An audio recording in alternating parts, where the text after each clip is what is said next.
50% less than today's leading memory foam brand. Enjoy temporary relief of low back pain, poor circulation, nighttime heartburn, mild arthritis. You'll sleep better in a Craftmatic adjustable bed. So if you're still searching for the perfect solution to a good night's sleep, call now for prices and information. And then decide when you see how little they cost. Discover Craftmatic for less, up to 50% less than today's leading memory foam brand. Call 1-800-371-9608.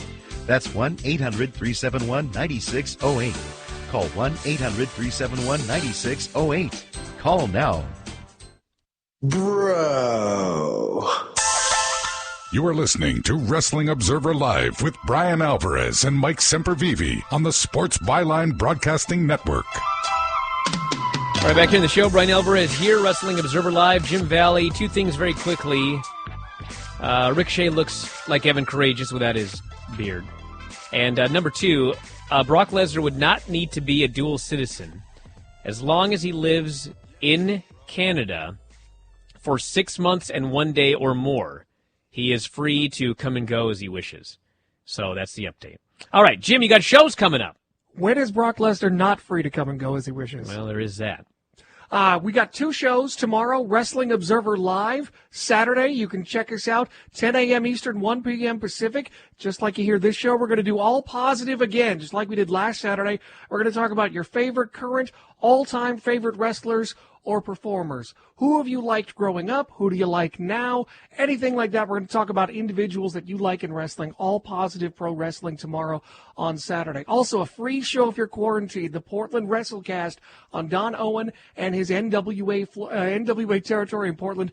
Jerry Oates from 1978 has got so many great stories about people who were here. A shoot match, a real fight in the ring with the Iron Sheik. Andre the Giant, somebody actually cheated him at cribbage in Seattle, plus lots of stories from 78 on Jesse Ventura, Jimmy Snuka, Buddy Rose, and so many more. If you love old wrestling stories, this one is free, and it is packed with great old stories from Jerry Oates. Tremendous interview. Go to WrestlingObserver.com for the free show and a free download, the Portland WrestleCast. All right, everybody, we're out of time. Want to thank you all for listening here today. Stay safe. Want to thank Jim as always, Mike, everybody in the studio, still going into Sports Byline, so thanks very much for that. Take care, everybody. We'll talk to you next time. Wrestling Observer Live.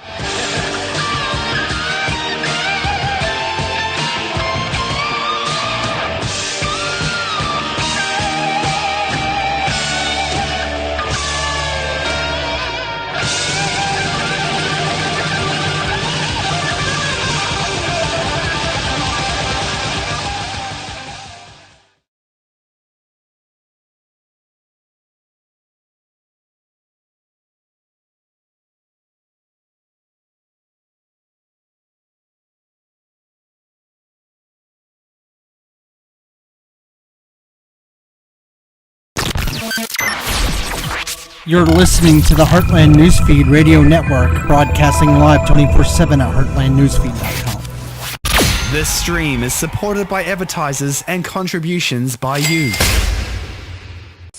Follow us on Facebook, Twitter, and Instagram.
on that curve, because like when at Italy, for example, the people have gotten very creative there, and I've started to see a little bit of that here as well. And I mean, you kind of applaud that because they're doing the best they can. Singing songs on their balcony. Singing songs on their balcony, exactly, because it's been going on for some time there. And, you know, here in this area and in Illinois, it's been only for a couple of days. We are just at the beginning of this particular stay in order, shelter in place order, which is we're hearing is supposed to start tomorrow. And we're still seeing exponential increases in the number of cases. Now, maybe some of that's due to the fact that more testing is available now.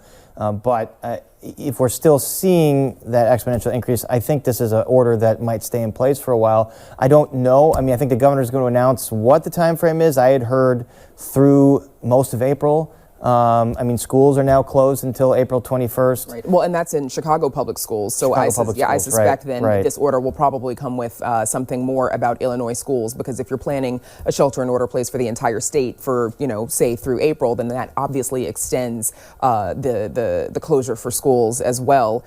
And are we talking about schools going back to school in May when most of them wrap up in June? Yeah. Kansas, the state of Kansas has already closed schools for the rest of the school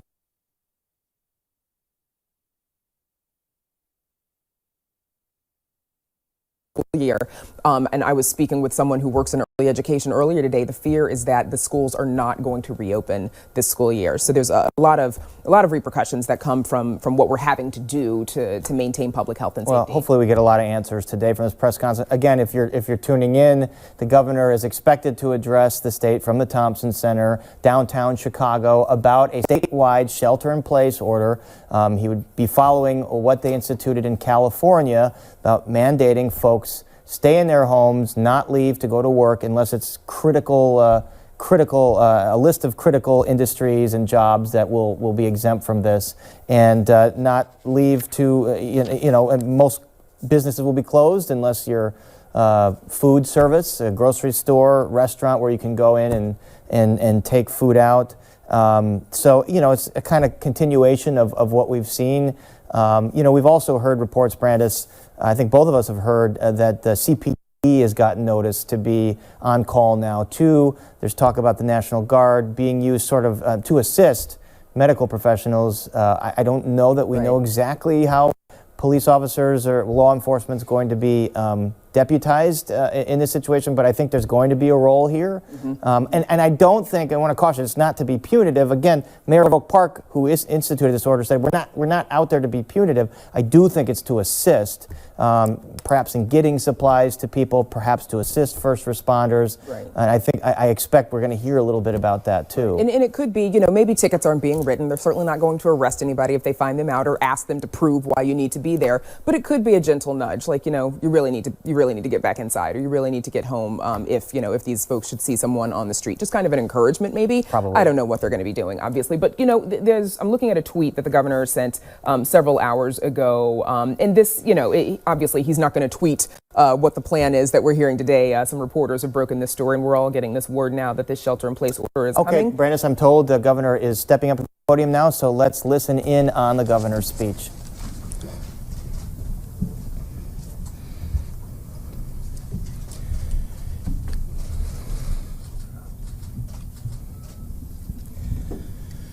Good afternoon. I am saddened to announce that we have lost another Illinoisan to COVID-19. She was a Cook County resident in her 70s. My thoughts today are with her family and her friends. May her memory be for a blessing.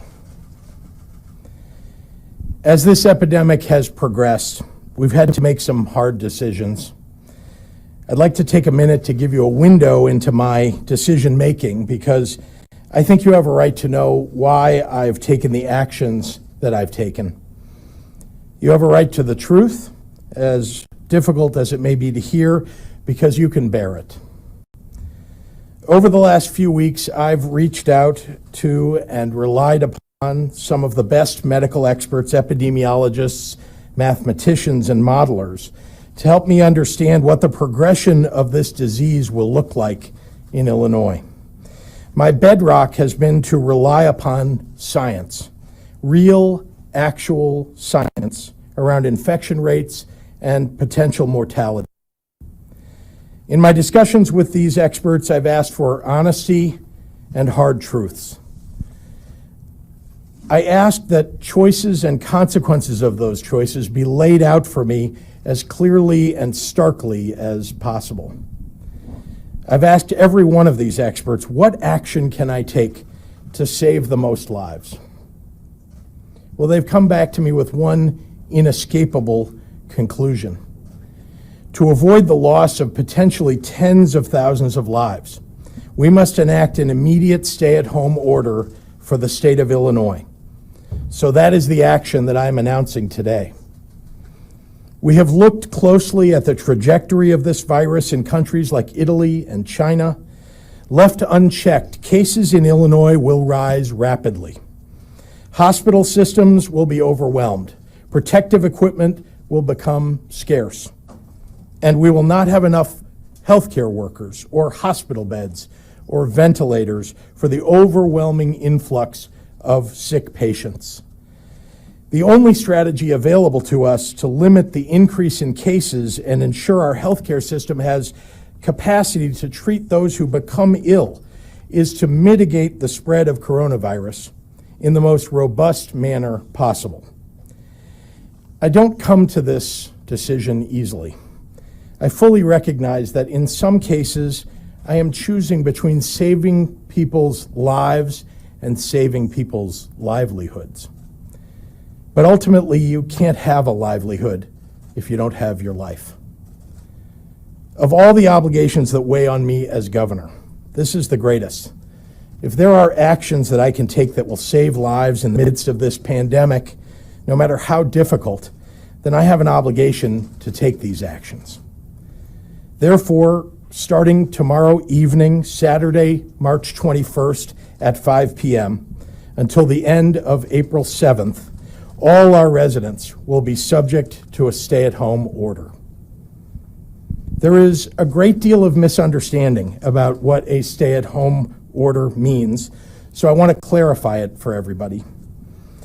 Here's what will stay the same. You'll still be able to leave your house to go to the grocery store to get food. You'll still be able to visit a pharmacy, go to a medical office or hospital, or to gas up your car at a gas station. You'll still be able to go running and hiking and walk your dog. Many, many people will still go to work. For the vast majority of you already taking precautions, your lives will not change very much. There is absolutely no need to rush out to a grocery store or gas station. On Sunday and Monday and Tuesday and every day thereafter, those will be available to you. Agriculture and the press, veterinarians and plumbers, laundromats and banks, roads, bridges, and transit, the fundamental building blocks that keep our society safe and steady, will not be closing down.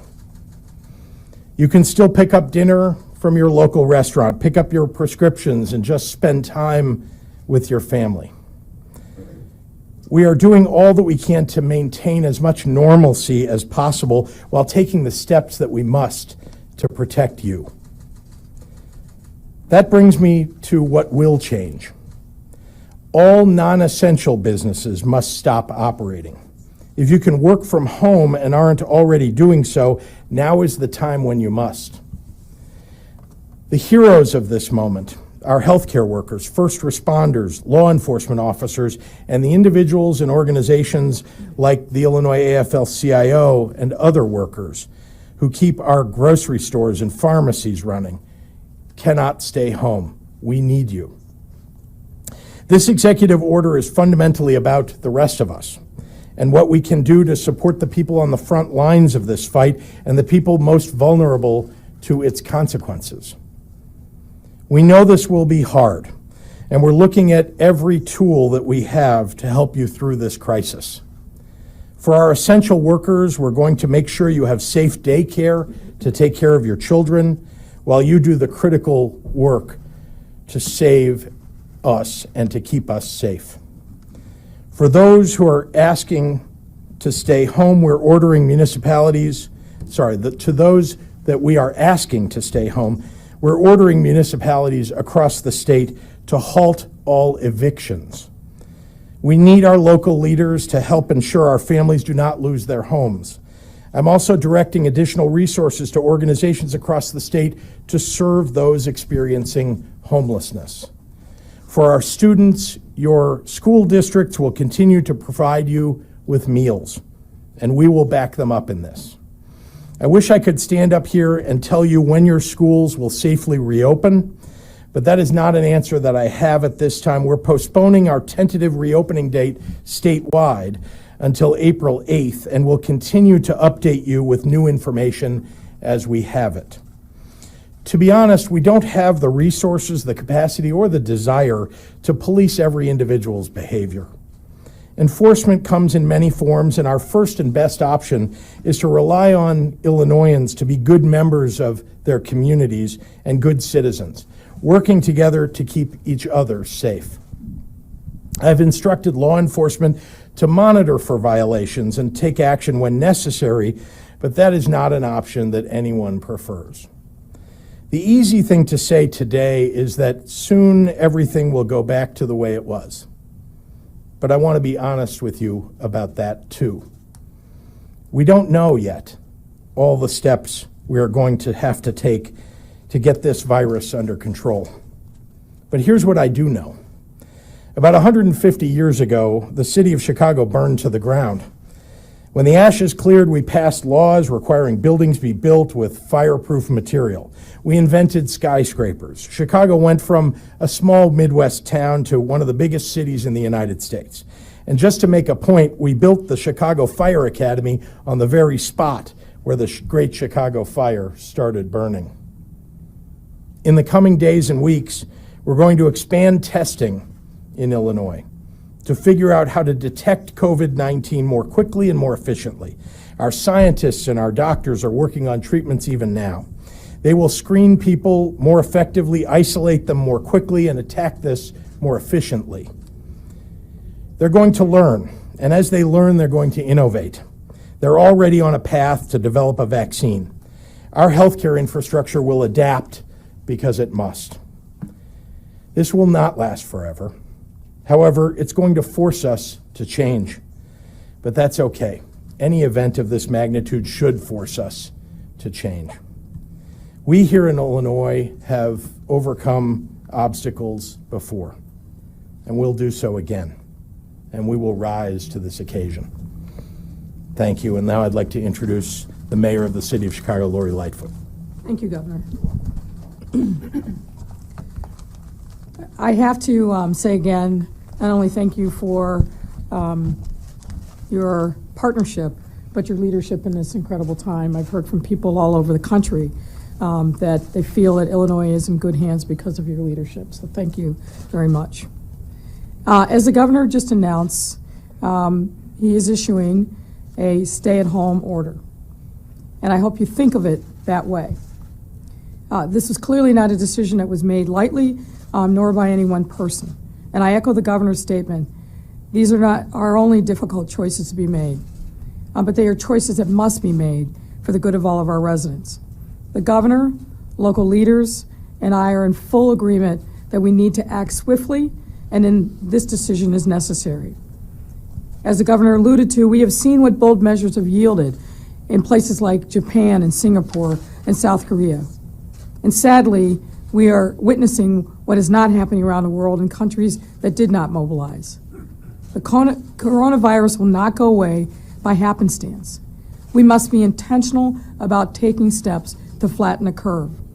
Today's announcement, along with other steps taken in the last 2 weeks, are intended to do just that.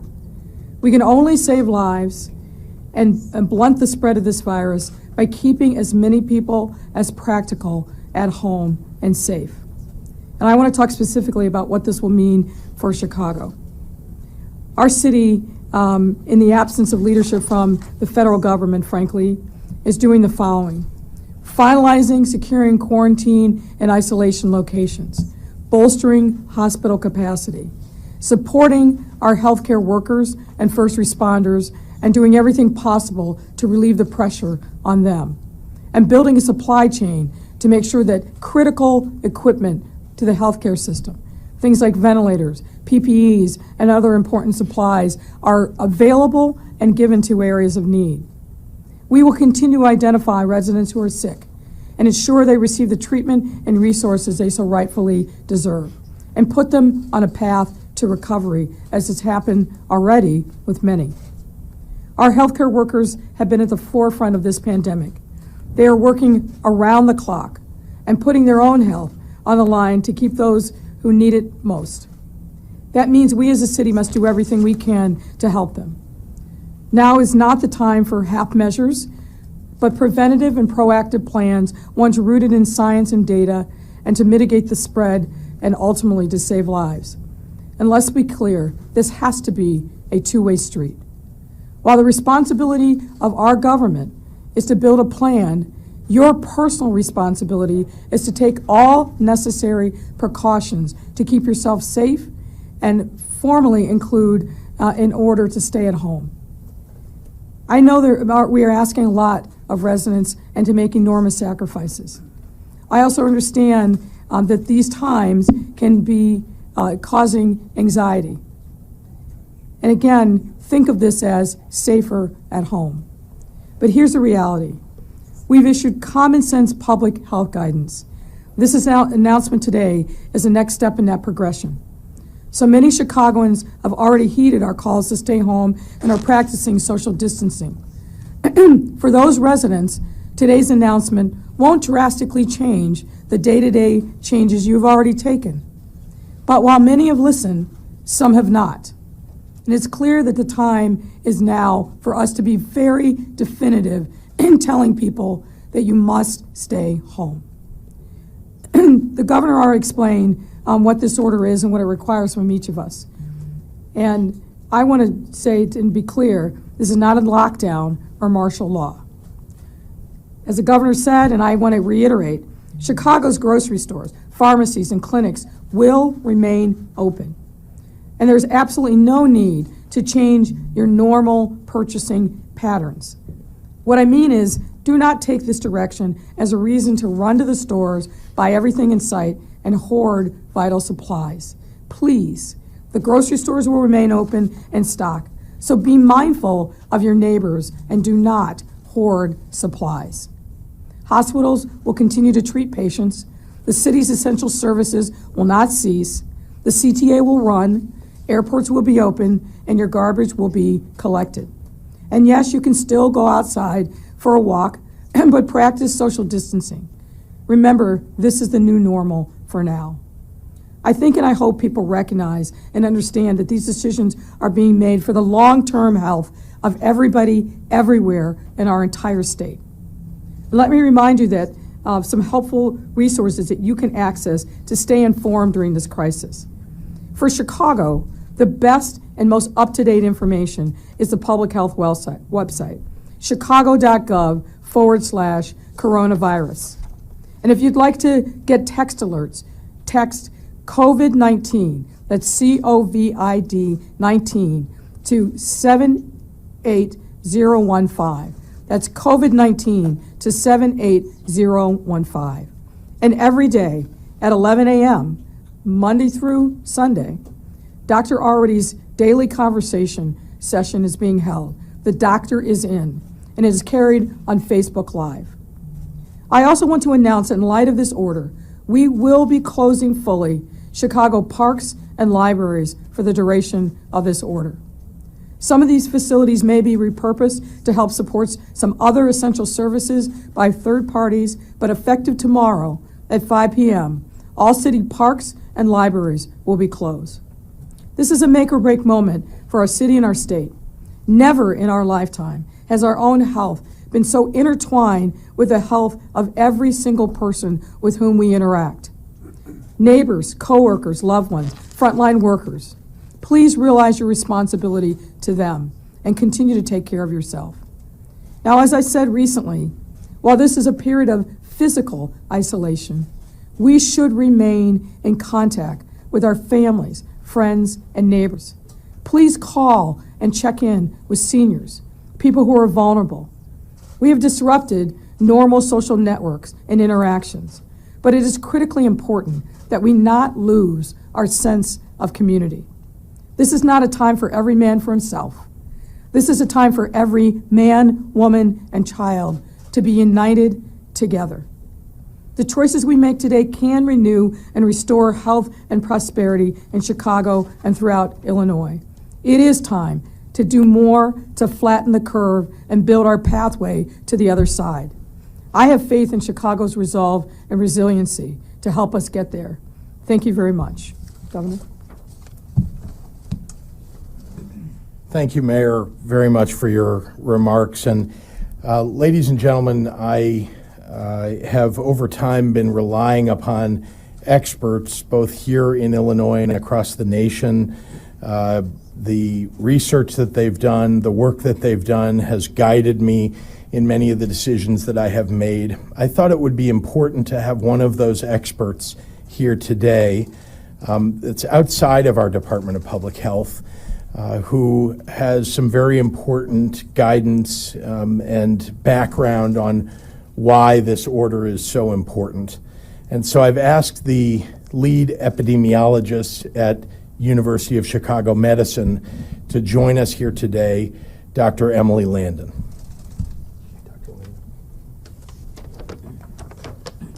Good afternoon, everyone. Good afternoon.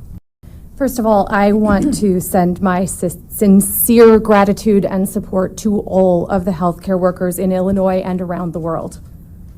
Despite doing our best to prepare for a respiratory virus pandemic, we now find ourselves facing a brand new virus with too little information, not enough personal protective equipment, changing protocols every single day, and no second chances. The University of Chicago Medicine and every other hospital in the state has been and is working very closely with our public health departments. Without these partnerships with each other and with public health and the CDC, we could not have made it this far, and we will not get much further. And so I also express my gratitude to everyone working in public health. All of us in the field of infectious diseases and the public health community are united in our efforts and agree with this course of action. I've spoken with many of my colleagues across the city and the state, and we all acknowledge that this is the only way forward. This virus is unforgiving. It spreads before you even know you've caught it, and it tricks you into believing that it's nothing more than a little influenza. For many of us, it may not be much more than the flu. And so it could be very confusing as to why schools are closed, restaurants are shuttered, and now the virus is taking what's left of our precious liberty. But the real problem is not the 80% who will get over this in a week. It's the 20% of patients, the older, those that are immunocompromised, those that have other medical problems, who are going to need a bit more support, some oxygen, or maybe a ventilator, life support. We do amazing things like this to save patients in our American hospitals and across the world every single day, but we can't take care of everyone at once. And we can't keep that low mortality promise if we can't provide the support that our patients need. Our healthcare system doesn't have any slack. There are no empty wards for waiting for patients or nurses waiting in the wings. We barely even have enough masks for the nurses that we have. Looking back to the last time we were limited tools and having a dangerous infection spread quickly was the beginning of the 1918 pandemic. 2 cities in America made different choices about how to proceed, and when only a few patients were affected. St. Louis shut itself down and sheltered in place. But Philadelphia went ahead with a huge parade to celebrate those going off to war. A week later, Philadelphia hospitals were overrun and thousands were dead, many more than in St. Louis. This is a cautionary tale for our time. Things are already tough in Illinois hospitals, including mine. There's no vaccine or readily available antiviral to help stem the tide. All we have to slow the spread is distance, social distance. And if we let every single patient with this infection infect 3 more people, and then each of them infect 2 or 3 more people, there won't be a hospital bed when my mother can't breathe very well, or when yours is coughing too much. So in my house, we've made a lot of sacrifices. We don't go out anymore. This is the first time I've left my house in some days because I'm leading our efforts in emergency planning from my home. My son has traded in sports, a science conference, and the 5th grade bake sale for puzzles, e-learning, and some video chats. This isn't the life any of us expected, and certainly there are others who will make much greater sacrifices. And there are many more disappointments to come. But this isn't going to be forever, like the governor said. It will last longer than any of us want it to. But in the end, we will look back and see it as just a piece of what happened in our whole lives. And we have to remember that. How can soccer or book club be so dangerous? Why ask so much of people for just a few hundred cases? Because it's the only way to save those lives. And now is the time. Because the numbers you see today in the news are the people that got sick a week ago. And there are still people today who got sick today who haven't even noticed that they've been sick yet. They picked up the virus, and it will take a week to see that show in our numbers. Waiting for hospitals to be overwhelmed will leave the following week's patients with nowhere to go. In short, without taking drastic measures, the healthy and optimistic among us will doom the vulnerable. We have to fight this fire before it grows too high. These extreme restrictions may seem, in the end, a little anticlimactic, because it's really hard to feel like you're saving the world when you're watching Netflix from your couch. But if we do this right, nothing happens. Yeah. A successful shelter in place means that you're going to feel like it was all for nothing. And you'd be right. Because nothing means that nothing happened to your family. And that's what we're going for here. Even starting now, we can't stop the cases from coming fast and furious, at least for the next couple of weeks and in the short term. But with a real commitment to sheltering in place and a whole lot of patience, we can help protect our critical workers who need to use public transportation in order to safely get from where they need to go. We can give our factories time to ramp up production of all that PPE so that we have enough masks to last. And we can make more medications and learn more about how we can use them to help save more lives. Even a little time makes a huge difference. It will take more than a week to start seeing the rate of increase slow down. And that's a complicated thing to say. It'll take even longer to see the rate come down and see it slowing and infections going down. So please don't give up. I've lived in Illinois my entire life. And I know we'll get through this together and find a way back to the life that we used to live. Public health and hospitals have been working hard for a long time, and now it's your turn to do your part. A huge sacrifice to make, but a sacrifice that can make thousands of differences, maybe even a difference in your family too. I'd like to ask Dr. Ezike to join us now.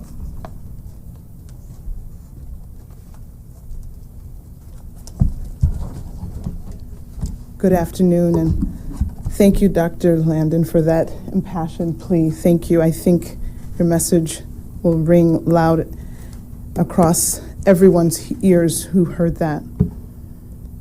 As the governor mentioned, I am saddened to announce another individual in Illinois with the coronavirus who has passed away. And that individual was a resident of Cook County who was in her 70s. We now have 585 cases of COVID-19 in 25 counties across Illinois. As the number of COVID-19 cases being reported continues to rise every single day, the state of Illinois is working to increase testing capacity by working with Illinois hospitals to implement testing within their facilities. We want to strengthen the testing capacity in Illinois by helping hospitals and laboratories to develop their own testing ability. And we expect to have these tests available within the healthcare system in the next few weeks.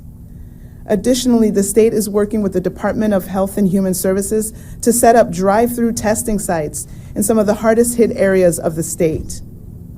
One of these community-based testing sites will be operated by the state of Illinois with support from the U.S. Health and Human Services. 3 additional sites are a federal-state-private partnership, the state of Illinois with the Health and Human Services, and both Walgreens and Walmart. We want to thank both of these businesses for their support during this difficult and unprecedented time. These facilities will focus on senior citizens, first responders, and healthcare workers. We are finalizing these plans now and look forward to announcing more in the coming days.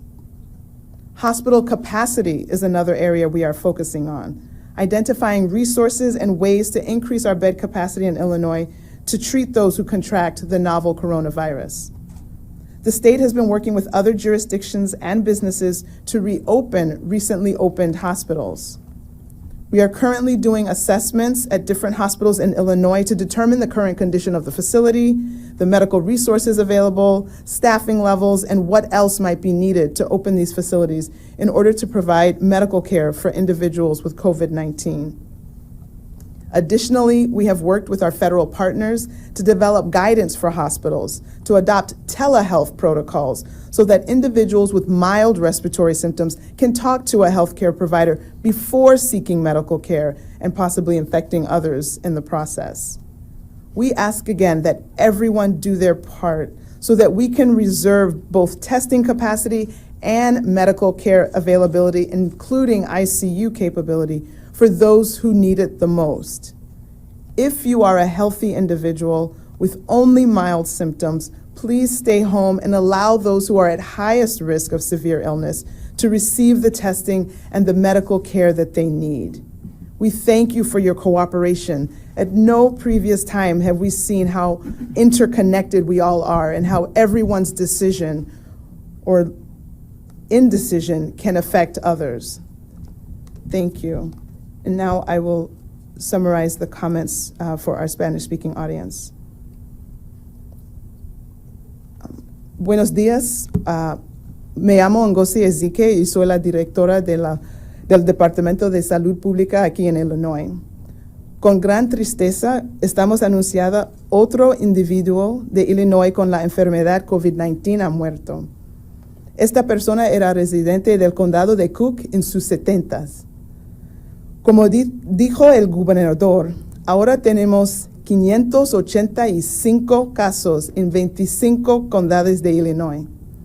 Los casos han ocurrido en edades de 3 a 99. El número de casos de COVID-19 continúa a crecer cada día. El estado de Illinois está trabajando para subir la capacidad de pruebas. Estamos trabajando con hospitales para tener pruebas dentro de sus edificios.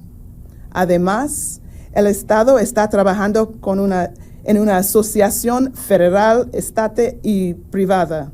El Estado de Illinois, Gobierno Federal, Walgreens y Walmart para instalar 4 sitios de pruebas de manejo en las áreas más afectadas del Estado.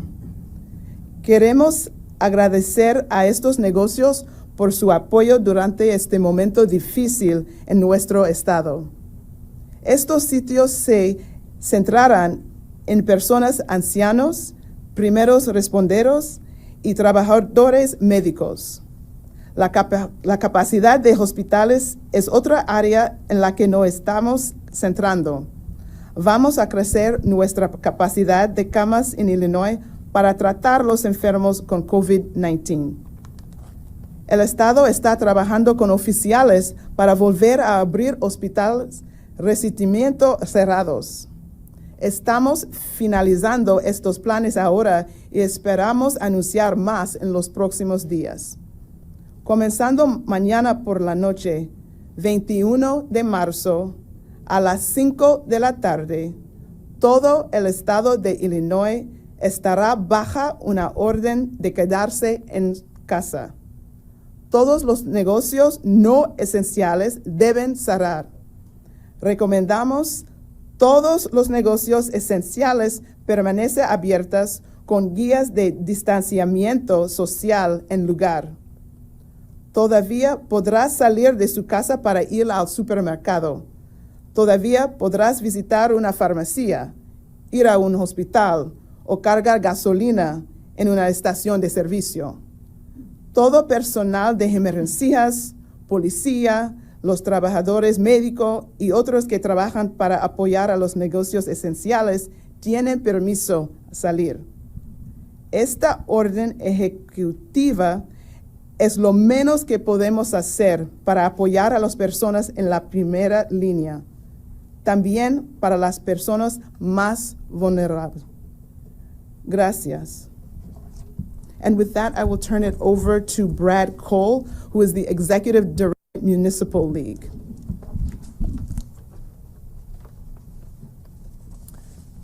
Thank you, Dr. Ezike. On behalf of the 1,298 cities, villages, and towns throughout Illinois, all represented by the Illinois Municipal League, we stand in support of the governor's actions today, and we will fully cooperate to administer the local aspects of managing compliance and enforcement during this critical time. Mayors, village presidents, town presidents, aldermen, council, and board members across this state, from Chicago to Cairo, from Quincy to Danville, were elected to provide for and protect the health, safety, and welfare of their communities and their constituents. The governor's executive orders, previously and today, do just that. Local governments and local elected officials are the closest to the people, and we will get the most questions and conflicts while implementing these important steps. We ask for patience and understanding as residents encounter local public safety, public works, and other first responders during this time. We will share as much information as possible at all times with the public, and we will maintain openness and accessibility throughout. Municipal operations will continue, although obviously limited to essential functions. Community leaders prepare for and handle natural disasters and unknown events as best we can, and this is no different. Thank you. And at this time, I'd like to introduce Dan Cronin, Chairman of the DuPage County Board.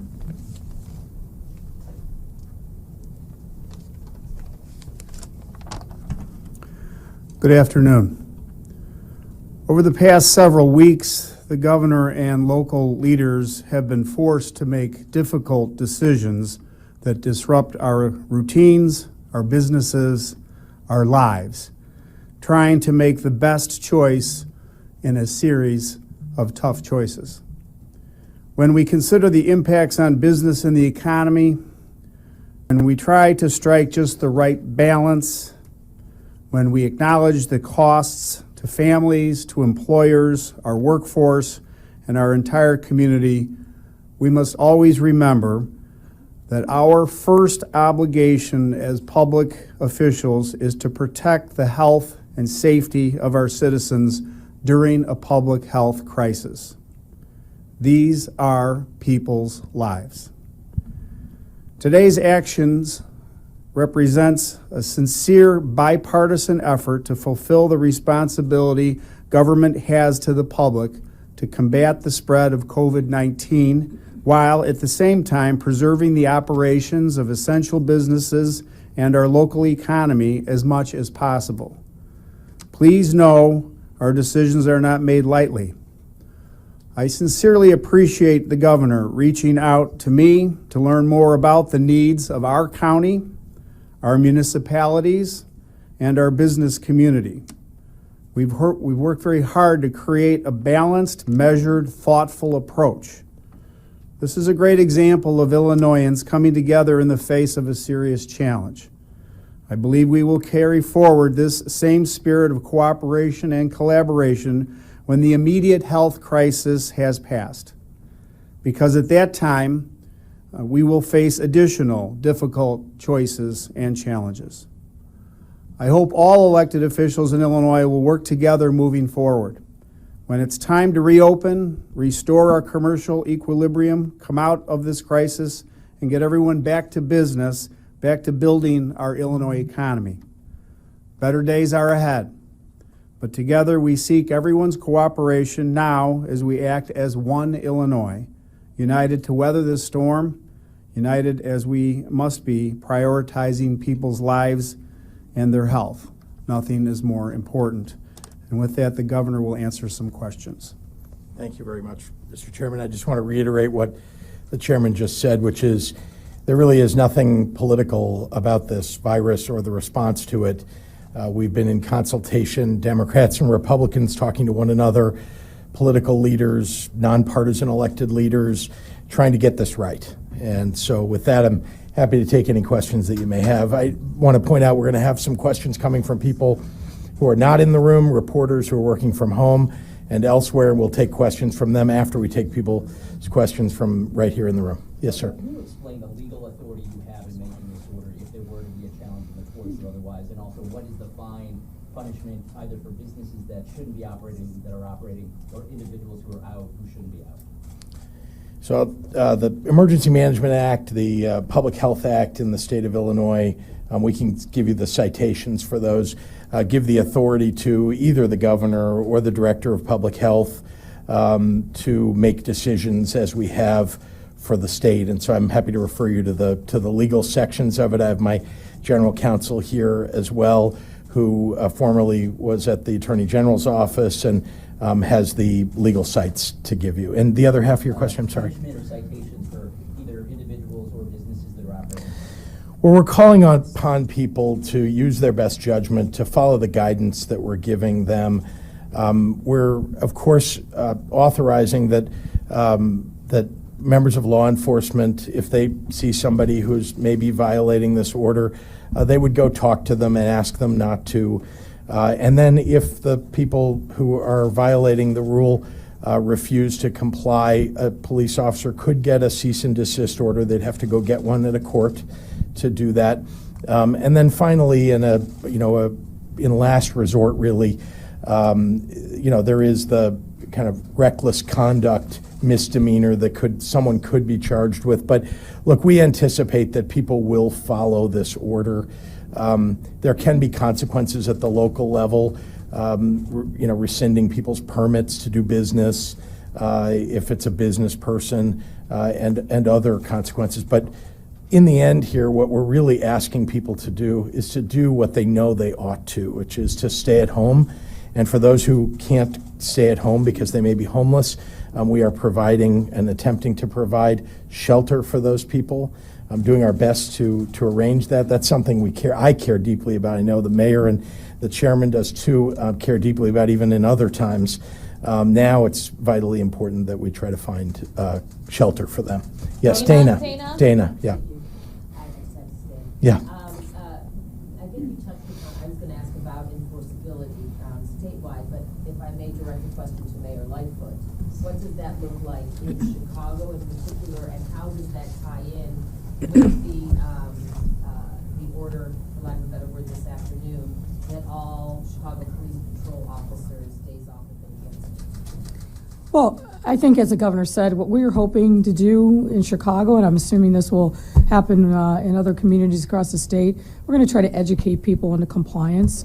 Look, the reality is, if you look at what's happened over the arc of the last 10 days, people are staying at home. They're teleworking. They are really paring down, as we are in city government, to the bare essence, only going out when they need to go out. So I don't expect that there's going to be widespread disagreement or violations of this order, but our police department is going to be instructed that if they see someone on the street, they can engage them in a conversation. If they're not supposed to be out, they'll give them an admonition to go home. And I think for most people, that will be enough. Is that what, if I may follow up, is that why their days off were canceled? I mean, I guess then why cancel patrol officers' days off? Well, look, I'm not going to get into the nuts and bolts of resources deployment, but suffice it to say, we want to make sure that we have enough resources on the street to keep people safe, to make sure that we're protecting businesses and other property. Governor, a lot of people out there obviously have text messages that they're receiving. There's a lot of misinformation out there about the National Guard. Yeah. Can you talk about this idea of this martial law that people are concerned Yeah, about? thank you. For those who are watching can't hear the question, I'm smiling because there have been a lot of rumors circulating around that are completely inaccurate, rumors that there's martial law that's going to be imposed, that we've called out the Guard or the military somehow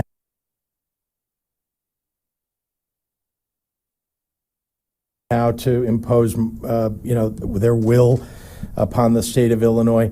Those are all false. And I want people to take a deep breath, people who have heard these rumors. Remember, in addition to people who just like to forward rumors around on Twitter or on Facebook, there is also, I hate to tell you, an effort by the Chinese government and the Russian government to feed into that paranoia that people have about what's going on, the COVID-19 challenge that we have all across the United States. And so I appreciate the question because I have had to beat back rumors every day. Our staff has too. I've even heard it from responsible people who've heard it from someone maybe slightly less responsible who heard it from somebody who's just making it up. And so that is why we've had daily press conferences. I want you all to have the truth. I'm giving you what I know honestly. I'm bringing the experts to you so that you can hear directly from them what's really going on. And I'm acting in a way that I think is responsive to the facts, to the science and the medicine that we have at hand. We're going to do one more in the room, and then we're going to go to the phone. So, as it relates to parks, this is a question for both of you. So, as far as for you, what does your order mean for state parks and parks around the state? And I can do it now or right after for the mayor.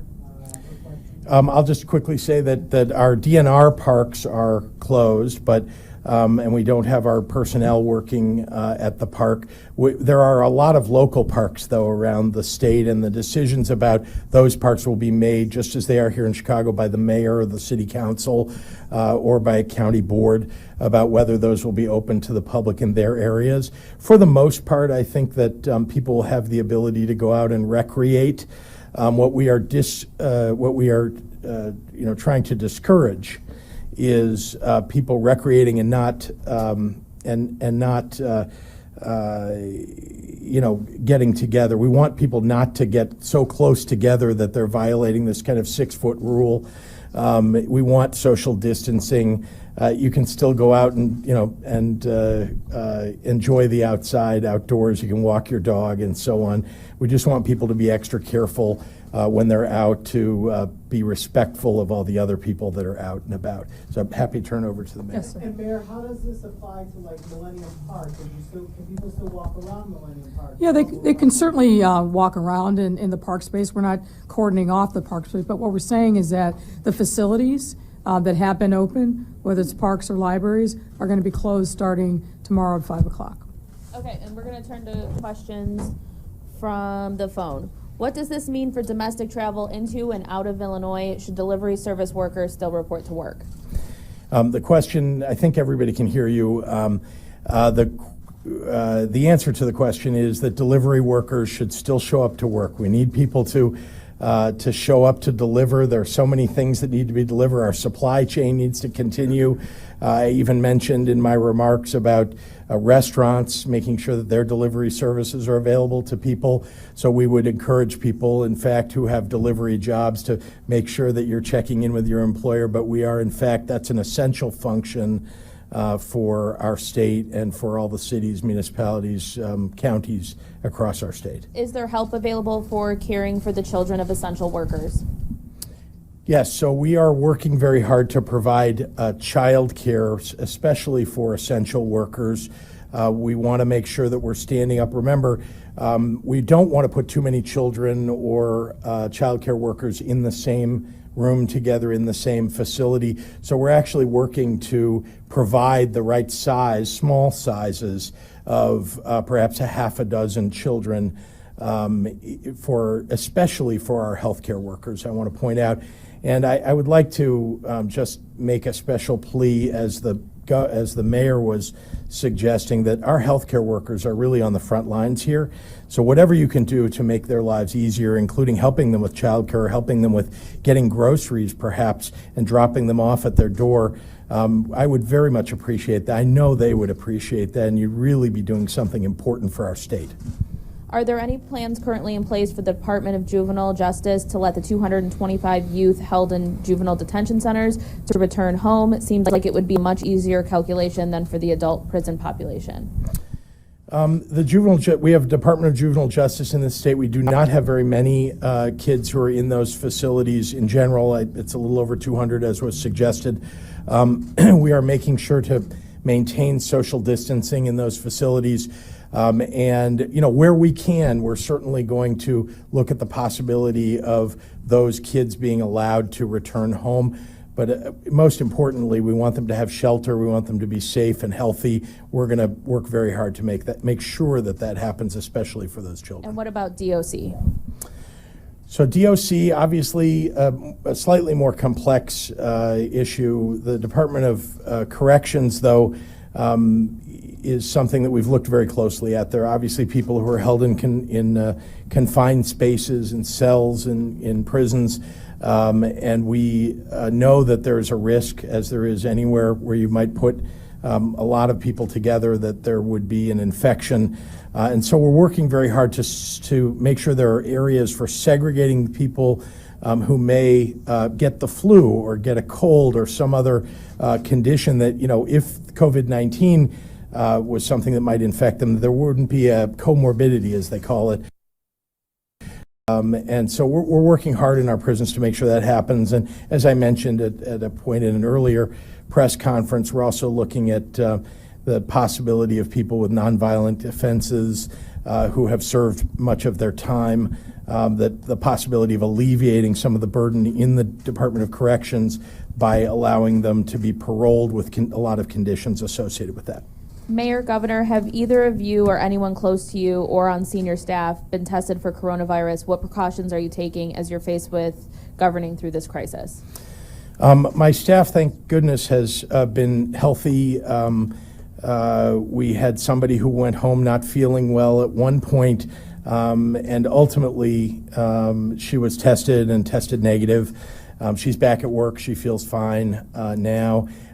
We've all been practicing social distancing. We've been, I think, doing a good job of, we've let a lot of our staff work from home, so there are not very many of us. There's a core group that are working in the governor's office, but everybody that works in the governor's office is working from somewhere, if not in the governor's office. In terms of myself, I mean, I'm working day and night. We're all working hard. I think as hard as we work, we know that we have a mission here of keeping people safe, and so I'm going to continue to do that. But I am practicing, I think, the proper distancing and rules that I think we've given to everybody else.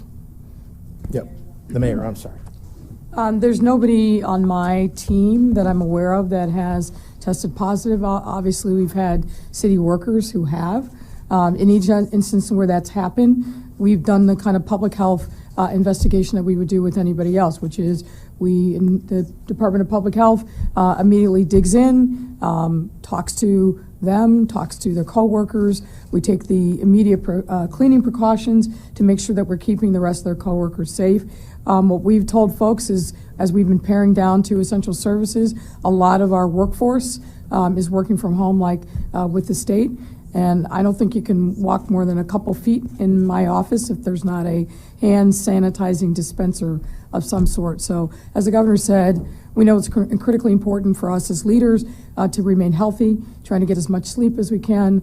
I don't do enough exercise in good times, so but we are trying to do walks and make sure that we have some time during the course of the day just to have downtime and decompress from everything that's going on. Okay, this will be our final question. You've said this order is until April 7th, but how do you know it might not go longer than that? Look, I think you've seen that we've had to work quickly, act with haste. based upon the information that we're given, guidance by the CDC, what the experts are telling us. So I'm not going to tell you, as I said earlier, I'm not going to tell you that I know that the end of April 7th is that is in fact ultimately the end date.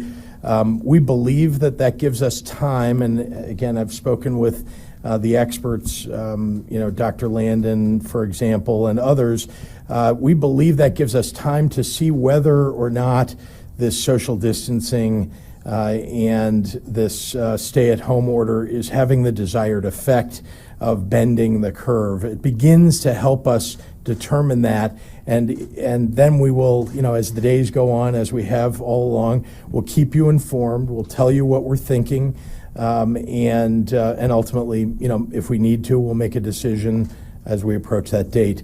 I just want to add that I'm very, very grateful. Once again, I want everybody here to know how hard our staffs, the mayor's staff, the chairman's staff, the Illinois Municipal League and all the members, the mayors, people are working very long hours to make sure that they get this right, that we have the right information and that we do what's right for the people who we represent. And so I just want to express my gratitude, because this is, I think, one of the hardest periods of time that anybody who works in state government has gone through. And you should all be proud of the public servants who serve you every day. So thank you very much. Thank you. And you just heard Governor J.B. Pritzker's address to Illinois, where he is announcing a statewide stay-at-home order. It's going to start 5 p.m. tomorrow, March 21st through April 7th. But, if you have been living your life, kind of staying at home now and abiding by the recommendations, not much is going to change. Grocery stores are still open. They're warning people, don't go hoard groceries. They'll be fully supplied. Pharmacies still open. Gas stations, you can still go run, walk, hike, walk your dog, although city parks and libraries will be closed starting tomorrow at 5 p.m.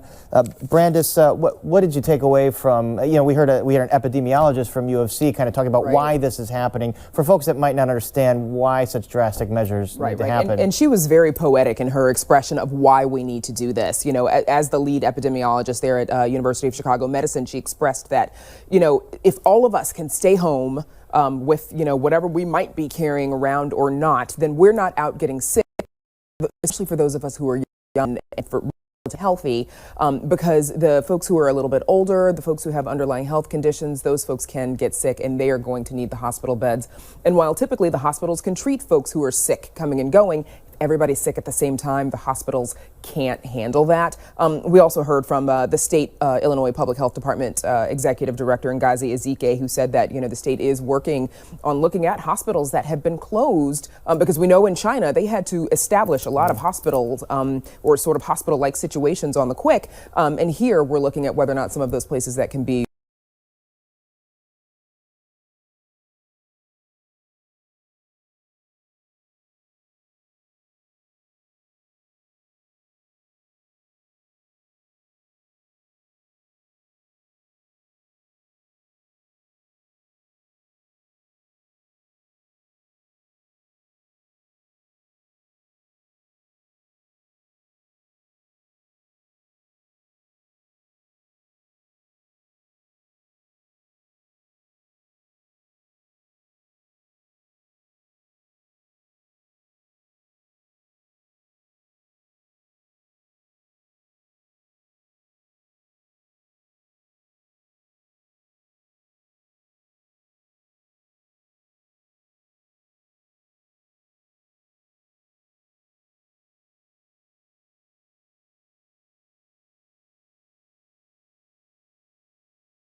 Quarter, trying to bribe me. You make another and you're through here. For good. Oh, you're one of the hard-nosed lawmen, eh? You'll find out soon enough, mister. Will I? Now, I've got an idea that I can persuade you yet, Marshal.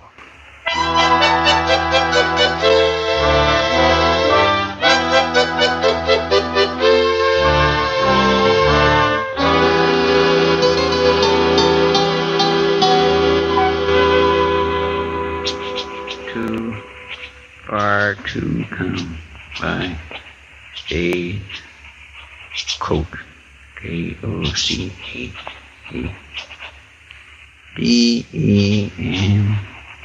K-O-C-K-D-E-M-I. Mr. Dillon, Yeah, what is it, Chester? did you ever hear of a place called Deming? Deming? Well, that's in New Mexico. Well, it's a nice place. Well, sure. Why? Oh, this girl I know is going to move there. Oh? Is she a nice girl, Chester? She was. What do you mean she was? Well, I haven't seen her since she was about 10, and that was over 20 years ago. Well, what are you writing to the girl for, Chester? Oh, I don't write to her. I write to her brother, Welby. He tells me about everything. Well, I better get out before you explain it to me. He wants me to marry up with her, Mr. Dillon. Oh, he does, huh? Yes, sir, but once a year, regular, I write and tell him I won't do it. Yeah. She's getting too danged old. That's what's the matter with her. Well, don't forget to put the lamp out before you leave the office tonight, Chester. No, sir, I won't. Get out! You see anybody? You want the rifle? No. Crawl over and put the lamp out, Chester, but keep low. Yes, sir.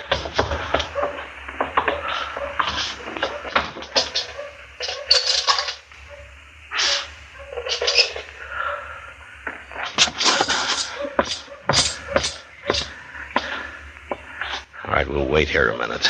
You'll get away. Now, he had a rifle, Chester, and he was in the alley right across the street. It was mighty poor shooting.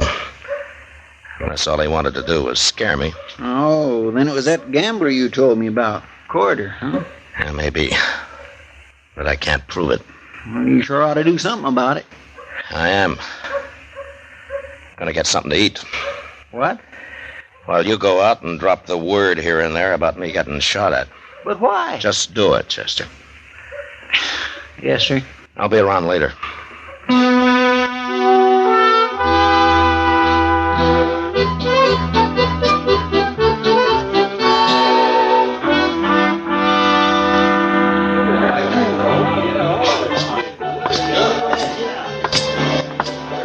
Evening, Matt. Hello, Kitty. Are you, busy? No? Sit down. Thank you. I heard about you getting shot at tonight. Well, I've been shot before, Kitty. Oh. And I suppose I shouldn't worry about it. Now, Kitty, don't start that. It's just luck you weren't killed years ago, Matt.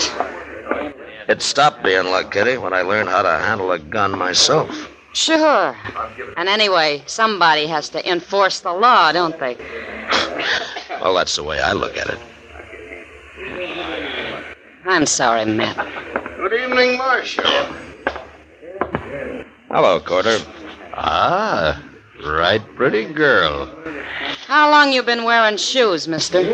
Look here. Say what you have to say, Corder. You sure do make it hard to be friends, Marshal. I only wanted to say that I heard that you got shot at tonight. So? Well, I'm sorry it happened, that's all. I don't envy a man who has to be a marshal. It's mighty dangerous. Besides that, it usually don't pay very good. And what do you think I ought to do about it, Corder? Quit? No, that ain't necessary, Marshal. Because if you were smart, you could stay right here and make good money and be real safe to boot. I didn't know for sure it was you, Corder. But now I know. What are you talking about? There's a stage leaving Dodge about sunup. You're going to be on it. Oh, no, I'm opening a new game across the street tomorrow. Now take your gun, Corder. Oh, wait a minute, Marshal. You can't do that. I think I can. Oh, by heaven, you...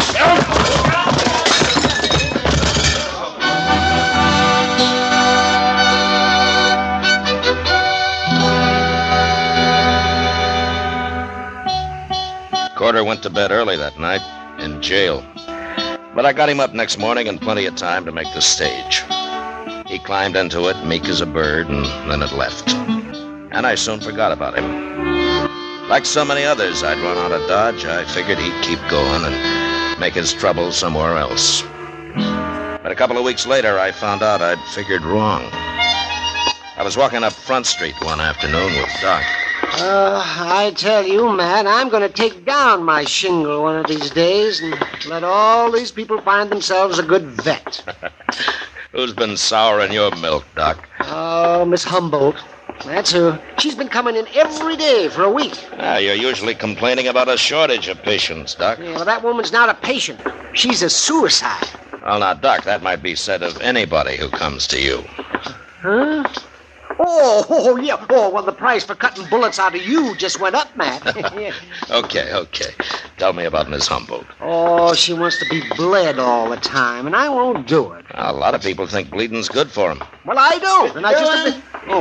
Oh, Doc. Hi, Justin. He's right inside the Alpha here, Mr. Dillon. I just saw him. Who did you see, Chester? That gambler, Corder. What? And he's got somebody else with him, some stranger. Well, we'll see you later, Doc. Oh, yeah, well, sure, man. Come on, Chester.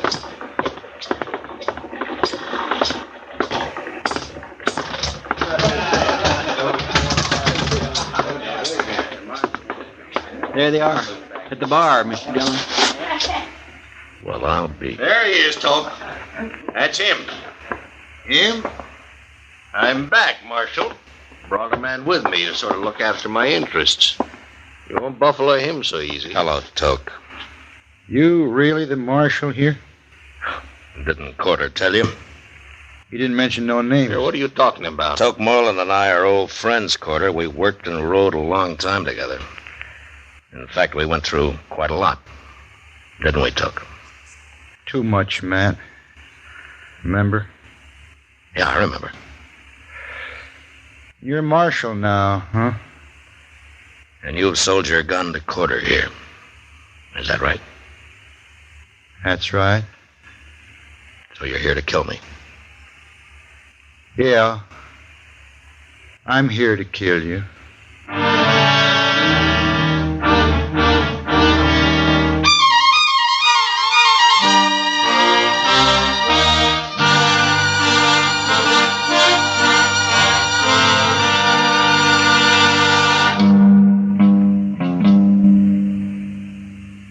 We will return for the second act of Gunsmoke in just a moment, but first...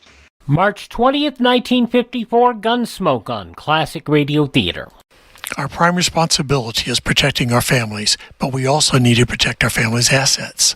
For years, I've studied economics in the Bible and as a financial professional. I'm Dr. Tom Barrett. I found gold to be the best way to protect assets from a government gone wild.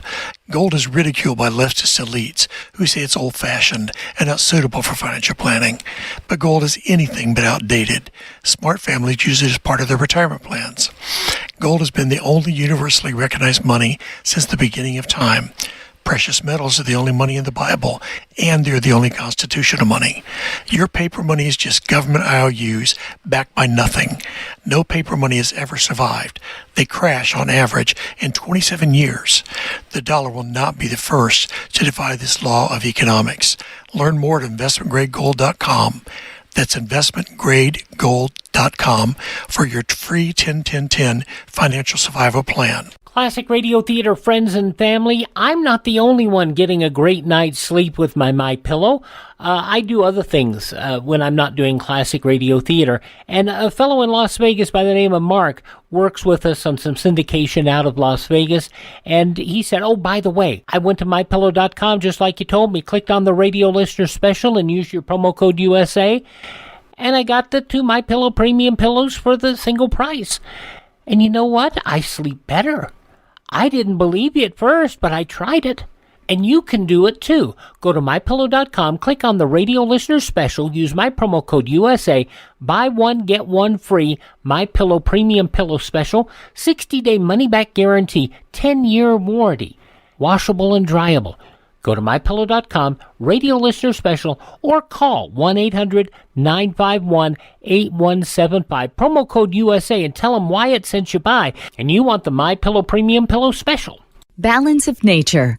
Changing the world, one life at a time.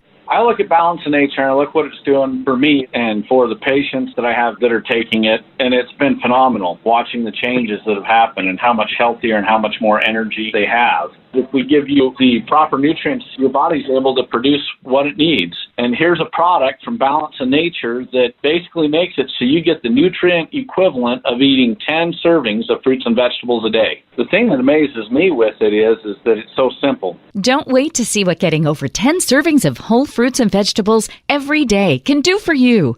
Right now, Balance of Nature is offering free shipping and 35% off on any new preferred order of fruits and veggies. Start your journey to better health today by calling 1-800-2468-751 or by going to balanceofnature.com and make sure to receive this special radio offer by using discount code USA. And you're listening to Classic Radio Theater on your favorite station. March 20th, 1954, Gunsmoke, Old Friend. It's about to try to kill Matt.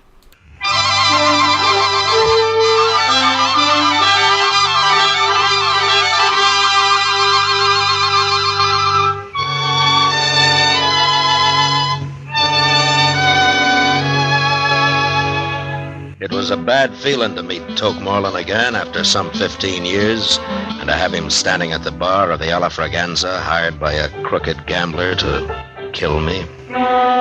Toke and I had run horses together over in Colorado, until the night we rode into La Junta and got taken by a drunken mob and beaten half to death. And the next day, when they found out we weren't the men they wanted, it was too late. By then, something had gone wrong inside Toke. And as soon as he could climb on a horse, he'd ridden off without a word. I never saw him again. Until now. How long you been a marshal? Quite a while, Toke. I never figured a lawman for much. A lot of people don't. Like Quarter here. Go ahead, Toke. Shoot him. I'll back you up. I handle my own gunfighting, Quarter. I want to talk to you, Toke. Come on over to the table. No, you don't, Marshal. You stay Shut right up, here. Quarter. Come on, Toke.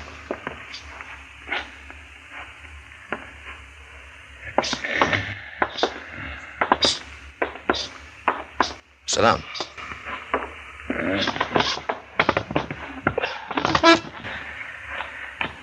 Well, Toke, is this your profession now? Shooting people? I gamble a little. Why do you do it, Toke? I don't like people much. Not after what happened at La Junta. Oh, you got over that beating? We both did. Anyway, that was a long time ago. Maybe my memory is better than yours. No, it isn't. Both changed after that, Toke. We sure did. But in different ways. Now you hate everybody, I just hate mobs. I guess that's one reason I became a lawman. There was a lawman helping them that night at La Junta. The sheriff himself. Oh, there are good sheriffs and bad. Like marshals? Like anybody, Toke. It's kinda too bad you're a marshal, Matt. You mean you're going through with this anyway? I never back off from a fight. Well, suppose I won't fight. I get paid all the same. But you'll have to get out of Dodge. You think I'll do that? No. But I'll give you 24 hours to worry it around. All right, Toke. That gives you 24 hours, too. I don't change. Talk's nothing to me. But money is. It adds to the pleasure. Tell me something, Toke. Huh? You'd, enjoy shooting me? You ain't Matt Dillon no more. You're a lawman. Same as the one who helped him half kill me, and you too, at La Junta. Oh, you're a fool, Toke. Maybe. But I'm a pretty good gunman. Sure. You can let Corder run his game here, or you can quit. It's a crooked game. There'd be fights. Men would die. 24 hours, Marshal Dillon. Okay. 24 hours.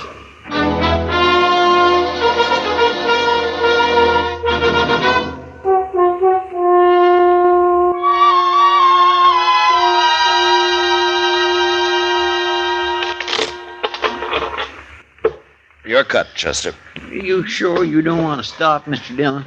Just because I've been losing? It could be a bad omen, especially today.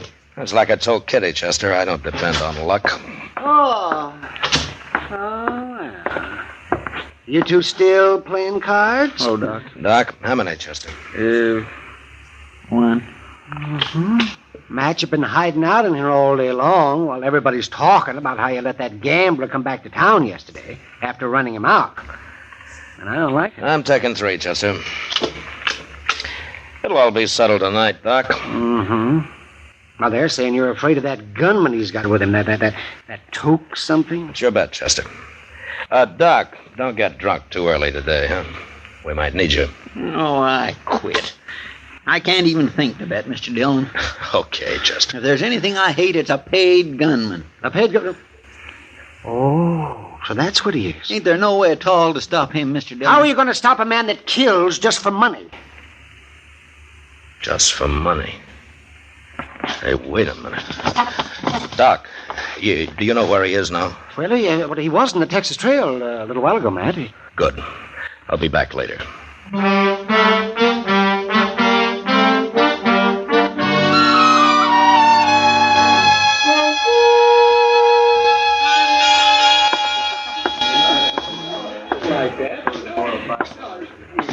Hello, Toke. Well, Marshal Dillon. Sit down, Marshal. You know Miss Kitty here? Hello, Matt. Kitty. I've been talking about you, me and Kitty. I'm talking about me, too. Good. That's what I want to talk about, Toke. Me? Well, go right ahead. But don't stay too long. She's a real pretty girl, man. Maybe I'd better leave. If you leave, I leave with you. Matt? It's all right, Kitty. Stay. Toke, how much is Corder paying you to get rid of me? $300. Now, well, what if I give you $300? To shoot him.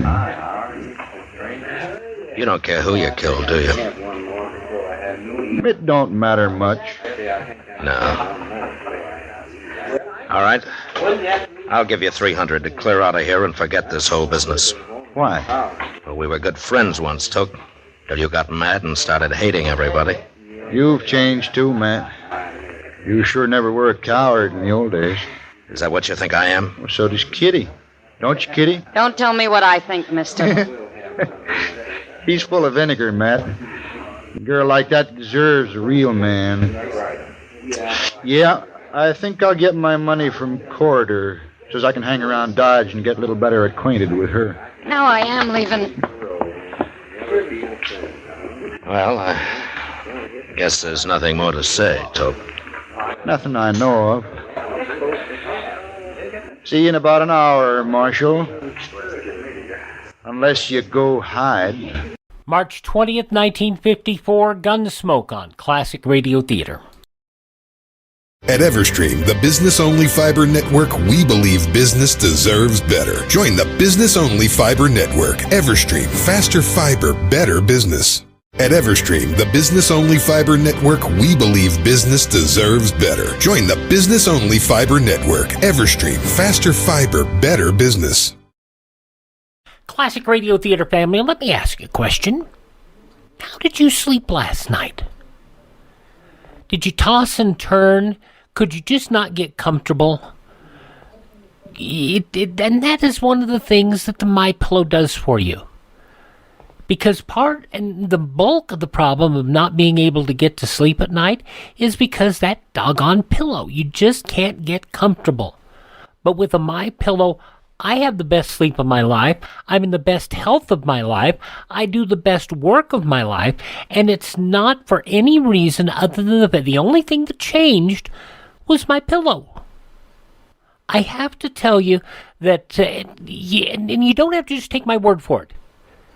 Go to mypillow.com, click on the radio listener special, and use my promo code USA and get you the buy one, get one free special, $69.98. You cannot get a MyPillow in any retail store at that price. But here's the great deal. You get to sleep on it for 60 days at no risk.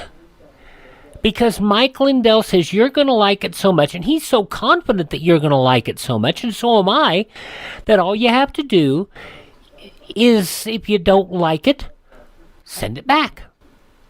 Doesn't get more complicated than that. I mean, that's easy.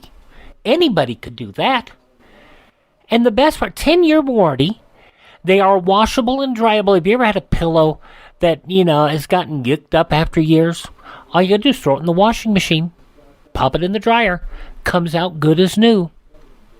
Made in the USA.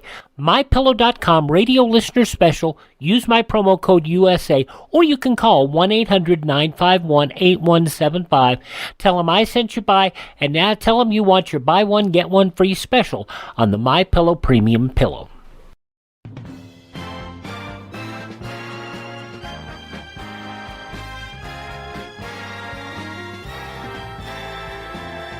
Now on Classic Radio Theater, the conclusion of Gunsmoke, March 20th, 1954.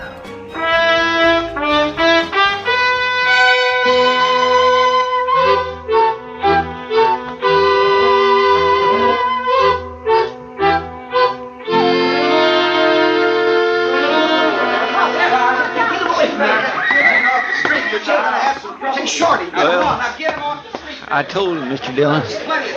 Thanks, Chester. He said he likes the idea of meeting you in the street. So do I. There's less chance of anybody else getting hurt out here. Yes, sir. Uh-oh. There he comes. Yeah. Mr. Dillon, I wish you'd... Get out of the street, Chester. Yes, sir.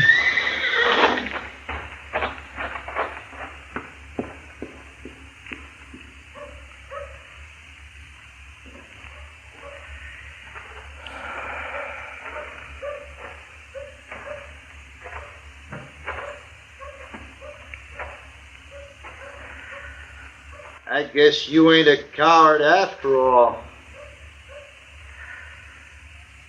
Then get out of Dodge, Toke. And take Corder with you. Corder don't mean nothing to me.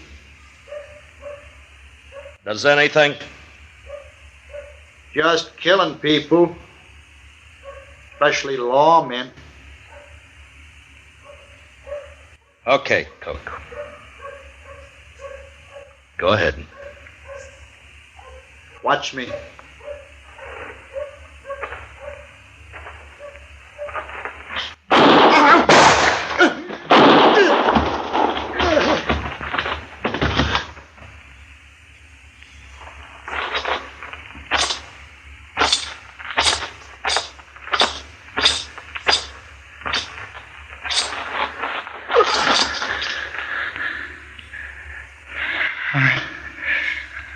I'm hurt, Matt.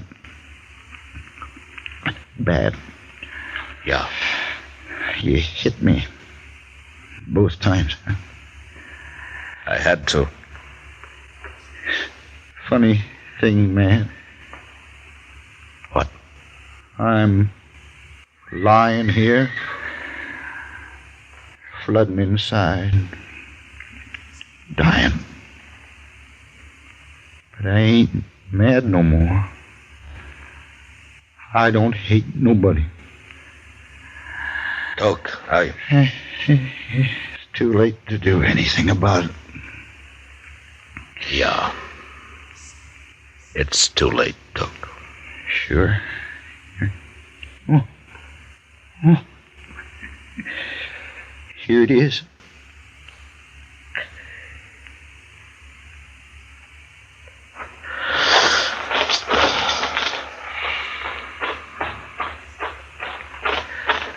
Chester, Yes, sir.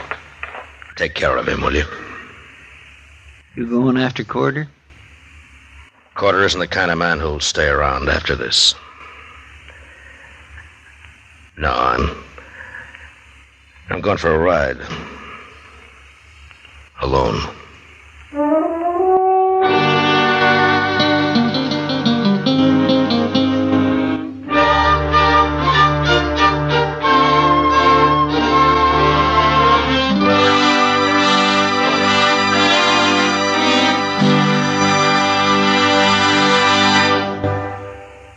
Gunsmoke, under the direction of Norman Macdonnell, stars William Conrad as Matt Dillon, U.S. Marshal.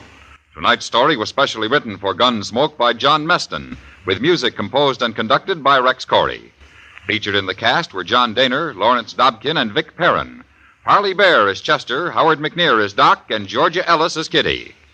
Join us again next week as Matt Dillon, U.S. Marshal, fights to bring law and order out of the wild violence of the West in Gunsmoke.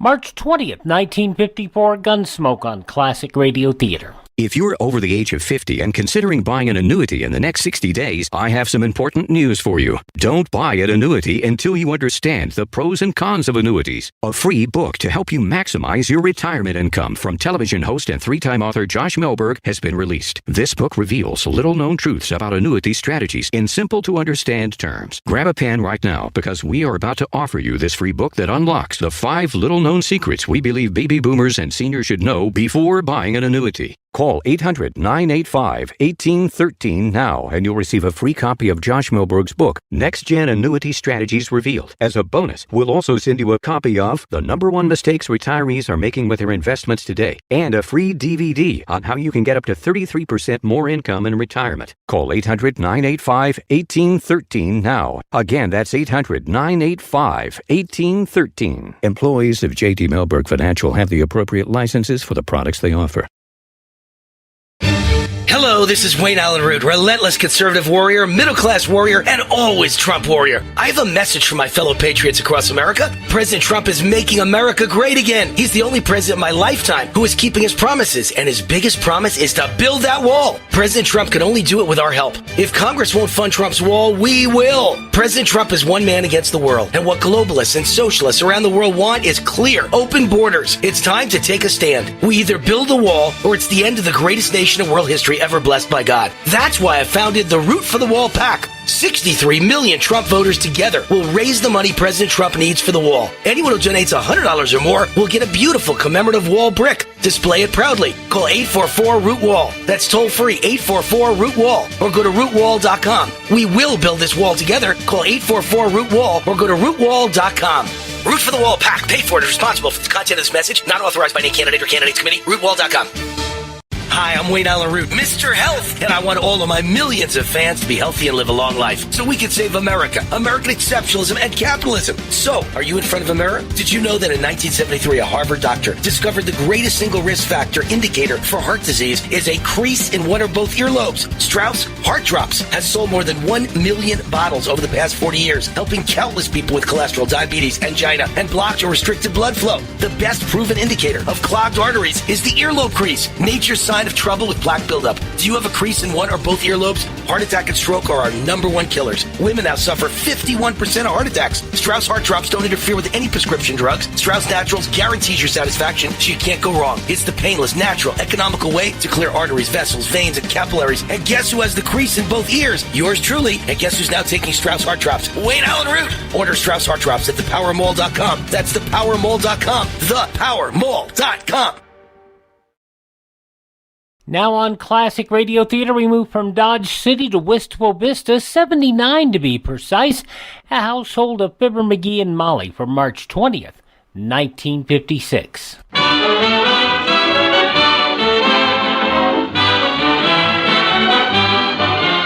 Again, we invite you to listen to the transcribed adventures of Fibber McGee and Molly. The show is written by Phil Leslie and Ralph Goodman and directed by Max Hutto.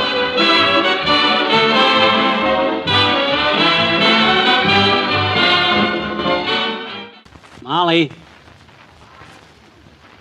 Oh, Molly! Oh, God, I don't know where she is. Oh, Molly! Yes, McGee. Yes, dearie, I'm coming. Oh, Yes. there you are. Mm-hmm. I was down the street at Mabel Toops' house, and I heard that bellow, so I rushed right home. Oh. What is it, Tarzan? Is the lock on the elephant's trunk jammed again? I guess I did holler kind of loud, but boy, that joke will teach me. Good. Now, what is it? Well, I'm looking for some more yarn. This kind here, gray yarn. Well, that isn't very strong if you're wrapping a package with it. I'm not wrapping packages. Here's what I'm doing. Look. Well, for goodness sake. Did you do this all by yourself? Yes. And so far you haven't made one mistake? No. That's amazing. What is it? I'm knitting. Oh, I can tell that. I mean, what is it you're knitting? Oh, that's a secret. Well, I'd guess it's a pair of socks from the looks of it. No, not socks. Gloves? Of course, you're not up to the fingers yet. No. Say, wait a minute. How did you ever learn to knit, anyhow? I mean, without stabbing yourself with those needles. I don't see any bandaged fingers. Oh, it wasn't so tough. I just watched you a few times and studied up in that instruction book of yours, and, well, I've been practicing. Secretly. That looks like pretty good knitting. But what is it? That's the question. Or do you know what it is? Oh, I know. Don't you worry. I know what I'm knitting. It's a secret. You'll see when I get it finished. Well, I'm glad to see you busy anyhow, because... I'll surprise Doc Gamble and everybody else with this thing when I get through knitting it. Hold it. I think that's Dr. Gamble now. Come in.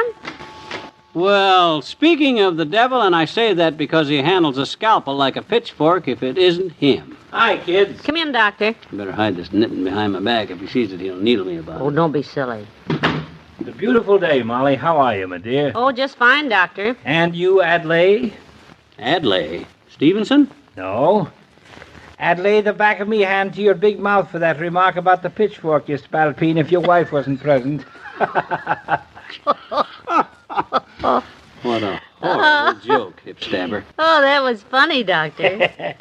Just getting even for that Dulles he pulled on me the other day, Molly. Dulles? Yes, he said, hello, Dulles, and I said, John Foster, and he said, no, Dulles ever. Oh, good heavens. You both ought to have to stand in a corner and listen to political speeches for a month for those remarks. Ooh. I'm probably seeing him too often lately, Molly. It's beginning to affect my character. That could be a very bad... What's the matter? McGee, what are you doing? Me? Yes, you.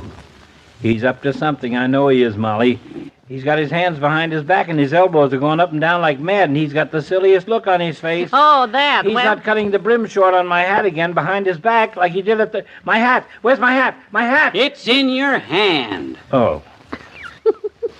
Then what are you doing? Nothing. Oh, show him, McGee. He's not going to tease you. I'm sure he'll agree that it's good relaxation for you. You think so? Sure. Okay. Here's what I'm doing, Doc.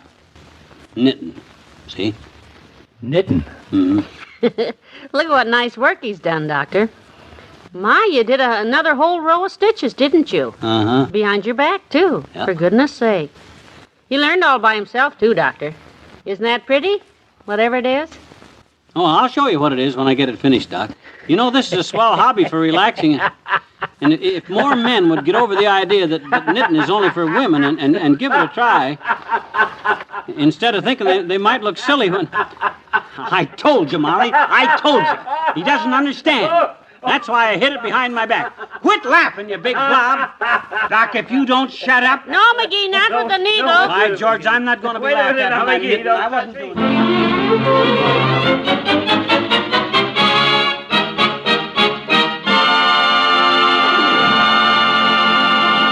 How's the knitting coming, McGee? You still at it? Fine, and yes, I'm still at it. I'm not quitting just because a big fat blob of a friend of mine makes fun of me, don't you worry. If the ex-Prince of Wales once had a hobby in knitting, so can I.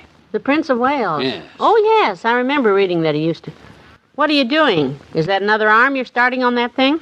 Yes. Don't tell me you're knitting a sport jacket for a polo pony. Nope. You'll see, Tootsie, you'll see. Hey, how about some more yarn? I need more yarn again. Okay, I'll get you some on one condition. What? Tell me what you're knitting. Now, that isn't fair. You'll see it when I finish. Well, then give me a hint. That's all I ask. A little hint. Okay, but get me the ball of wool first. All right, but I want a good hint now, not a silly one. It's a deal. And besides, I'll throw in one answer to the front door as a bonus. Come in.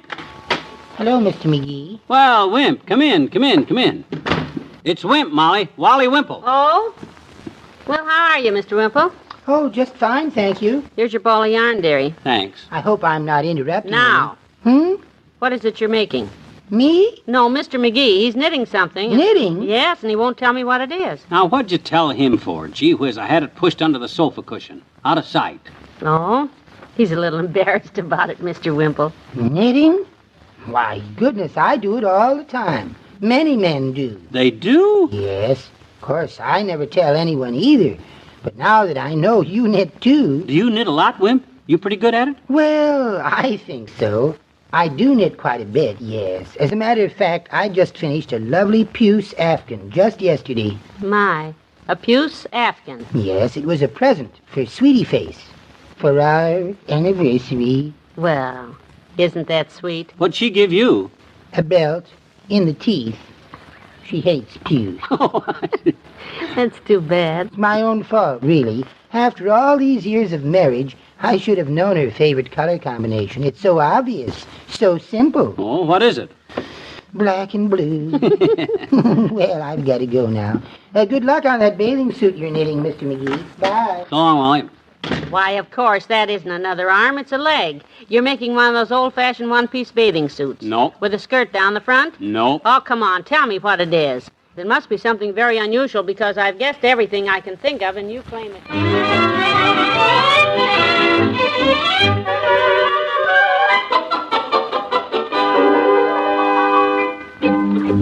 Boy, oh boy, this is going to be great. I can just see everybody's eyes pop on. Oh, Molly, I'm through, kiddo. It's all finished. Good, good. I'm coming. Don't put it away now. I want to see it. Okay, here it is. How do you like it? Pretty, huh? That's it, huh? Yep. You all finished with it? Well, I have to sew one of these little bells back on, that's all. One of the little bells fell off. Well, honestly, I must admit that it is the most ridiculous-looking piece of knitting I've ever seen, and I've seen a lot. Sure, it's ridiculous. Looking. Let me look at it again. See, it's got 3 arms on it. Right. Just one leg, Right. no neck at all, Right. and a row of little bells sewed along the bottom of it. That's it. Now, would you mind at long last telling me just exactly what this silly-looking thing is, if you know? Don't you worry, I know. This silly-looking thing is going to make us a bunch of money, kiddo. A bunch of money? How? Very simple. I'm going to put this thing in a box tomorrow and take it down to the corner of 14th and Oak, where lots of people pass by all the time. Yes? Whenever I see anybody I know, I'll stop and I'll say, "Hey, Charlie, I'll bet you $1 you can't tell me what it is that has 3 arms, 1 leg, no neck, and when it moves, it jingles." And he'll say, "I'll bet you $1 you can't either." Oh. And while a passerby holds the bet, I'll open the box with my knitting in it, hold it up, move it so it jingles, and say, "I not only know what it is, I got one right here." Oh. No, Molly, please. Oh. No, put them needles down, babe. Don't, kiddo. The hell! Ooh.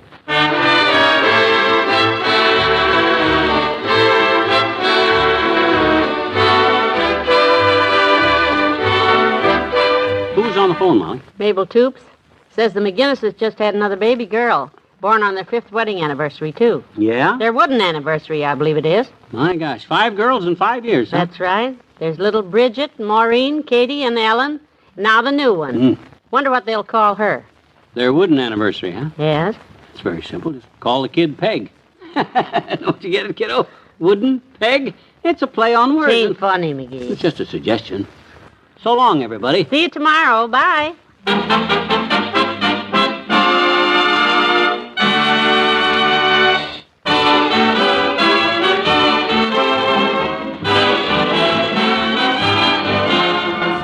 Mr. Whipple and Dr. Gamble are played by Bill Thompson and Arthur Q. Bryan. Be with us again tomorrow, won't you, for another visit with Fibber, McGee, and Molly.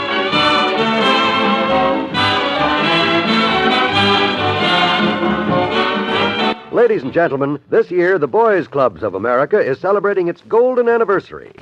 These clubs serve as character building and guidance centers for boys from 7 to 20. Although they are non-sectarian, their philosophy is rooted in fundamental religious principles. Former President Herbert Hoover, chairman of the Boys Clubs of America, calls them the greatest cure for delinquency in our country. More clubs are being added to the present 435 every day. If your area is in need of such a club, help to establish one. help to prevent juvenile delinquency by building juvenile decency.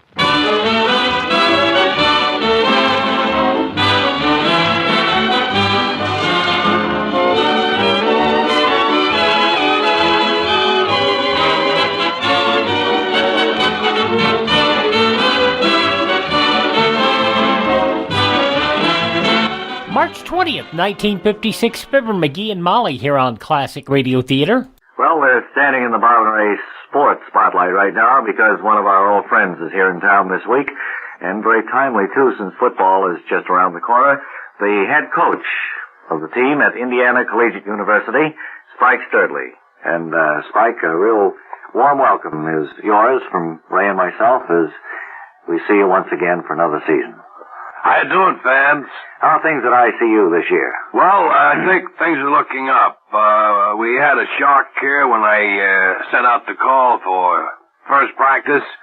I only had 7 men show up. A little short of a full team, huh? That's right. So, a couple of little Shanghai jobs around there. We got a pretty adequate squad of 22 men now. Is your son going to be playing on the team with you this year? Yeah, Oliver? Yes. Yes. He's going to be quarterback in the team. He's a great little thinker, and I like the way he calls plays, and he works well out of the tee, and he can hit a dime with a football. He's a great passer. Well, Spike, now last year, your season wasn't all that could have been expected. No. By that, I mean, I don't think you won any games, did you? That's right, Bob. Last year was one of those years that just seems to happen to us almost every year. What was the reaction of the faculty and the school board when ICU came up with a completely poor team? Well, of course, everyone likes to have a winning team represent them down there on the gridiron. Well, I think most of the complaints came from most of the older graduates. The alumni agitated quite a bit for my scalp. Well, of course, years back, ICU was unbeatable, and then when you came to the school, the record, of course, began going downhill, and it's been going ever since. More or less coincided with my taking over the head coach activities out there at ICU, that their football, Well, wasn't part of this all due to the fact that between the halves you spent no time in the locker room pointing out errors that had been made, suggesting things that could be improved in the second half, that you spent your halftime selling soft drinks and hot dogs in the stands?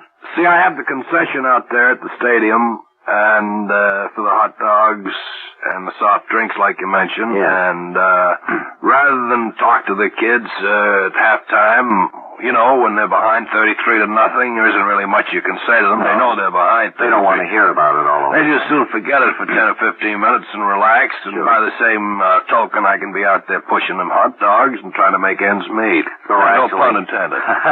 Actually, you don't think that it does affect the overall team score in the final? Well, it's been some criticism of my being engaged in that activity in the newspapers. The local papers seem to think one called me money mad. Yes, well, I can see where they might. Like that, but I don't think it's serious. Well, when's your first game, and who do you play, Spike? Our first game will be Pulse Normal. That comes up next Saturday, and with all intents and purposes, we're going to show up for the game.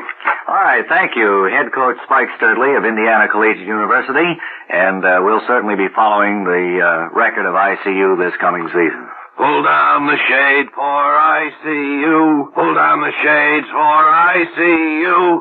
As your back goes passing by, ICU fight. There's Bob and Ray with some football fun here on Classic Radio Theater. Visit our webpage, classicradio.stream, where you can stream our programs on demand, learn more about classic radio collecting, and contact me, classicradio.stream.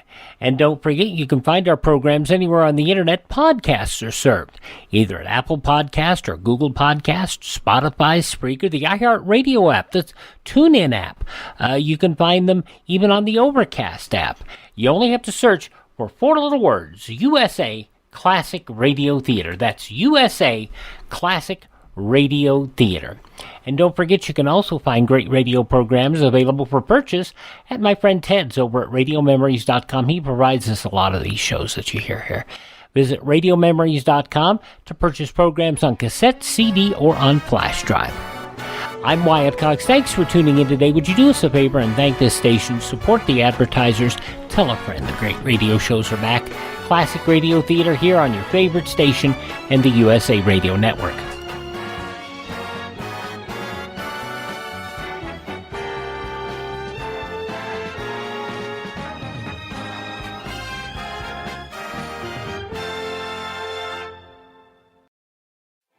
In business, follow-through is everything.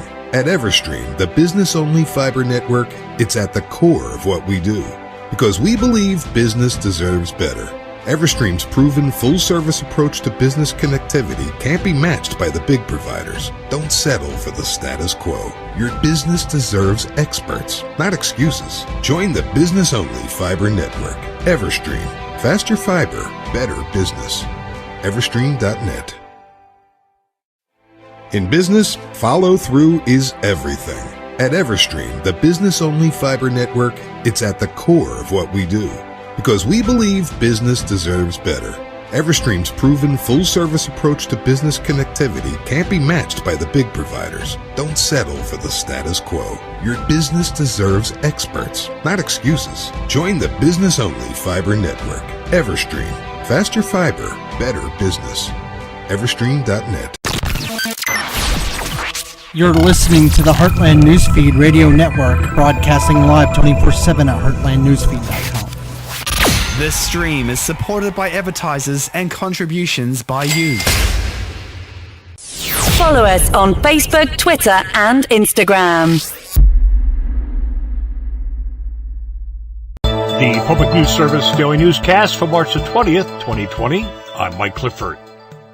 Senate Majority Leader Mitch McConnell unveiled the Senate Republicans' latest coronavirus relief plan Thursday. CNBC reports it includes cash payments of up to $1,200 for individuals, which starts to phase out at $75,000 in adjusted gross income. The Senate has been under immense pressure to get a deal done with the House. CNBC notes the package may still get caught up in political wrangling. And with schools closing around the country to help slow the spread of the coronavirus, millions of children could lose critical learning time, but there are resources to fill the gap. Education experts say early childhood learning is critical to future academic performance. According to Betsy Zorio with the nonprofit Save the Children, wide-scale learning losses could be among the biggest and longest-term impacts the new coronavirus will have on children. During the summer, low-income children typically lose 2 to 3 months of reading progress. So that will be dramatically increased if families don't act now to ensure that the learning process continues. Save the Children has gathered online resources at SaveTheChildren.org with tips and links to help parents help their kids in pre-K through 6th grade keep learning until schools reopen. I'm Andrea Sears reporting. Save the Children says it will continue to update their online toolkit in the weeks ahead. Once schools can open, there will be opportunities to help kids make up for lost time. And New Hampshire's Governor Chris Sununu has ordered expansion of telemedicine services during the COVID-19 outbreak. Sununu signed an executive order on Wednesday that temporarily requires all health insurance carriers in the state to cover telehealth for in-network, medically necessary services, such as video and audio consultations. The idea is to decrease the spread of COVID-19 by limiting in-person doctor visits. Todd Fahey, State Director of AARP New Hampshire, thinks it's a smart move for people of all ages. This may well open up new opportunities to provide more efficient means of delivery of healthcare services. Certainly, telehealth is a positive step. Fahey notes that President Donald Trump recently signed a bipartisan agreement that provides greater access to telehealth for people on Medicare. He adds that remote video and audio technology also is crucial for older people to stay connected to loved ones, especially during this epidemic. So far, COVID-19 appears to be hitting older adults the hardest, and many rely on family caregivers for help. New Hampshire has the second oldest population in the country. Fahey says statewide there are about 177,000 family caregivers, or around 1 in 8 people in the state. And with the new coronavirus, he figures there are undoubtedly many more family members serving in that role. They're the backbone in many ways of the long-term care system. I'm Laura Ross-Brow-Tellem, reporting for Public News Service. This is PNS. The Bureau of Land Management has released a plan to open up large swaths of central Montana to oil and gas development. Eric Teganoff's been talking to critics who say it comes at the expense of public lands and wildlife. The BLM's final Lewistown Resource Management Plan, covering 650,000 acres, potentially cedes up to 95% of central Montana land to the oil and gas industry. It doesn't include any protections for wilderness or wildlife, despite more than 200,000 acres originally identified as having wilderness characteristics. Tracy Stone Manning says just as troublesome is the Trump administration's seeming to ignore the public's desire to see protections. Our concern here is not only about what will happen to the landscape under the Lewistown plan, but of course it's about the public too, and how the public is slowly but surely being cut out of our public lands. The Resource Management Plan has been in the works for 6 years, with an original draft in 2016 under the Obama administration that protected 100,000 acres with wilderness characteristics. Meantime, the National Park Service has closed or restricted access to several sites because of the coronavirus. However, the decision to waive entrance fees at some parks isn't sitting well with all employees. Phil Francis heads an advocacy group for current and retired Park Service workers, and he says large crowds could still congregate, affecting workers and visitors. Not only for visitors and park employees, but people who live in the communities and people who are greeting and working with these visitors. For its part, the Park Service says it's following CDC guidelines about restricting social interaction, including closing visitor centers. Finally, Roz Brown tells us when a blizzard or hurricane is in the forecast, you'd expect people to stock up on food and other supplies. But what's happening with the panic buying on toilet paper in the new coronavirus pandemic? Major grocery and big box stores can't seem to keep paper products in stock, with shoppers hoarding more TP than they can use in a year. Psychologist Baruch Viskoff at Carnegie Mellon University says an absence of early communications about COVID-19 left some people without confidence that the supply chain would remain intact. He adds, in this type of situation, some of us are more vulnerable than others. For whatever reason, given what has happened to them, given their health, their physical, their psychological health, where they are in the moment, many people are just more prone to stress at particular situations. Warehouses in Nevada have reported shortages of bottled water, flour, sugar, and rice. 92% of goods in Nevada are delivered by highway, and the head of the Nevada Trucking Association has said delivery drivers are dedicated to keeping the retail shelves stocked. I'm Roz Brown. To get through the current crisis, Fishoff recommends limiting how much TV you watch about the coronavirus, checking for updates only 2 or 3 times a day. I'm Mike Clifford for Public News Service. We are member and listener supported,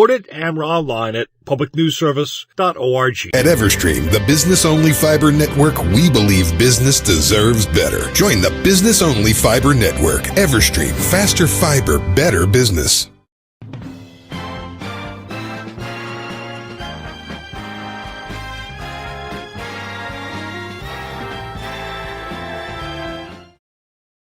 The USA Radio Network presents the greatest radio programs of all time.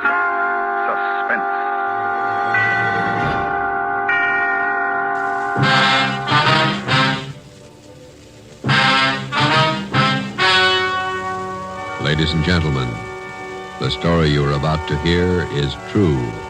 Only the names have been changed to protect the innocent. Dragnet. This is classic radio theater. Gangbusters! I was a communist for the FBI. Lights out, everybody. Now here's your host, Wyatt Cox.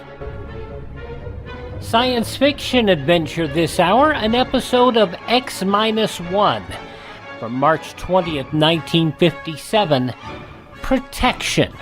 And this one is a strange one, but then aren't they all? Countdown for blast off. X-5, 4, 3, 2, X-1, fire.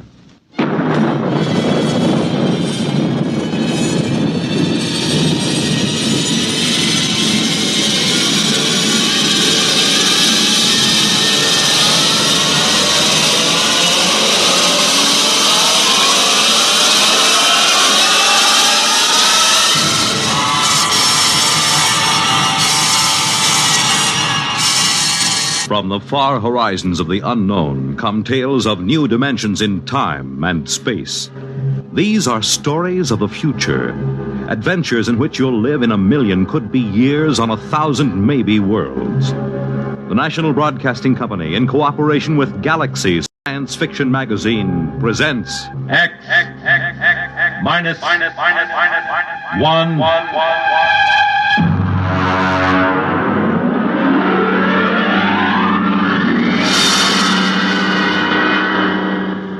Tonight, Protection by Robert Sheckley.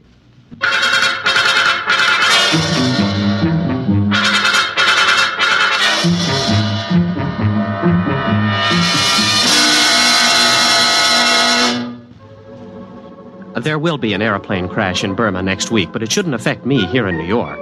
And the Feegs certainly can't harm me, not with all my closet doors closed. No, the big problem is Lesnar. I must Lesnar.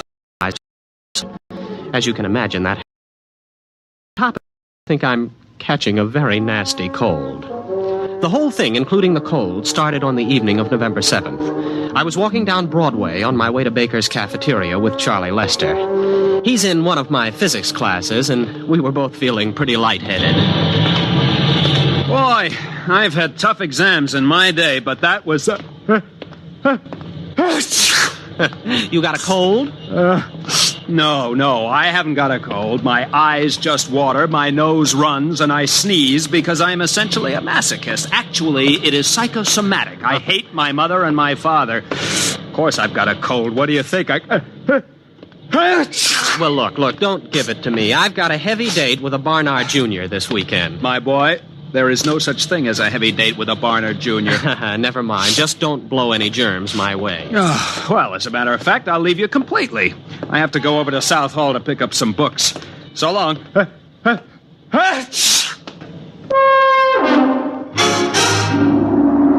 At the moment Charlie left me, I had in my pocket 5 coins, 3 keys, and a book of matches. Just to complete the picture, let me add that the wind was coming from the northwest at 5 miles per hour. Venus was in the ascendancy, and the moon decidedly gibbous. You can draw your own conclusions from this. I reached the corner of 114th Street and began to cross. The truck! Watch out for the truck! Watch out! Huh? What truck? Who? What? There's no truck on the street. What? Oh, well, thanks, friend. If you hadn't warned me, I'd... Hey, where are you? Who said that to me? Where are you? Can you still hear me? Well, sure I can. Where are you? There isn't anybody here. Where are you? Gronish. Is that the referent? Refraction index. Creature of insubstantiality. The shadow knows. Did I pick the right one? What, you're invisible? That's it. I knew the concept was somewhere in you. Well, what are you? A Valadusian Derg. A what? Would you mind opening your larynx a little wider, please? You see, I am using your subvocalizations to communicate. Now, breathe deeply. That's it. That's it. That's better. Well, let's see now. I am the spirit of Christmas past, a creature from the Black Lagoon, the bride of Frankenstein. Now, hold on. What are you trying to tell me, that you're a ghost or a creature from another planet? Same thing, obviously. Oh, well, that makes it all perfectly clear. Any fool can see that a disembodied voice must belong to someone from another planet. Exactly. I'm invisible on Earth, but my superior senses spotted approaching danger and warned you of it. Well, thanks. Thanks anyway about that. Well, what are you? One of those strange voices that warns Aunt Minnie to stay out of the elevator? Which then crashes to the basement? Something like that. Well, goodbye. What's the matter? Well, not a thing, except that I seem to be standing in the middle of 114th Street talking to an invisible alien from the farthest reaches of outer space. I suppose only I can hear you. Well, naturally. Oh, great. Well, you know where this sort of thing will land me. The concept you are subvocalizing is not entirely clear. Now, look, please, go back to one of my childhood traumas where you came from and let me alone. Thanks for the warning about the truck. Good night. Where are you going? I am going to a saloon down the street, much frequented by Columbia students. Won't you talk with me? Look, please, will you cut it out? There are 2 girls watching me now. But you must talk to me. The real subvocal contact is very rare and astonishingly difficult. Sometimes I can get across a warning just before a dangerous moment. But then the connection fades. Well, you mean that is the explanation of premonitions of danger? That's right. Conditions might not be right for this kind of contact for another 100 years. Look, this is very interesting stuff for Professor Ryan at North Carolina, not for the physics department at Columbia. I have heard statistics about the overcrowding of mental hospitals, and I am not interested in contributing to that condition. Besides, there's a cop looking at me. I appreciate your social situation, but this contact with me is in your own best interest. I want to protect you from the myriad dangers of human existence. Get lost. Well, I can't force you. I'll just have to offer my services elsewhere. Goodbye, friend. Goodbye. Oh, just one last thing. Stay off subways tomorrow between noon and 1:15 p.m. Why? Someone will be killed at Columbus Circle, pushed in front of a train by shopping crowds. You, if you're there. Goodbye. No, what? Someone will be killed there tomorrow? Are you sure? Of course. It'll be in the newspapers? I should imagine so. And you know all sorts of stuff like that? I can perceive all the dangers that radiate toward you and extend into time. My one desire was to protect you from them. Oh. Well, look, will you wait till tomorrow evening? Those two girls are giggling now. You will let me be your protector? I'll tell you tomorrow after I read the late papers. The item was there, all right. I read it in my furnished room at 113th Street. Man pushed by the crowd, lost his balance, fell in front of an oncoming train. Well, this gave me a lot to think about while I waited for my invisible protector to show up. By the time he contacted me, I didn't know that I liked the whole idea. Don't you trust me? I just want to lead a normal life. If you lead any life at all. That truck last night? That was a freak. A once-in-a-lifetime hazard. It only takes once in a lifetime to die. There was the subway, too. No, well, that doesn't count. I hadn't planned on riding it today. But you had no reason not to ride it. That's the important thing. Just as you have no reason not to take a shower in the next hour. Why shouldn't I? A Miss Flynn who lives down the hall is now taking her shower and will leave a melting bar of pink soap on the pink tile of the bathroom floor.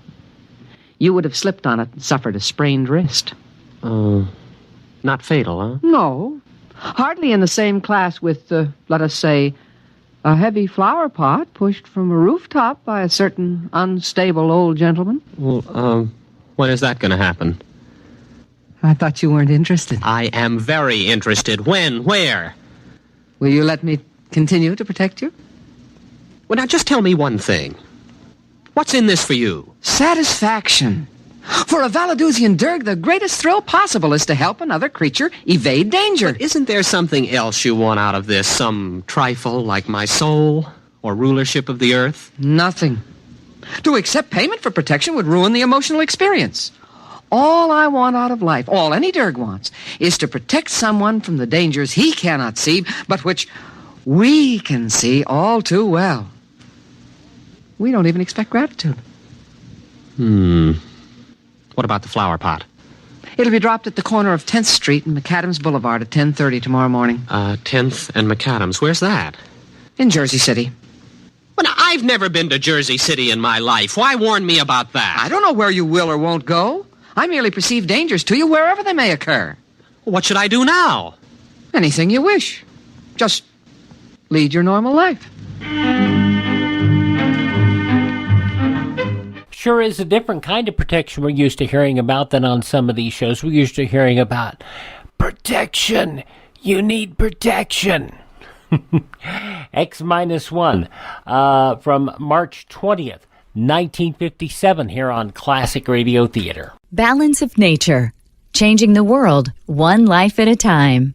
I look at Balance of Nature and I look what it's doing for me and for the patients that I have that are taking it, and it's been phenomenal watching the changes that have happened and how much healthier and how much more energy they have. If we give you the proper nutrients, your body's able to produce what it needs. And here's a product from Balance of Nature that basically makes it so you get the nutrient equivalent of eating 10 servings of fruits and vegetables a day. The thing that amazes me with it is that it's so simple. Don't wait to see what getting over 10 servings of whole fruits and vegetables every day can do for you. Right now, Balance of Nature is offering free shipping and 35% off on any new preferred order of fruits and veggies.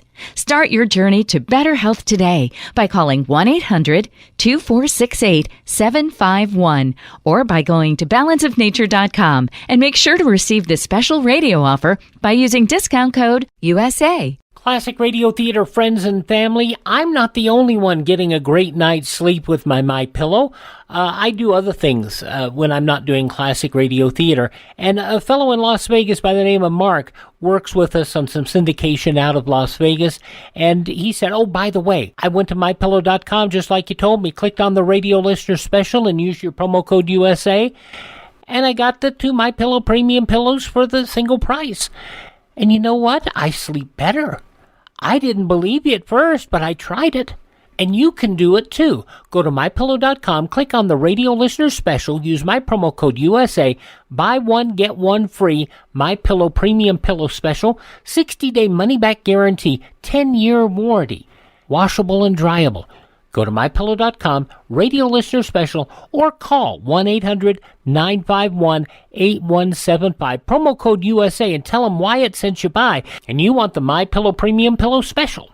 If you're over the age of 50 and considering buying an annuity in the next 60 days, I have some important news for you. Don't buy an annuity until you understand the pros and cons of annuities. A free book to help you maximize your retirement income from television host and 3-time author Josh Melberg has been released. This book reveals little-known truths about annuity strategies in simple-to-understand terms. Grab a pen right now because we are about to offer you this free book that unlocks the 5 little-known secrets we believe baby boomers and seniors should know before buying an annuity. Call 800-985-1813 now, and you'll receive a free copy of Josh Melberg's book, Next Gen Annuity Strategies Revealed. As a bonus, we'll also send you a copy of The #1 Mistakes Retirees Are Making with Their Investments Today, and a free DVD on how you can get up to 33% more income in retirement. Call 800-985-1813 now. Again, that's 800-985-1813. Employees of J.D. Melberg Financial have the appropriate licenses for the products they offer.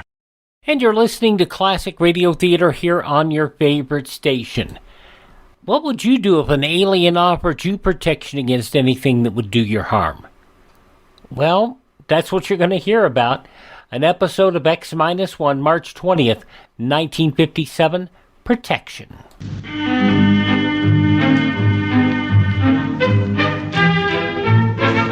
It started out well enough. I attended classes at Columbia, did homework, saw movies, went on dates, played table tennis and chess, all as before. At no time did I let on that I was under the protection of a Valadusian Derg. Even Charlie didn't notice it, though he had a pretty good excuse. Boy, are you lucky. I got stuck in that elevator for 4 hours. Say, how come you walked? I never saw you volunteer to walk 5 flights before. Oh, well, a little bird told me. Oh, boy, I wish I wish I had a little bird like that. Why don't you do something for that cold? Why should I? What's it ever done for me?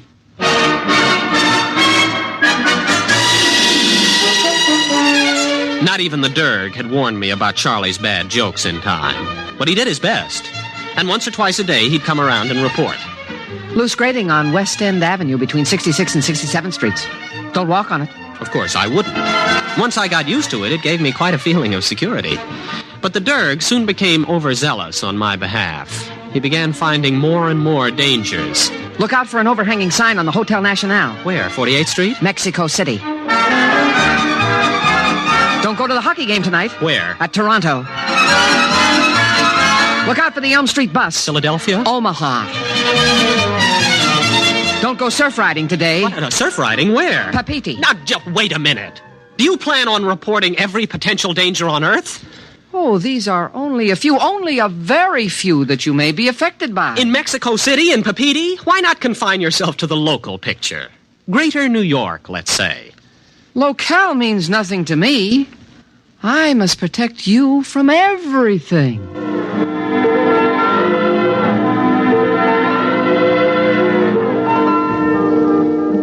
Well, it was rather touching in a way, and there was nothing I could do about it.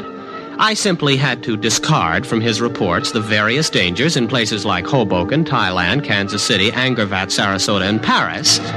I concentrated pretty much on Manhattan. He did save me from a pretty nasty holdup on Cathedral Parkway and a 4-alarm fire. But he kept stepping up the pace. Tainted food in Baker's cafeteria. Don't eat there tonight. Amsterdam bus 312 has bad brakes. Don't ride it. Mellon's tailor shop has a leaking gas line. Explosion due. Have your clothes dry cleaned elsewhere. Rabid mongrel on prowl between Riverside Drive and Central Park West. Take a taxi. Soon I was spending most of my time not doing things and avoiding places. Danger seemed to be lurking behind every lamppost waiting for me.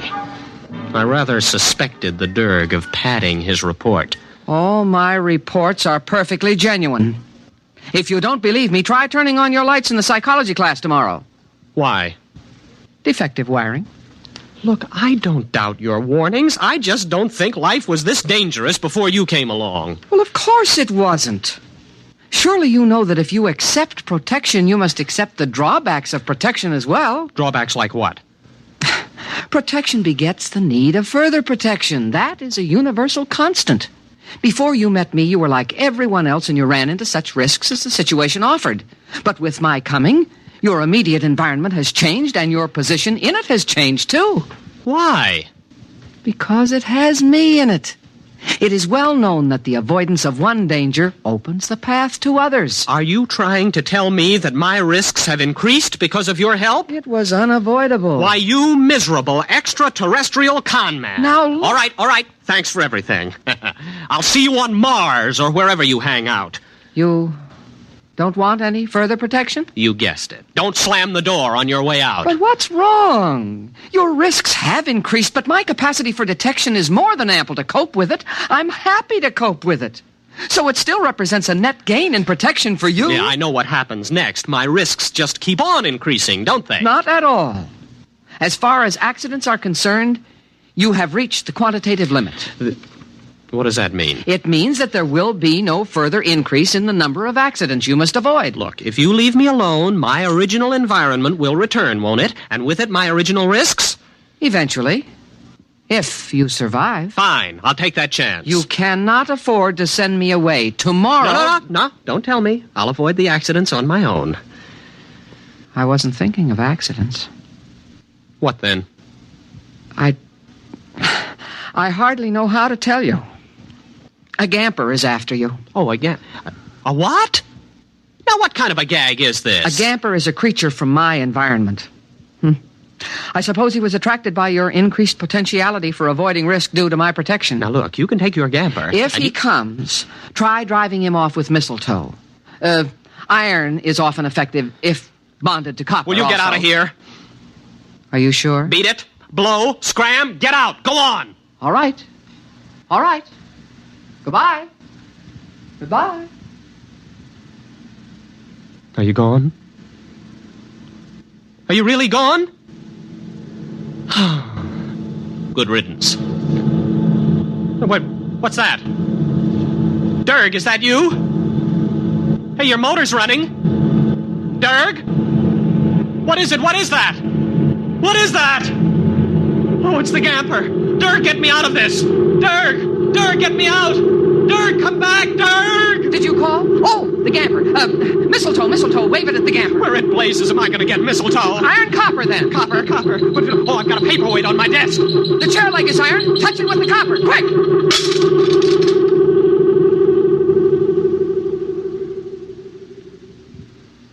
You see?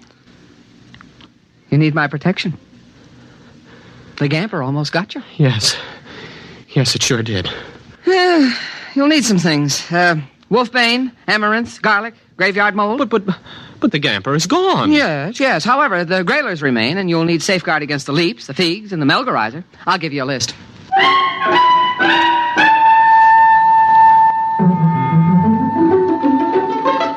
He gave me a list, and I went shopping. I ran into Charlie at the supermarket. Hey, Bob!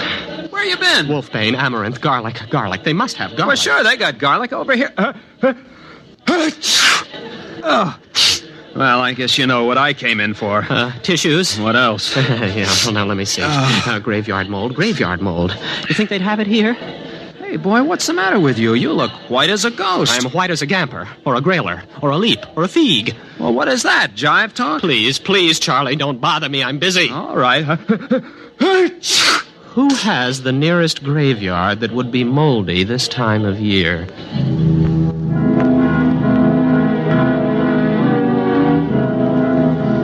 It was a game between these extraterrestrials, and I was in it. Some of them wanted to kill me, some to protect me. None of them cared for me, not even the Derg. And the situation was all my fault. At the beginning, I had had the accumulated wisdom of the human race at my disposal. That tremendous and distinctive hatred of witches and ghosts, the irrational fear of alien life. For my adventure has been played out 1,000 times, and the story is told again and again, how a man dabbles in strange arts and summons up a spirit.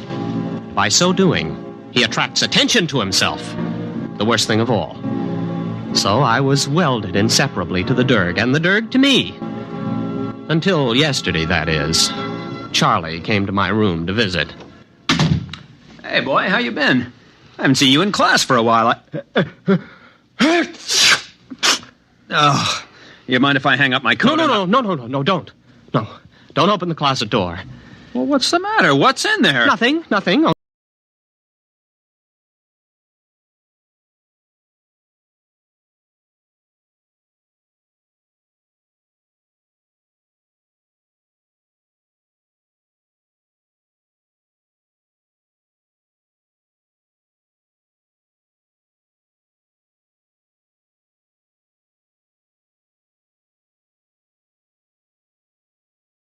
Only that's the only way to hold off the Feigs, by keeping closet doors closed. The leaps are more menacing, but the eye of a toad seems to stop them. And the Melgarizer is dangerous only in the full of the moon. Only in the... Uh-huh. Well, Bob, it's been grand. Bye.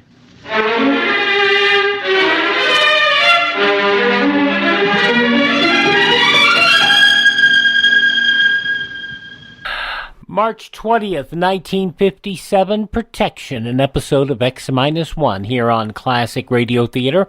We'll have the conclusion along with another yours truly, Johnny Dollar episode in 4 minutes right here. At Everstream, the business-only fiber network, we believe business deserves better. Everstream's full-service approach to business connectivity delivers the speed and reliability that businesses demand. Everstream, faster fiber, better business. In business, follow-through is everything.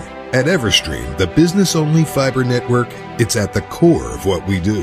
Because we believe business deserves better. Everstream's proven full-service approach to business connectivity can't be matched by the big providers. Don't settle for the status quo. Your business deserves experts, not excuses. Join the business-only fiber network. Everstream. Faster fiber, better business. Everstream.net. Classic Radio Theater family, let me ask you a question. How did you sleep last night? Did you toss and turn? Could you just not get comfortable? And that is one of the things that the MyPillow does for you. Because part and the bulk of the problem of not being able to get to sleep at night is because that doggone pillow. You just can't get comfortable. But with a MyPillow, I have the best sleep of my life. I'm in the best health of my life. I do the best work of my life. And it's not for any reason other than the only thing that changed was my pillow. I have to tell you that, and you don't have to just take my word for it. Go to mypillow.com, click on the radio listener special, and use my promo code USA and get you the buy one, get one free special, $69.98. You cannot get a MyPillow in any retail store at that price. But here's the great deal. You get to sleep on it for 60 days at no risk. Because Mike Lindell says you're going to like it so much, and he's so confident that you're going to like it so much, and so am I, that all you have to do is, if you don't like it, send it back. Doesn't get more complicated than that. I mean, that's easy. Anybody could do that. And the best part, 10-year warranty. They are washable and dryable. Have you ever had a pillow that, has gotten yicked up after years? All you gotta do is throw it in the washing machine, pop it in the dryer, comes out good as new. Made in the USA. MyPillow.com radio listener special. Use my promo code USA, or you can call 1-800-951-8175. Tell them I sent you by, and now tell them you want your buy one, get one free special on the MyPillow Premium Pillow.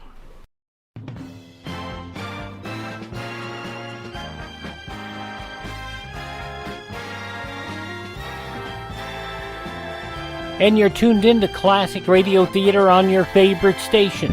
It seems like this protection isn't going to keep him healthy. I don't think so. X-1 Protection, March 20th, 1957.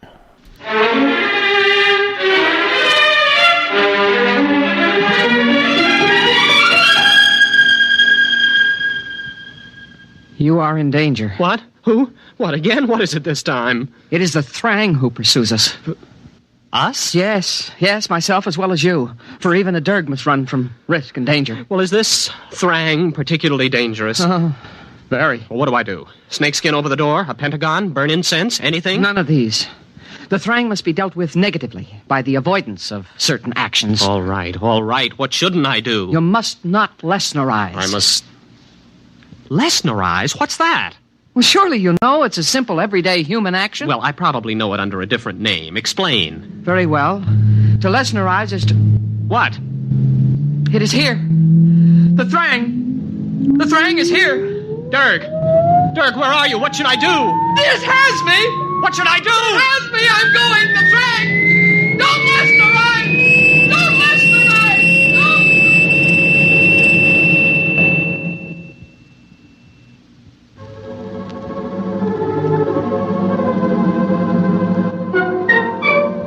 So I'm sitting tight now. There'll be an airplane crash in Burma next week, but it shouldn't affect me here in New York. And the Feig certainly can't harm me. No, not with all my closet doors closed. No, the problem is Lesnerizing. I must not Lesnerize, absolutely not. If I can keep from Lesnerizing, everything will pass and the chase will move elsewhere. It must. All I have to do is wait them out. Trouble is, I don't have any idea what Lesnerizing might be. A common human action, the Derg said. Well, at the moment, I'm avoiding as many actions as possible. I've caught up on some back sleep, and nothing's happened. So that's not Lesnerizing. I went out and bought food, cooked it, and ate it. That wasn't Lesnerizing. I'm telling you the story, and that isn't Lesnerizing. I'll get out of this yet. I will get out of it. I'm going to catch a nap now. I think I've caught Charlie's cold. I think I'm going to have to...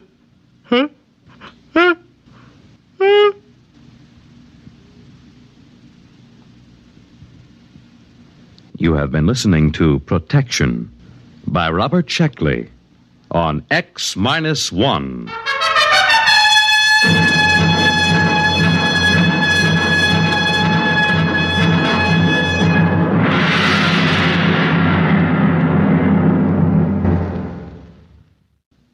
X-1 is presented by the National Broadcasting Company in cooperation with Galaxy Science Fiction Magazine, which this month features Survival Kit by Frederick Pohl.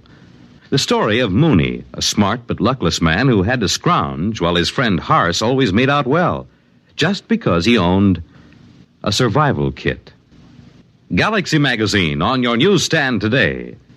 Tonight, X-1 has brought you Protection, a story from the pages of Galaxy, written by Robert Sheckley and adapted for radio by Ernest Kenoy.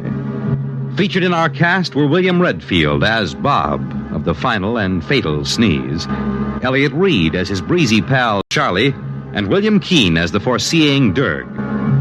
Your announcer, Fred Collins.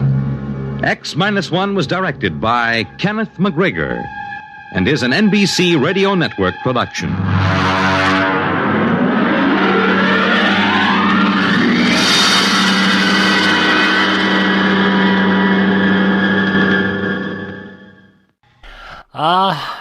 Spoiled by a Sneeze.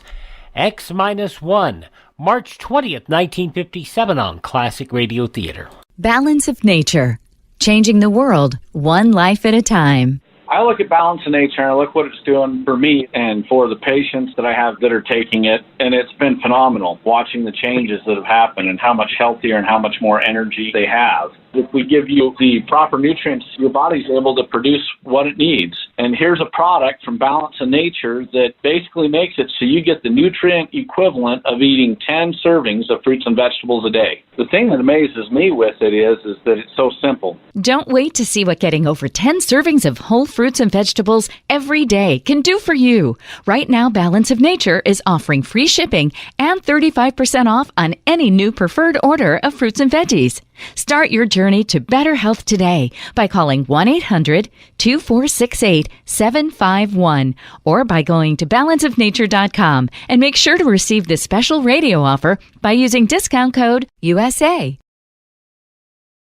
Hi, I'm Wayne Allen Root. I want all of you to get real. Get real. Get real water, that is. I live and die with my real water. It's the only stable negative ion alkaline water in America. I drink it everywhere I go, and it tastes great too. Real water has upped their game again. Now with the Real Water Concentrate, you can get real water anytime, anywhere on the go. Just a few squirts of the Real Water Concentrate, and you can transform any good purified water into real water. Basically, the concentrate adds trillions of extra electrons, turning your water into an alkaline, electron-abundant powerhouse. And here's an additional benefit. You can put Real Water Concentrate in your coffee, tea, or juice. Heck, it even improves cheap wine. I challenge you to give it the taste test. You'll be amazed. Here's the deal. Since you're one of my listeners, you get a free bottle of the Real Water Concentrate. Free. 100% free. All you have to do is pay the small shipping and handling fee. Call 702-381-1217. Tell them War sent you and get your free bottle. 702-381-1217. Go to teamgetreal.com. Why spend more than you have to on your life insurance? Hi, I'm John David Wells from the Wells Report. Did you know that life insurance rates have fallen 60% over the past 25 years? Even if you already own life insurance, you should check out the folks at AccuQuote. Since 1986, they've helped millions of people save up to 60% on their life insurance by comparing the rates and features of dozens of top-rated life insurance products. Want some examples? Here's this one. A healthy 50-year-old non-smoker can buy $500,000 worth of 10-year level term for less than $45 a month. A 60-year-old under $120 a month. 20 or 30-year terms. Even permanent plans are also available. And if you're on medications or have health problems, the experts at AccuQuote will still work with you to find an affordable policy. Nobody does it better than AccuQuote. Call 877-437-5912 right now. That's 877-437-5912. 877-437-5912. Life insurance. AccuQuote. Call them today. Rates, policy forms, and availability vary by state. All right, now on Classic Radio Theater, we have part 2 of a 5-part yours truly Johnny Dollar story, The Jolly Roger Fraud Matter. This was originally broadcast March 20th, 1956. From Hollywood, it's time now for Johnny Dollar. Johnny, this is Jan. Yes, Jan. A minute ago, after you left me here at my apartment, I got a phone call. Yeah? A threat. If I help you on this case, there'll be another accident. Huh? Like the one that happened to Bert. Fatal. To me. Jan. To you. Oh, Johnny, I'm afraid. Stay right where you are. I'm on my way over.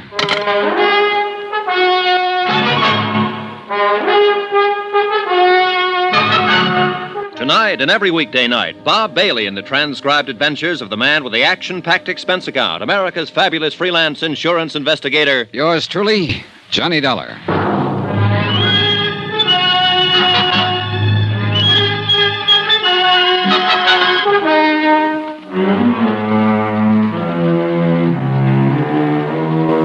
Expense account submitted by Special Investigator Johnny Dollar. To the Universal Adjustment Bureau, attention Patrick McCracken. Pat, I'm addressing this to you instead of to the Southwestern Maritime Insurance and Liability because Southwestern's sole representative here in San Diego, California, Bert Parker, died yesterday in the hospital, presumably of an accident. But I don't believe it. I think it's because he knew too much about this case. The Jolly Roger fraud. Item 6270, cab fare and tip, from my hotel to the little apartment of Jan Penny, who had been Bert Parker's secretary before he was killed.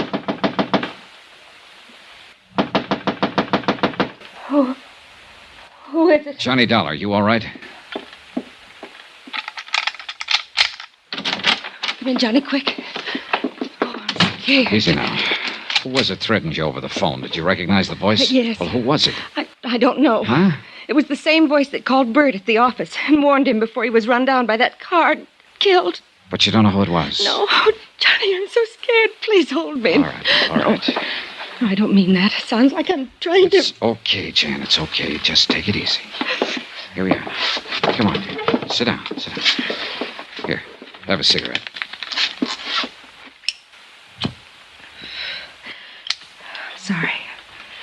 I'm sorry, Johnny. I guess it's just been too much for a gal. Yeah, sure. I don't doubt it. I thought when I bought you a few drinks tonight, you'd be able to come back here and sleep and forget what's happened. Forget about Bert being killed. It's because he held up the claim on the Jolly Roger, because he sent for you. That's why they're threatening you, too. Oh, Johnny, be careful. And you have no idea who they is? Of course I do. The same idea you have. The man who owned the Jolly Roger before she burned and sank. Paulus Zanagian. Just how much do you know about Zanagian? Only what Bert told me. He was an international crook, gun runner, spy, shipping magnate, international troublemaker. Yeah, and just about as welcome in any decent country of this world as the plague. Bert didn't want to insure the Jolly Roger. Certainly an appropriate name, all right. If ever there was an international pirate. But go on, Jen. Bert didn't want to insure it. $460,000 wooden hull and all, but he had to. Southwestern is a small company, Johnny, and the premium, 2 years premium in advance, was too much to turn down. So that was the clincher. Yes. And Bert needed it so much. But then it burned and sank. Yes. When they submitted the claim, Zanagian himself. Oh? Yes, Johnny. It was Paulus Zanagian himself who bought the policy, and he made the claim. Demanded immediate payment. But when Bert decided to hold up until you could come out here and investigate it... The warnings and the so-called accident that killed him. Yes. Now they're warning me. You. Oh, Johnny, why don't you give this up? Where's Zanagian now? Here in San Diego at the Larchmont. And you're sure it wasn't he who called you tonight, who called Bert and warned him? I'm sure. I would have known his voice, his accent. But, Johnny, I'm frightened. All right, now look. Go on in there, into your bedroom and sleep. No. Take a sleeping pill, whatever you like, but get some sleep. Look, there's nothing we can do tonight, and there'll be plenty for us to do tomorrow. But after that phone call, I'll stay right here on the sofa. And look, I've got this. Have you any kind of a gun? No, Johnny. Well, now, go on in there, lock your windows, close the drapes, and get some sleep. That's orders. All right. Good night, Johnny.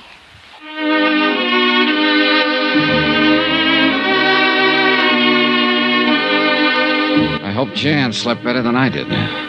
Expense account item 7, 90 cents. Taxi to police headquarters, first thing in the morning. I spent a solid hour talking with Detective Sergeant Joe Franklin. Yes, they were working on the hit-run death of Bert Parker. No, they hadn't come up with any leads. All he knew was that Bert had left his office late, was shortcutting his way through an alley to where his car was parked, had been knocked down when he reached the end of the alley. No witness, no tar marks, nothing.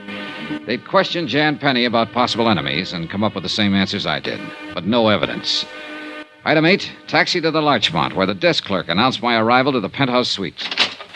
Come in, sir. I've been waiting for you to call on me. Mr. Zanagian? Terribly distressing news about your colleague, Mr. Parker. I feel... Oh, sit down, won't you? Thanks. Tell me, sir, have the police found any clue as to who ran down and killed the poor man? Oh, you know that he died last night? Oh, yes, of course, within a few minutes of when it happened. But was Sergeant Franklin able to give you no inkling of who might have done it? Oh, do not look surprised, my boy. I not only know of your visit to police headquarters this morning, but of everything else you have done since your arrival here in San Diego. Well, that's very interesting, Mr. Zanagian. Yes, isn't it? But I'm sure the reason for it is very obvious. Is it? Of course, my friend, of course. I am depending on you to see that prompt payment of my insurance on the Jolly Roger is made.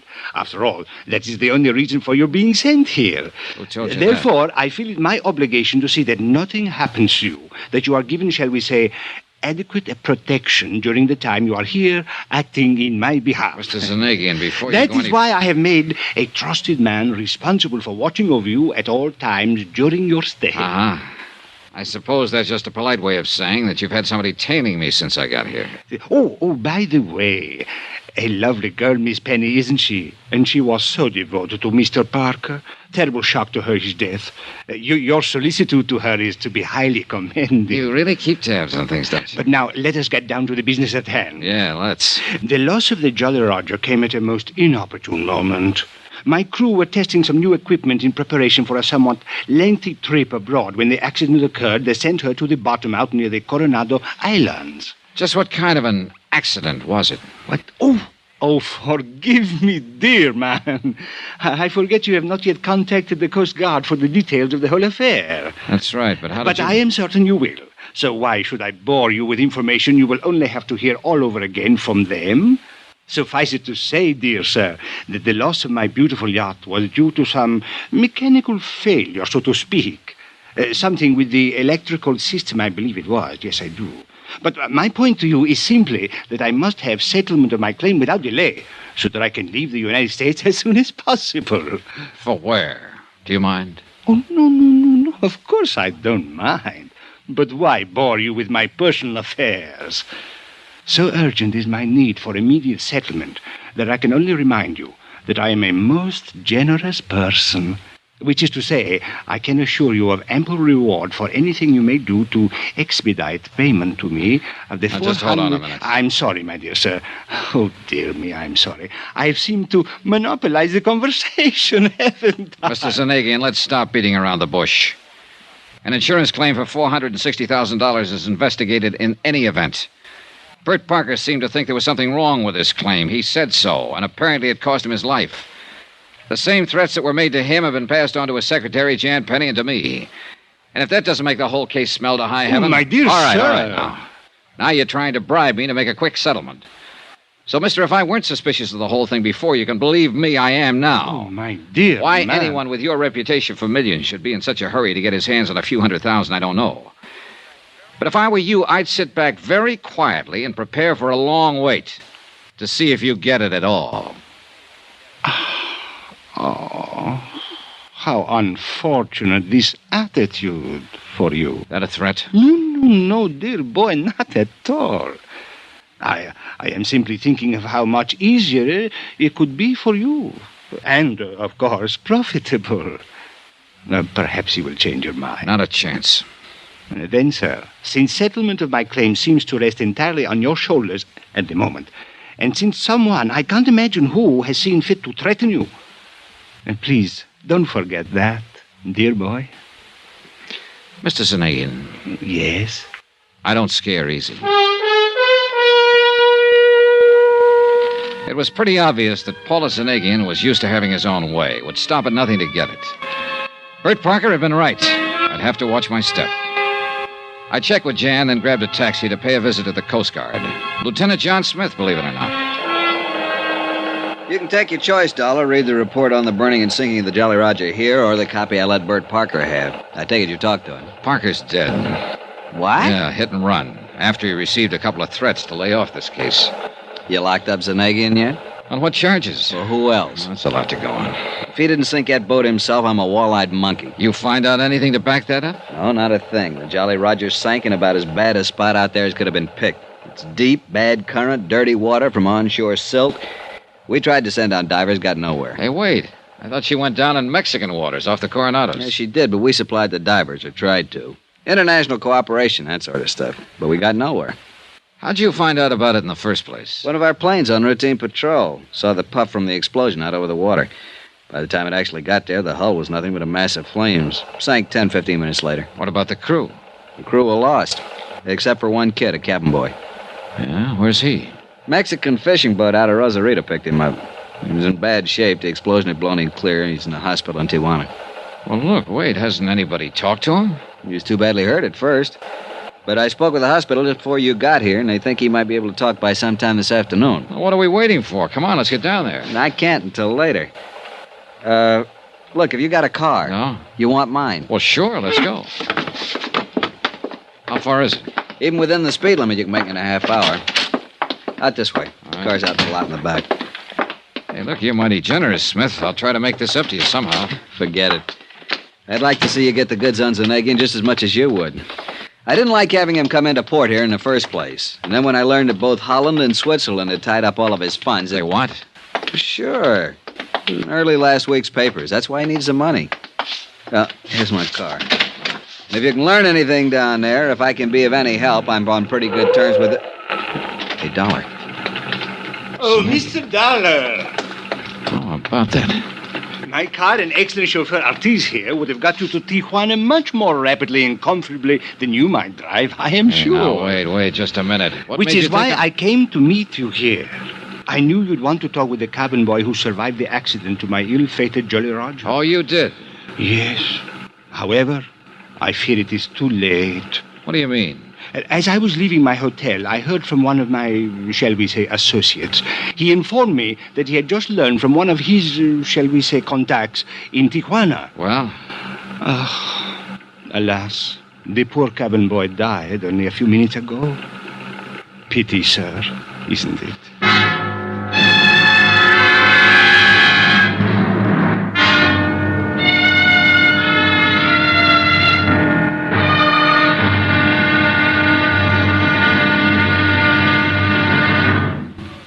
Now, here's our star to tell you about tomorrow's intriguing episode of this week's story. Tomorrow, a dead man talks. And what he has to say isn't very pleasant. For it all adds up to just one more good, solid thread on the life of yours truly, Johnny Dollar.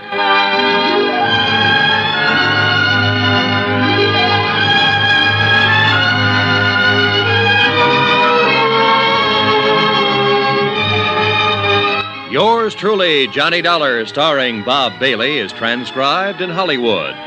It is produced and directed by Jack Johnstone, who also wrote tonight's story.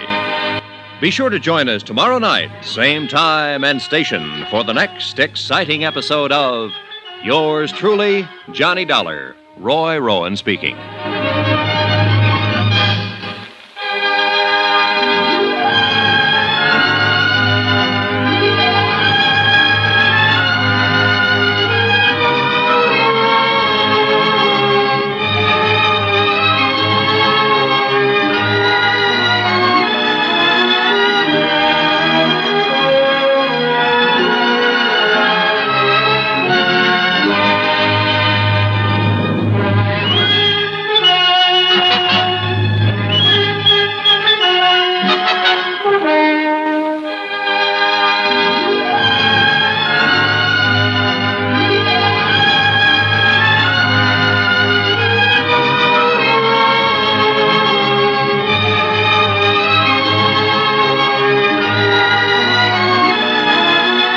Quite the ugly story.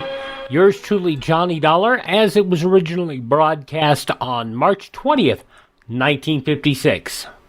Hope you'll take a moment to come visit our webpage, classicradio.stream. There you can stream our programs on demand, learn more about classic radio collecting, and contact me there. classicradio.stream. And don't forget, you can find our programs free of charge on demand. If you miss a day, you don't have to miss a show. If you miss a Yours Truly Johnny Dollar story or any of that, you can catch up on them by going anywhere on the internet where podcasts are served. You can get them through the iHeartRadio app, the Spotify app, the TuneIn app, Spreaker, Apple Podcast, Google Podcast, Overcast. All you have to do is search for USA Classic Radio Theater. That's USA Classic Radio Theater. By the way, Ted over at RadioMemories.com has a full collection of all the Yours Truly Johnny Dollar stories, either on cassette, CD, or on flash drive. Just give him a visit over at RadioMemories.com. Get in touch with him and tell him I sent you by RadioMemories.com. Have yourself a great day. I'm Wyatt Cox. Please thank this radio station, support the advertisers, and as always, tell a friend the great radio shows are back. Classic Radio Theater here on your favorite station and the USA Radio Network.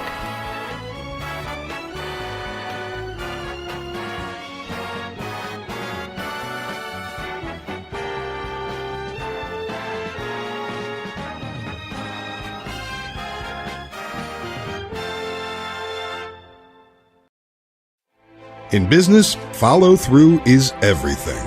At Everstream, the business-only fiber network, it's at the core of what we do. Because we believe business deserves better.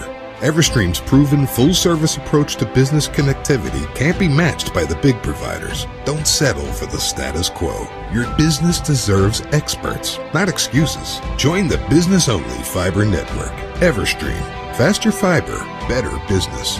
Everstream.net. At Everstream, the business-only fiber network, we believe business deserves better. Join the business-only fiber network. Everstream. Faster fiber, better business. Hamilton was adopted from a rescue in 2008. He really likes to be around people. I get out my mat and I'm doing a downward dog and he's underneath. He's quite the pug about town. He gets invited to a lot of parties. He knows he's a pretty big deal. Look at this little face. How could you not love him? Hamilton the Pug, Instagram star, and shelter pet. Amazing adoption stories start in shelters. Visit theshelterpetproject.org to find a pet near you. Brought to you by Maddie's Fund, the Humane Society of the United States, and the Ad Council. You make sure his toys don't have any sharp edges. You taught her what to do when the smoke alarm goes off. You do so much to keep your child safe. But are you using the right car seat for your child?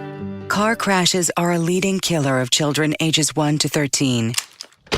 Protect your child's future at every stage of life. For information on the right seat for your child, visit safercar.gov/the right seat. A message from the National Highway Traffic Safety Administration and the Ad Council.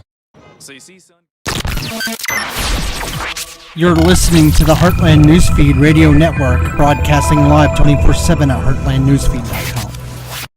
This stream is supported by advertisers and contributions by you. Follow us on Facebook, Twitter, and Instagram.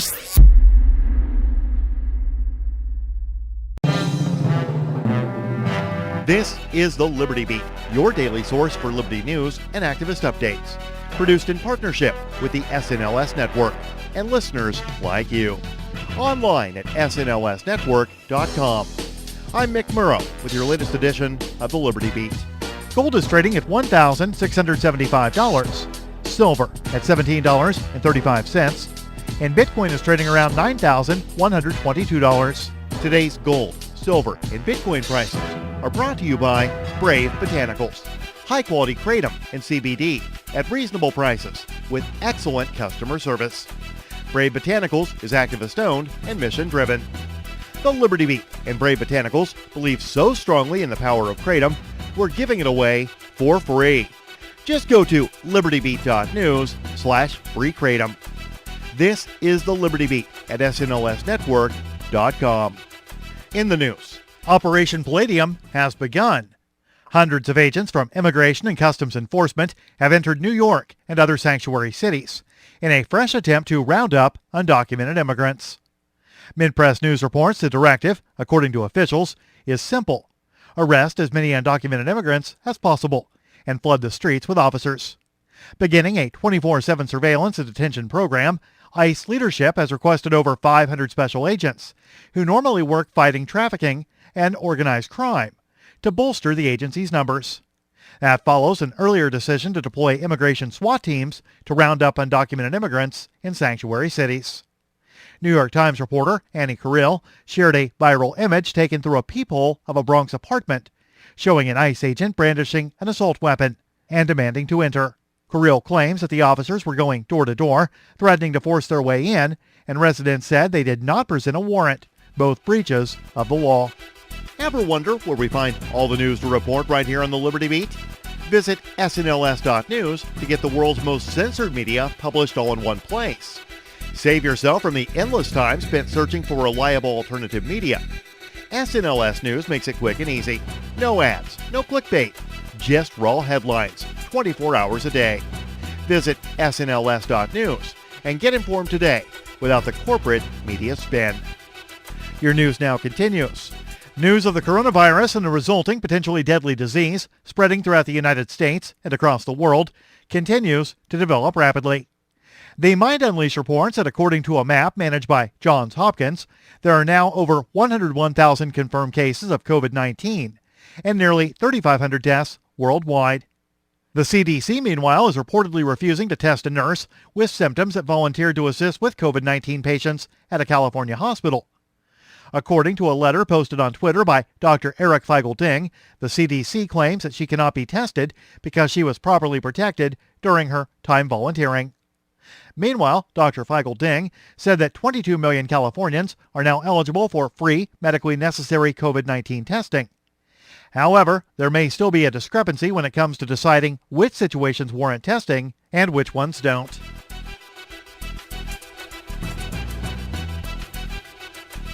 As coronavirus panic hits the United States, a financial lobbying group is attempting to use the crisis to push through the deregulation of its industry.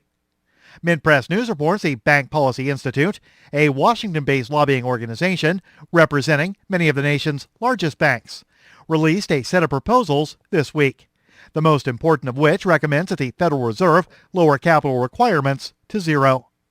That would mean banks could lend an unlimited amount without having any assets or wealth to back it up. It also advocated relaxing the so-called stress tests that force banks to show that they can withstand economic shocks. This, it claims, would help America fight the COVID-19 virus. The report's lead author was BPI CEO Greg Baer, former managing director of J.P. Morgan Chase.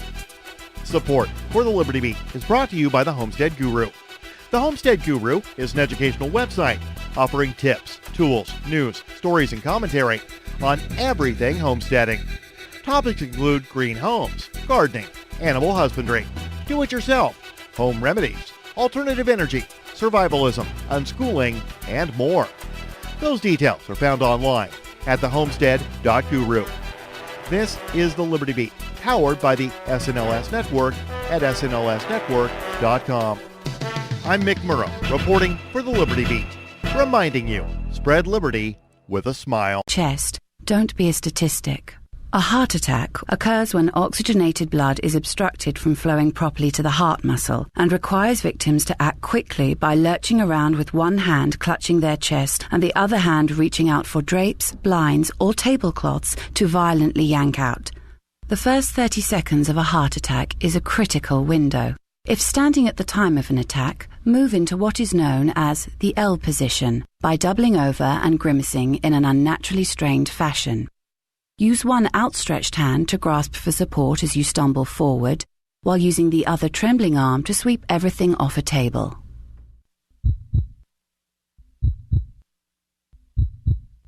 This is the Onion News Network.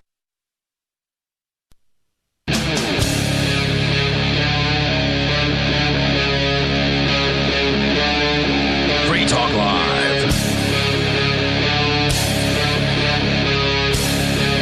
It is Free Talk Live, the freest show on the air. The number is 855-450-3733. Feel free to call in and discuss Corona. That's what we'll be talking about for most of today, because what else is there to talk about? I guess it's what everybody's talking about, sadly. I mean, I'd love to talk about other things, but ultimately, when something's this big and this in your face, you have to talk about it, and there's no getting around it. Free Talk Live's always prided itself on addressing topics that other people aren't talking about, but, I mean, you know, sometimes you gotta. Yeah, and the numbers, they don't look good. Stock market's down 17% on the week, the biggest fall weekly since the Lehman Brothers crash. All the Trump gains are gone. Gone, totally. Italy passed China in deaths.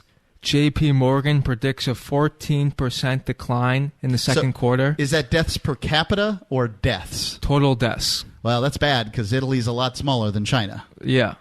And not to take a shot at socialized medicine, but I'm going to take a shot at socialized medicine because the socialized medicine proponents have all been taking shots at us. Yeah. Mm-hmm.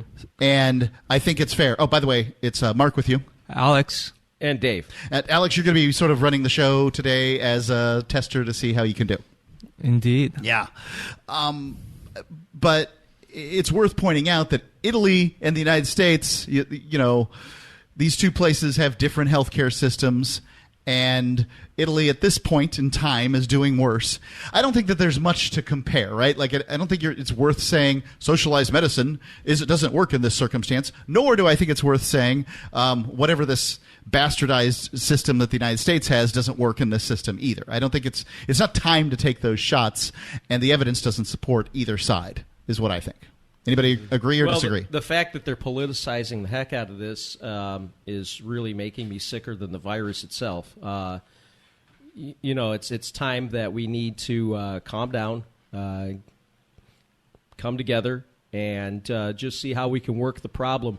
I'm just trying to picture if, how Apollo 13 would have worked out if Gene Kranz was arguing constantly with Jim Lovell and the ground control, and everybody was had their own agenda. Those astronauts would have died in the first 10 minutes. I'm with you on that, but I mean, who was the head astronaut on that one? I don't know. Jim Lovell. Jim Lovell. Okay, so our Jim Lovell is the federal government. Yeah. Well, actually, it's more like Gene Kranz because he was the head of ground control, but it doesn't matter. The analogy works either way. Whoever it is, I mean, should we really be listening to what they say? I don't know. I mean, Well, it depends what they're saying, right? Yeah. I think it doesn't matter, federal government, normal person. Let's just listen to what they say. Is it reasonable? And I think that's the question we need to be asking. All Americans need to ask themselves.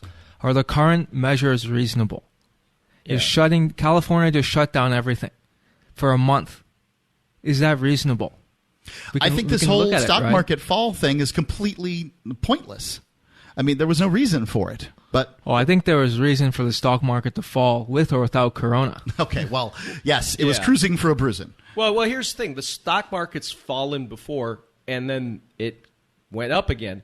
It's kind of like I look at my own personal life. I mean, there was a time in my life where I was actually unemployed and homeless, and now I'm sitting on a tropical island enjoying my life. So it's like a lot of people out there. They're scared, they're depressed, they're angry, and they just have to understand that, hey man, this is gonna get better. I mean, life goes on. We've had this world is 4.5 billion years old. When the meteorite hit and killed all the dinosaurs, life began again.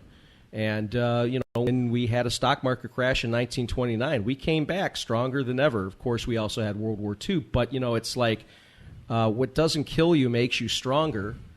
And I think that fear, basically, we have nothing to fear but fear itself, as FDR said.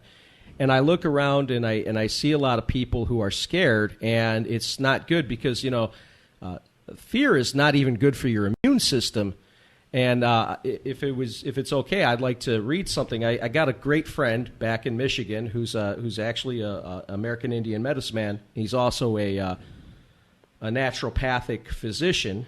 And I woke up to a text that he sent me yesterday, and then I talked to him for a long time. But this is the text he said.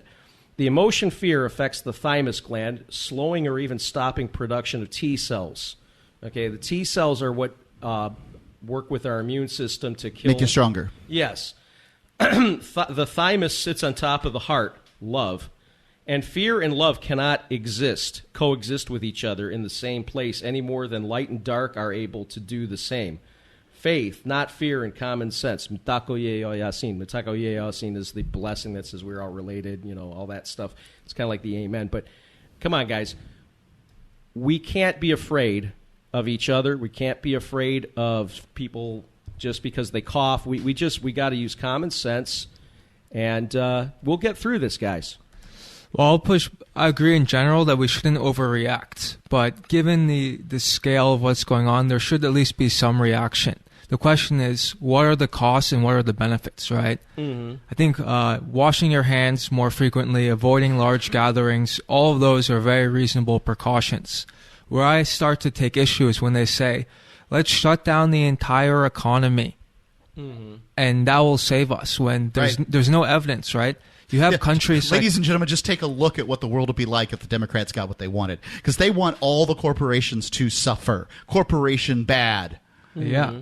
Unless, of course, those corporations are co-opted in a fascist system where they're working for the government. Well, you're talking about the mainstream Democrats now. I'm talking about the progressive wing. Yeah, the progressive wing that really wants Sanders. Mind you, I am not dissing Sanders at this time.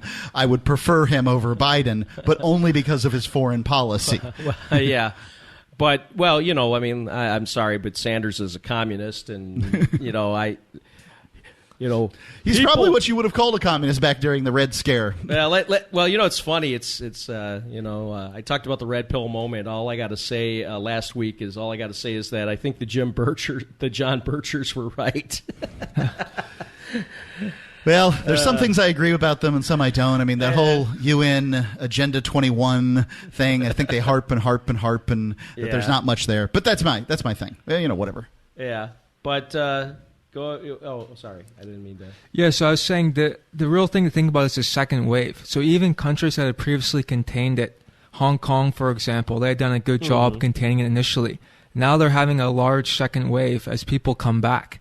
So the question we have to ask ourselves is, let's say that America, which is, home of the free, right? You think we like to be locked up inside like cages? No. You tell an American stay inside, the first thing they say is, I'm going outside. No thanks. Right?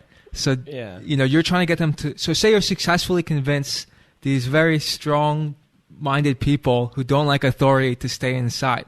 What happens 1 month later when everyone goes back outside again? Well, as we're seeing in other places, you start to get infections again. So it's a non-trivial risk to take into account. Looks like breaking news here. A member of Pence's office tests positive for corona. VP's office has got a case going on there. So, and I think one of the things that I sort of was discussing on the way in here to the studio today with my wife. We're packing up, getting ready to leave the island for a little while. I want to be back with my parents during this time. My parents being my mother and her parents. Is that you could have one of these two scenarios. You can either have that coronavirus is more deadly than the flu. And that's what they're saying, right? Yeah, I think that's pretty clear. Well, hold on. Or you could have far more people have this than we currently know. Mm-hmm. Right? Like one of those two statements is true because we know they're deriving their numbers by saying we have this many cases of confirmed corona and this many deaths. Well, you can't say that there's multiple unconfirmed cases, and I would say multiple thousands, multiple millions unconfirmed cases, and I would say that they're saying that. Well, based on, I think the best place to look would be South Korea because they can do 20,000 tests a day. Yeah. So they're doing a lot of tests, probably higher than almost anywhere else in the world. That's the number one thing the United States government should be working on. And their death rate is less than 1%. So perhaps that supports the theory that there are many people who they're infected, but they're fine, right? And they're just not getting tested. They don't even know they're sick. And that could be why the death rate could be higher than it may seem. But it's certainly worse than the flu. Worse than the flu. But the flu we've lived with my entire life. And, the flu still killed more people in this time frame. In the same time frame the corona's been around, the flu's killed more people. I mean, not saying, does it have a higher death rate than the flu? Probably. But... if the death rate of the flu is a factor higher, I still don't think that it would be... Historically, McIlvaney ICA has been helping people take delivery of precious metals and find storage options for decades. They've helped thousands of investors with their precious metal IRAs. Call ICA today for your free portfolio review at 800-525-9556 or download their free report online at ICAGoldSilver.com to learn how you can double your gold and silver ounces even within an IRA. 800-525-9556. ICAGoldSilver.com. Bitcoin.com has launched a trading platform at local.bitcoin.com, allowing you to buy or sell Bitcoin Cash via dozens of payment methods like PayPal, Venmo, bank deposit, remittances, or meeting in person with cash. There are no ID requirements to sign up for and use the site, and all communications between buyers and sellers are encrypted. Finally, a global trading platform that respects your privacy. Visit local.bitcoin.com to get started trading Bitcoin Cash. local.bitcoin.com. Do you want to work from home, get paid, and forward Liberty all at the same time? Free Talk Live is looking for account executives and appointment setters. If you've got a phone, a computer, internet connectivity, initiative, and a belief in the non-aggression principle, you're qualified. Earn up to $85,000 a year full-time, $25,000 a year part-time. Set your own hours, work from home, spread freedom. Join our team and work with one of the biggest leaders in the Liberty movement. Apply now at sales.freetalklive.com. Sales.freetalklive.com. We have some good news. The indictments against Ross Ulbricht in the District of Maryland were dismissed with prejudice, meaning they can never be refiled. This is especially good because those indictments contain the only charge ever made that Ross engaged in murder for hire. This was a serious allegation that Ross Ulbricht denies. It was never prosecuted or ruled on by a jury, but was trumpeted by the federal government and the media as if it were proven fact. The Maryland court held these indictments for almost 5 years, poisoning Ross's case and leaving him under a cloud of unproven allegations. As explained in Ross's appeal to the Supreme Court, the fact that the judge used these allegations to give Ross a draconian sentence of double life without parole violated his Sixth Amendment right to a jury trial. Judges are required to issue sentences based on convictions decided by a jury, not unproven allegations never even charged at trial. Although this is a positive development, the dropped indictment will not set Ross free. Now, a presidential pardon is Ross's only hope of freedom. Sign the petition at freeross.org. freeross.org. There are lots of ways to listen to Free Talk Live. Our podcast has been around since podcasts began, and now the FTL feed is loaded with content besides our full show archives. Did you know that we make it easy for you to customize your podcast subscriptions? We have different feeds, one that includes only our full shows, one with just the Daily Digest, and our main feed that includes everything. You decide what you listen to. It's quick and easy to customize your feeds at feeds.freetalklive.com. That's feeds.freetalklive.com.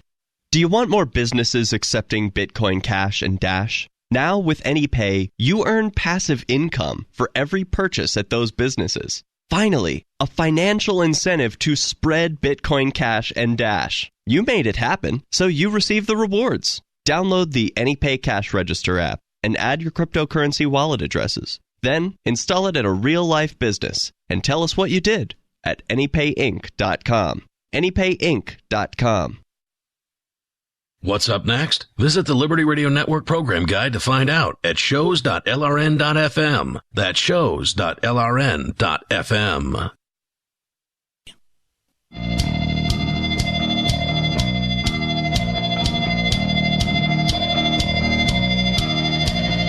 This is Free Talk Live, coming to you from the Northern Mariana Islands. The number to call in is 855-450-3733. I'm Alex. I'm Mark. And Dave.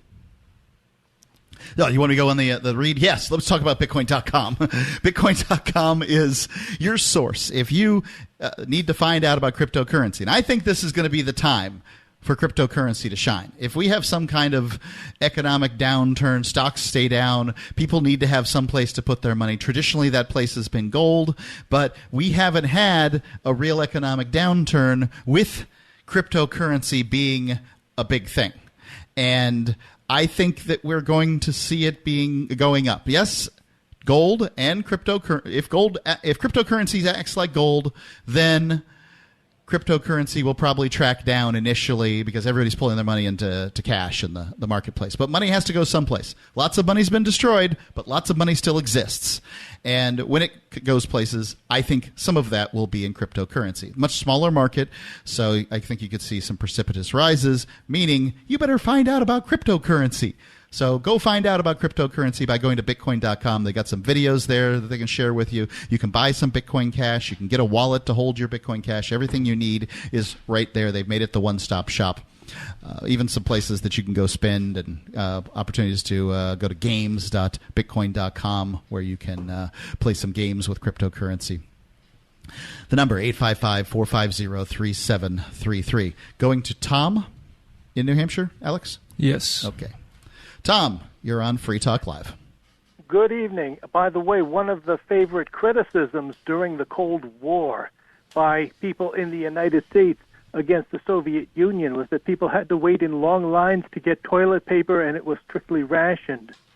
And now it seems the crony capitalists system is doing pretty much the same thing. You got to get to the store just as they're opening, and they'll sell you, limit to how many per customer. But one thing... this is really the time it's worth acknowledging the preppers. Right, the people who said, you know what, I'm going to have 100 rolls of toilet paper because I'm going to always use this stuff. I'm going to get it when I can get it on sale. Whenever the store is running a loss leader or whatever, I'm going to buy 100 rolls, and I'm going to have all the toilet paper I need for a year or 2 or 10 or the rest of my life or whatever they did.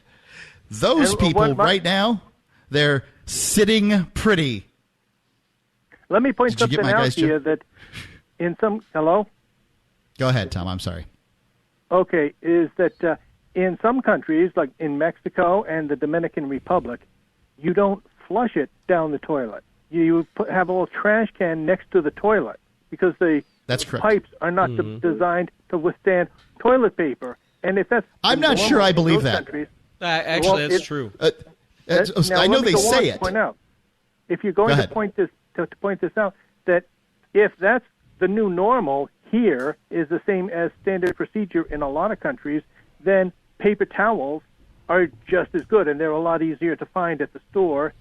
Don't flush facial tissue down the toilet either, because it's the toilet paper that is specifically designed to be dissolved in water and to get dissolved in the pipes and everything. I'm saying that if you're going to use paper towels, if that's the new normal, just like having to get the gallon of water because they don't have the half-liter individual bottles, and you have, poor darling, you have to pour it into a plastic disposable cup every time. I'll take that for now. If that's the new normal, at least we still have water. At least we can still take care of, our thirst and use the toilet. Using the trash. I think you're right, Tom. Thanks for the call. There are some things that in the United States are different, right? We flush toilet paper down the tubes, and we drink water out of the tap. And around the world, basically, they don't do that. In the Philippines, they use a thing called tabo, which it's like a little cup that they have next to every toilet. It's a ladle, right? It's like a ladle. And what they do is they put water from the tap in that, and then they wash their backside with that. And then the toilet paper... It's like a poor man's bidet. Yeah, and the toilet paper is basically just to dry yourself off afterwards. So, when you go to those countries, it's not like a waste can with... poopy towel. Right. Poop, it's not gross. It's not. Yeah, it's not as gross. And then, of course, let me talk about that real quick. So, somewhere along the line, I found out about bidets and washlets, right? Mm-hmm. And so, a washlet is a bidet that actually fits on your toilet. People will call it bidet. It's called a washlet. Whatever. So, a washlet will shoot water up into your nether regions, and mine actually has a little blow that blows on, and Life for $400. I bought the premium one. Yep. Ian went and after he used mine, I'm like, come to my house and go number 2. And he did, and I converted him. One use. Life is so much more luxurious. You can spend $400 on a lot of things in life, or $200 or whatever. Yep. But this $200, the returns come every day, hopefully. Oh, yeah. Regular. Well, I had the same experience at the Narita airport in Tokyo. And, I went and used a public toilet, and I haven't gone back to toilet paper since. Well, I use the toilet paper to dab myself dry but like, for example, I like the way they do it in Thailand. They call it the bum gun. It's like a little hose on the side of the toilet. You have like a squirt gun thing, and, you can reach in, and you got more control. But, it's like this... there are alternatives, and that's hopefully some people who are pining for toilet paper have gotten an answer. And I'll just say one thing: you're still using toilet paper, people? Yeah. What kind of animals are you? And not only that, but if you have problems with hemorrhoids, It really helps, and if you don't hear about that as much. Preparation H used to have ads all the time on TV. What happened to hemorrhoids? Yeah, and another thing too, it's like I don't know about me. I just never I could never get my paperwork complete, so I always had this itchiness. And after that, it's I don't want to be gross, but I think that's completely a fair way to describe it. If you had something like, say, a bird did its business on your arm or something, you wouldn't take a piece of soft paper and just wipe it off and say, that's good enough. Yeah. You'd go find some water and some soap and you'd wash it. Yeah. And, it just makes life more pleasant for me. Were you going to comment on the water after that? No. I mean, I don't think you need soap, but I meant the drinking water. Oh, drinking water. Oh, well, drinking water. We do bottled water here. Yeah, pretty much most places I've been. Now, I don't know. I haven't spent a lot of time in Europe, but most places that I've been, besides the United States, you don't generally drink the tap water. The problem with some of the tap water here is that we've got these wells that in the aquifer, the pumps. The aquifer is too thin in some places, so that the freshwater lens is too thin, and it's hard to put the pump at the right level. So we get like kind of high saline water in some parts of this island. I've never heard that term, high saline. Yeah, too salty. High saline. Okay, the water's too salty, and in other parts of the island we've got like in Cagman.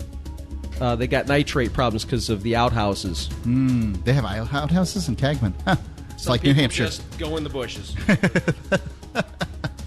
Want to tell us your toilet stories? Are you able to buy toilet paper? We want to know. We're talking crap here. Free Talk Live. 855-450-3733. Call in. 855-450-FREE. Speaking of water. Remember when you first heard about Bitcoin? How long did it take you to realize this little project would soon change the world? Do you kind of wish you had gotten involved sooner? Well, now is your chance to be part of the next revolution in money. Intercoin is working to finally make crypto go mainstream. It's designed to be scalable enough to support everyday payments and even elections without the state. Bitcoin was originally supposed to be a peer-to-peer cash system, the way we would all pay one another without having to trust any third party. But instead, over time, it mostly became a store of value. That's because every 10 minutes, the Bitcoin network must put all transactions into a block, and that block can only hold so much. If crypto is to become mainstream, for everyone to use it in everyday payments, we need a new architecture, one that's as secure as Bitcoin while being far more scalable. Check out intercoin.org to find out more, and maybe pick up some of those coins for yourself.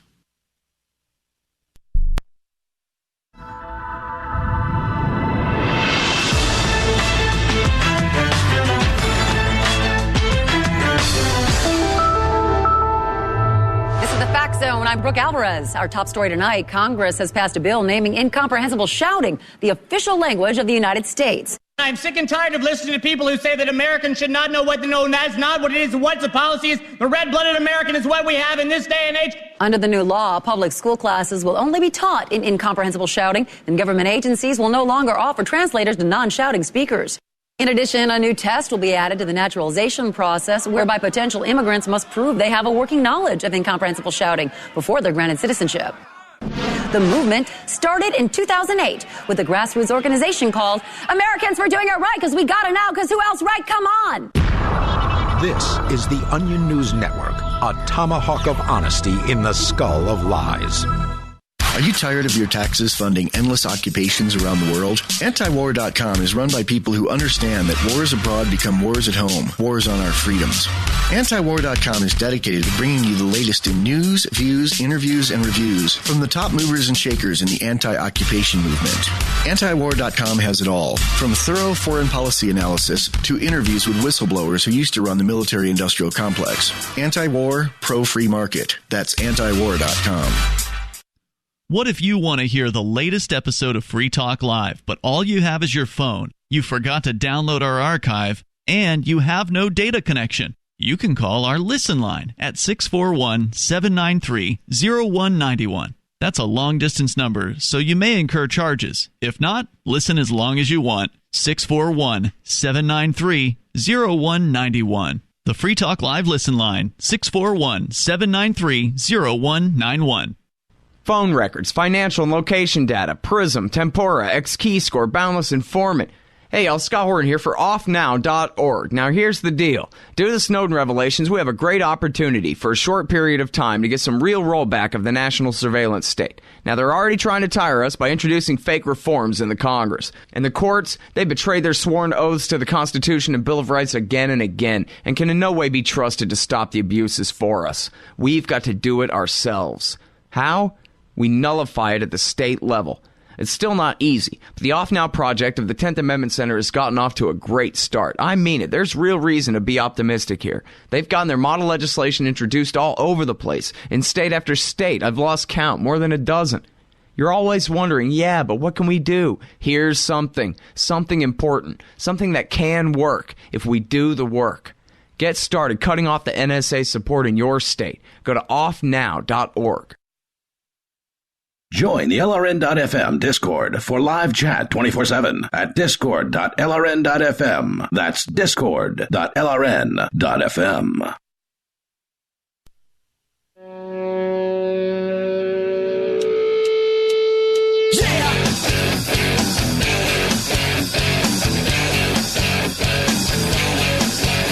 It's Free Talk Live, the freest show on the air.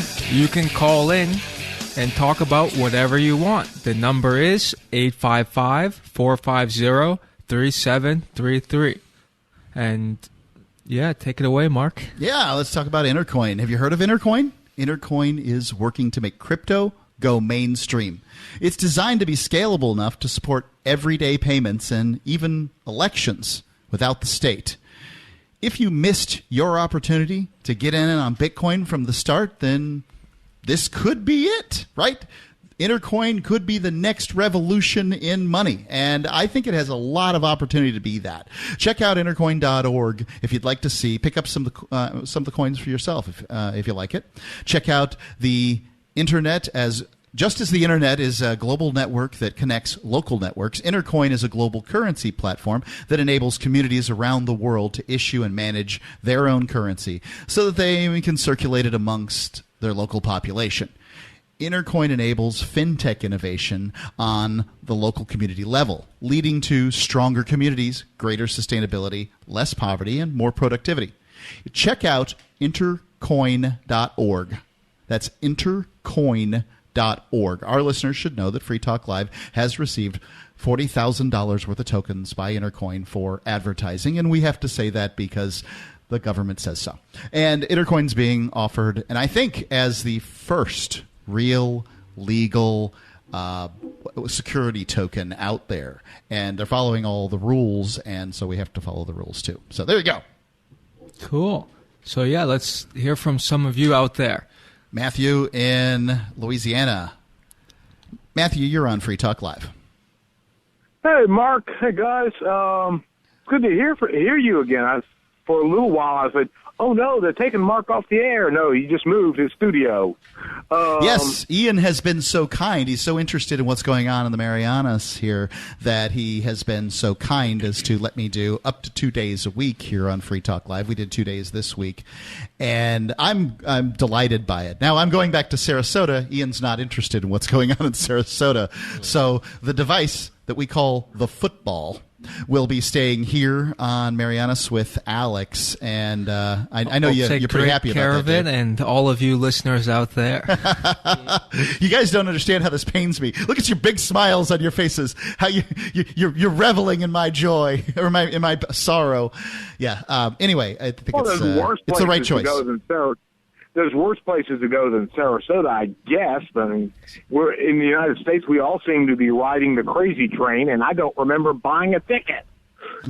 Well, speak for yourself. We were hanging out at the beach yesterday, going to restaurants. My son got his junior scuba diving certification yesterday. Awesome. The salt water and sun are cleansing. What's the problem? Yeah. Yeah, well, I don't see a single problem with it.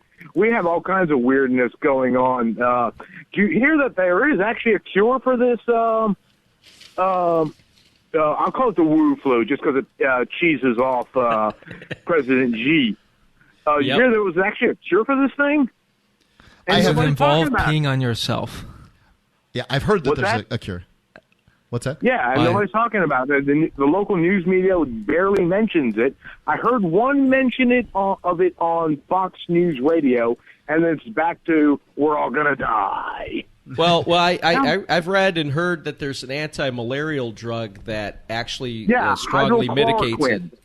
Yeah, well, you know what's funny? That's available. I was sitting there with a good friend of mine. Well, it was. All the doctors and the healthcare professionals bought up the available stocks, and now, cha-ching! And now apparently the pharmaceutical companies that were making it, but they'd stopped because people had stopped buying it. Well, son of a gun, I guess we're going to have to start making it again. Yeah. And this one, they didn't move to China. Well, I got a friend. He's got a pipeline into this kind of thing, and he and I were sitting on the porch talking about this last night. Actually, having a cigar, and he was trying to get. He was talking to doctor friends of his, trying to get like a bunch of it for him and his friends. I'm not sure exactly if it cures it, but what we were talking about is it really mitigates the symptoms. What it does is it prevents the virus from reproducing. MedCram did a video on the video streaming channel that currently is not streaming Free Talk Live. Shame on them. And it enables the cell to take zinc in, and this gets up to the ACE2 receptors and tells the Wu flu virus to basically take a hike. You're not reproducing here. And then without any place to reproduce, the cell basically dies. I mean, the virus basically dies. It's attacked by the immune system and is destroyed. Do you know of any country or region that has successfully used this at a large scale? Define large. I know France had tested it with 40 patients, and they had 40 successes. It has been tested in South Korea. Don't know the size of that study. I would imagine large, simply because, very populous country. And it has been tested in China, and they claim it was successful, but then now they're claiming that we unleashed the Wu flu on them. So, you always wonder about data from China. One of their ministers tweeted a conspiracy theory that it could have come over with the U.S. military in the U.S. military games or whatever. So I wouldn't say he in this case. And believe me, Trump's making them pay for it, calling it the China virus. Well, I saw. Thank you, Matthew, for giving us that nice suggestion. We could call it the Kung Flu, and everybody's Kung Flu fighting. I like that. Kung Flu shortens it. I'm always for fewer syllables. Yes. But, and I bet Corona sales have suffered because of this, the beer. What do you think? More? Less? I think no publicity is bad publicity. Well, I was on the beach yesterday drinking a beer, but it was a Carlsberg instead. So, I was... Where's that from? It's from Denmark, and then the day before I had a Red Stripe. And that's from Jamaica? Jamaica, yeah, yep. Jamaica. It's actually good beer, but my go-to here is San Miguel from the Philippines, which is really good. Yeah, I've heard. I don't know that I can even find that in the States. I've never found San Miguel in the States. Any sailor who's been on a Westpac knows what San Miguel is. So when you're on the Westpac, what do they do when you become a turtleback when you cross the equator? Oh, that's okay. You got the shellback, and then you got the domain of the Golden Dragon. The domain of the Golden Dragon is when you go past the international date line. They don't really make a big deal about it, but you kind of can rate a certificate. And a shellback. A trusty shellback is a guy who's gone south of the equator. And when you cross the equator, at least back in the day when I was in, before everything got politically correct and they really just kind of watered things down, they used to have like a big crossing the line ceremony where you'd have one of the guys who was a trusty shellback. A trusty shellback is somebody who's been across the equator, but us unworthy wogs, our dirty pollywogs, we're the guys who haven't gone south of the equator. I myself, unfortunately, am still a WOG. Seriously? Saddam Hussein made sure of that because we were supposed to cross the equator and go to Australia, but then again, Kuwait got invaded, so we had to stay in the Persian Gulf. The U.S. does like to keep its wars above the 10 north months. Of the equator. Well, there's a lot more stuff going on north of the equator. But so instead of going down to Australia, we dipped around the Straits of Malacca and went to Hong Kong instead, which was cool because I had a good liberty there. And but basically the crossing the lawn ceremony, at least the way they used to do it, would be King Neptune would come out. So you have a guy dressed as King Neptune. Seriously. And then you'd have we'll talk about this later because you got the music coming. I'm curious about this. I do actually have a friend. I go visit a guy in the nursing home that was in the Navy during World War II, and he crossed the equator. Interesting. 855-450-3733. That's Free Talk Live.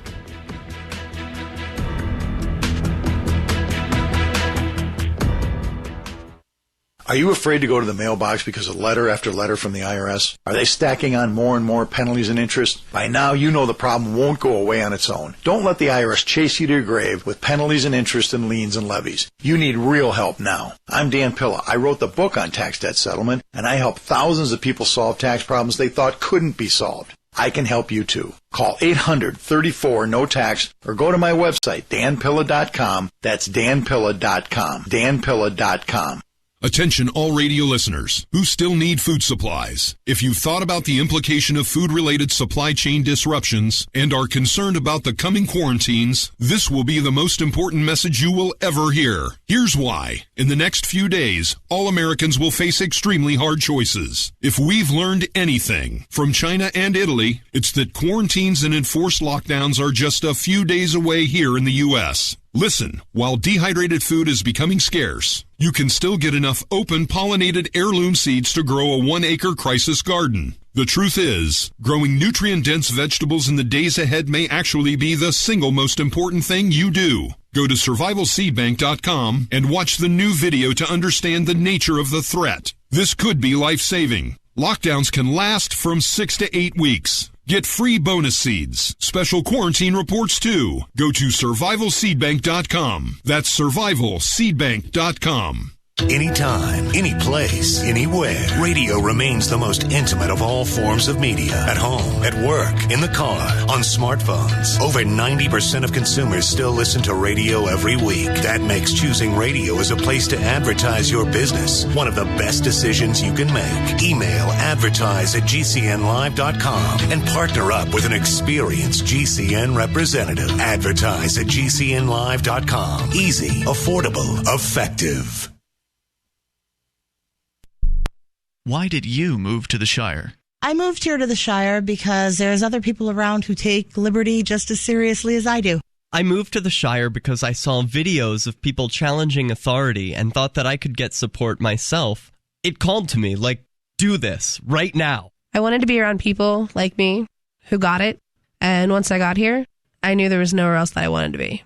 I've always wanted to change the world, so I moved to the Shire to join people who were actually working towards doing the same thing.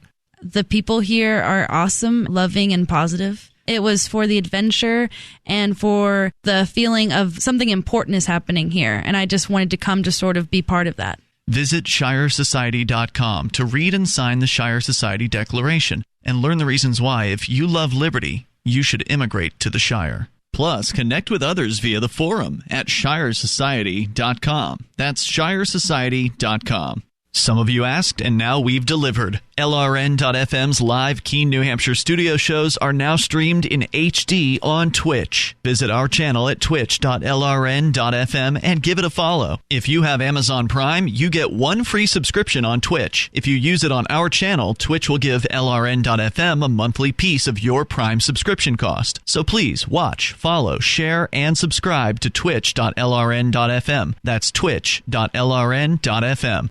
Bitcoin.com has launched a trading platform at local.bitcoin.com. Bitcoin.com, allowing you to buy or sell Bitcoin Cash via dozens of payment methods like PayPal, Venmo, bank deposit, remittances, or meeting in person with cash. There are no ID requirements to sign up for and use the site, and all communications between buyers and sellers are encrypted. Finally, a global trading platform that respects your privacy. Visit local.bitcoin.com to get started trading Bitcoin Cash. Local.bitcoin.com. Live video of our key New Hampshire-based shows is streamed on DLive. Please follow and share at dlive.lrn.fm. That's dlive.lrn.fm.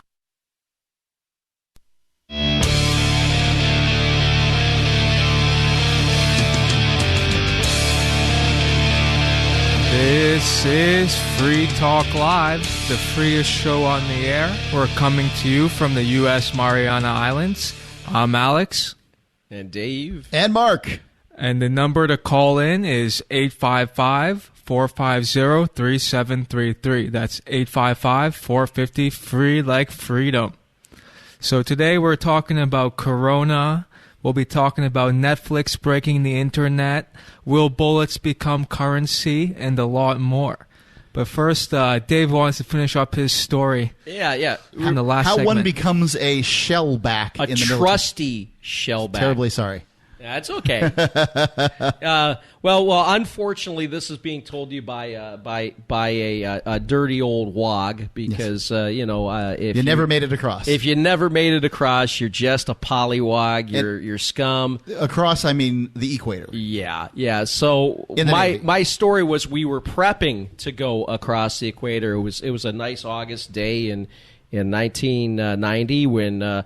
We were getting ready to go south to hit Australia, and all of a sudden, gong, gong, gong, general quarters, all hands man, general quarters stations, prison for general quarters, imminent chemical attacks. So for 4 days, we were, in MOP 4, and we were waiting for Kuwait to invade.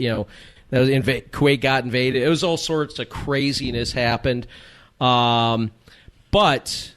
What we were going to do was we were going to go down to Australia for some good liberty, and on the way we were going to cross the equator. And, of course, this is in the old Navy, the real Navy, the Navy that, your grandpa told you about where you wore boondockers and dungarees. I didn't think it was the real Navy unless you got a ration of rum. Oh, no, well, hey, we're... Actually, there's the thing about the reason why coffee is called a cup of joe is because Secretary of the Navy Josephus Daniels back in 1913... ended the grog ration because there was a grog ration. Well, yeah, the U.S. Navy had a grog ration. I think it was beer. I can't remember exactly what it was because that was just a memory. That was just a twinkle in my great grandfather's eye at the time. But he probably had it because I know I've got an ancestor who was in the Navy at the time. But the grog ration was replaced by coffee. Because Josephus Daniels' wife was involved in the temperance movement. She was a teetotaler. Yes. So, sarcastically, they would go, yeah, here's your cup of joe. Right, got it. So that's why, a lot of stories, a lot of things come from nautical things. But Trusty shellback. Yeah, so crossing the line, what they would do is... For weeks, all of the trusty shellbacks would get ready, and they'd relish the idea of like putting everybody through the crap that hazing they went through. People. Yes, yeah, and it's like because everything got politically correct, and we got all the sensitive people now. They don't do this stuff anymore. Now we can't abuse people. Oh yeah, stinks. But what doesn't kill you makes you stronger, and it builds esprit de corps. I don't. There's an argument for hazing. Yeah. Yes. Yeah, like, for example, when I made petty officer, they tacked my crow on, okay? Tacking your crow on is like, in the Navy, you've got an eagle with a chevron on it as your rank insignia. It goes on your left sleeve.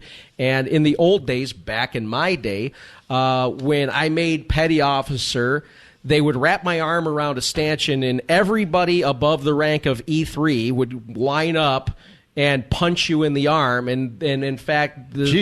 There was a special brass ring with crossed anchors that they would give to everybody, this big old hunking brass ring with the BM symbol, and all the bosun mates would just really hit you hard. Some of them would do it with their elbow as well, and my arm was black and blue for a month after that. But you know what? I earned it, and I'm proud of it, and I didn't die. But But the thing is so you cross the line, and they have this procession where a guy dresses up as King Neptune. You have the prettiest of the least masculine looking person.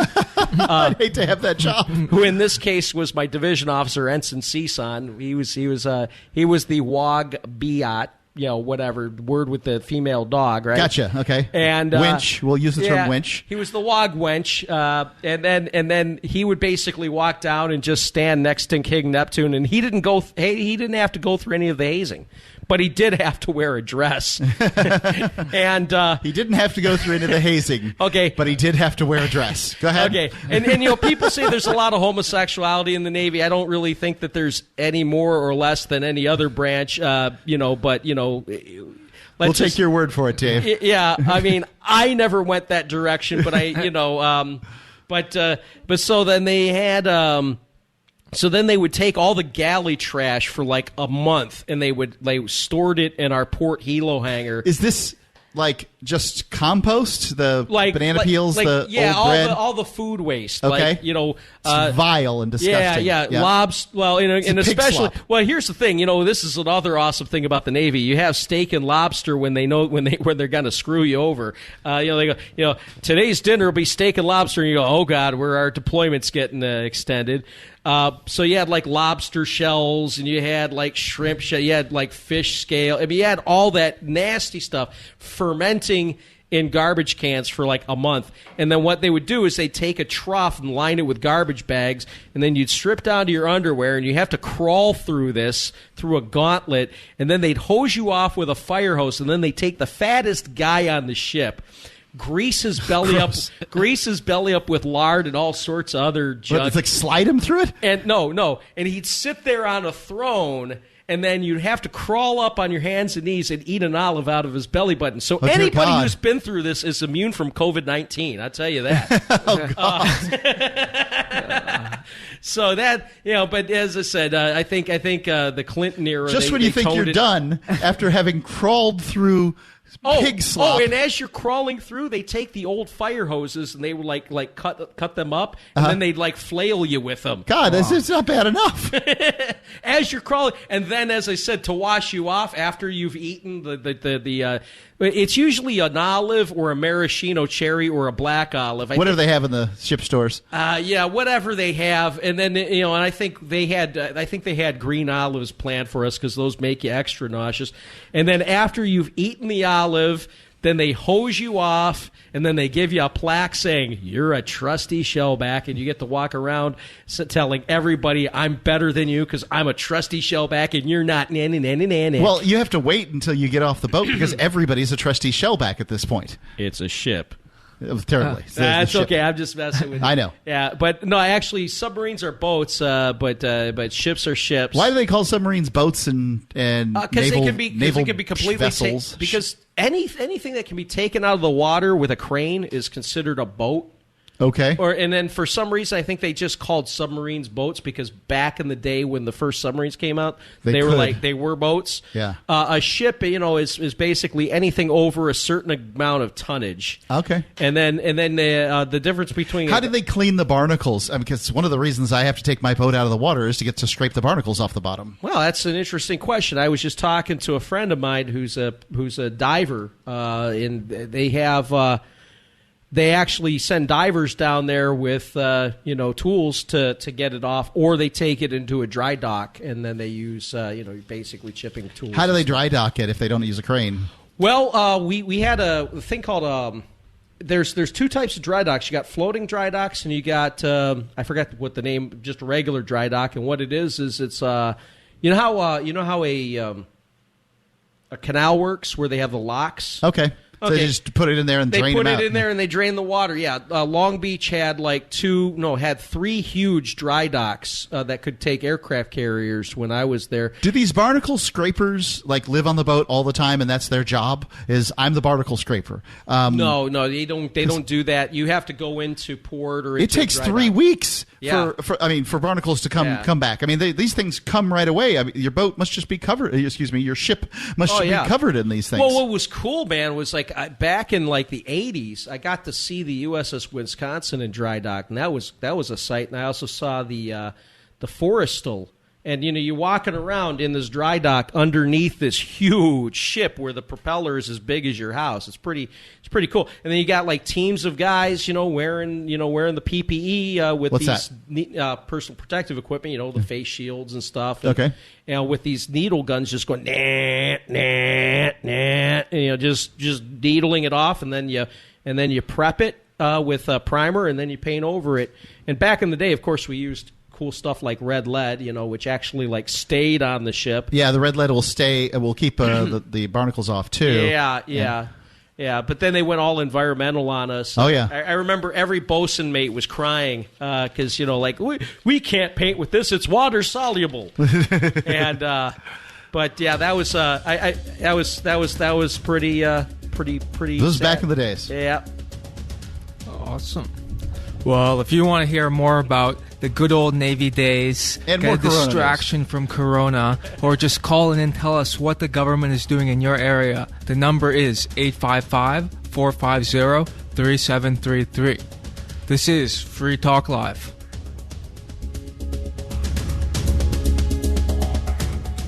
I can definitely say that I have found the best cryptocurrency wallet. Certainly the best named one. I'm Mark Edge, and I love the Edge wallet. I've been using it for the last few months. You can buy, sell, trade, and hold your cryptocurrency securely. I trust my holdings of all the major cryptocurrencies to Edge wallet, and you should too. No long phrases to memorize, just a username and password. Secure your freedom with Edge wallet. Get it now on Apple or Android in the App Store or at edge.app.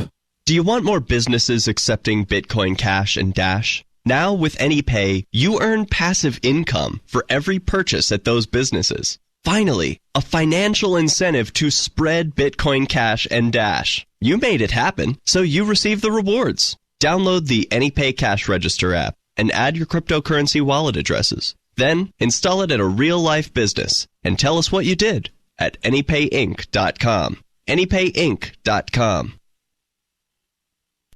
I'm a little obsessed with My Magic Mud. Several years ago, I met Jessica Armand, the founder and CEO of My Magic Mud, and I didn't even know my teeth were coffee stained. A week's worth of use convinced me, and now I use it every 3 or 4 days. It's clinically proven to whiten teeth, and I think it cleans better, too. My Magic Mud's available at most local health food stores, Sprouts, Natural Grocers, CVS, Walmart's Natural Beauty Aisle, but I can get it for you for 20% off with coupon code FTL20 at mymagicmud.com. FTL20 mymagicmud.com. So you've heard all 3 hours of the latest episode of Free Talk Live, and you're still hungry for liberty-oriented audio content? Did you know that we have another 24/7 audio stream at LRN.FM? The Liberty Radio Network airs the latest episodes of some of the best liberty-oriented podcasts on the internet around the clock. In addition to recorded content, you'll also hear live shows like Free Talk Live, originating from our Keene, New Hampshire studio. So listen anytime at LRN.FM. That's LRN.FM. You're listening to the Heartland Newsfeed Radio Network, broadcasting live 24/7 at heartlandnewsfeed.com. This stream is supported by advertisers and contributions by you. Follow us on Facebook, Twitter, and Instagram.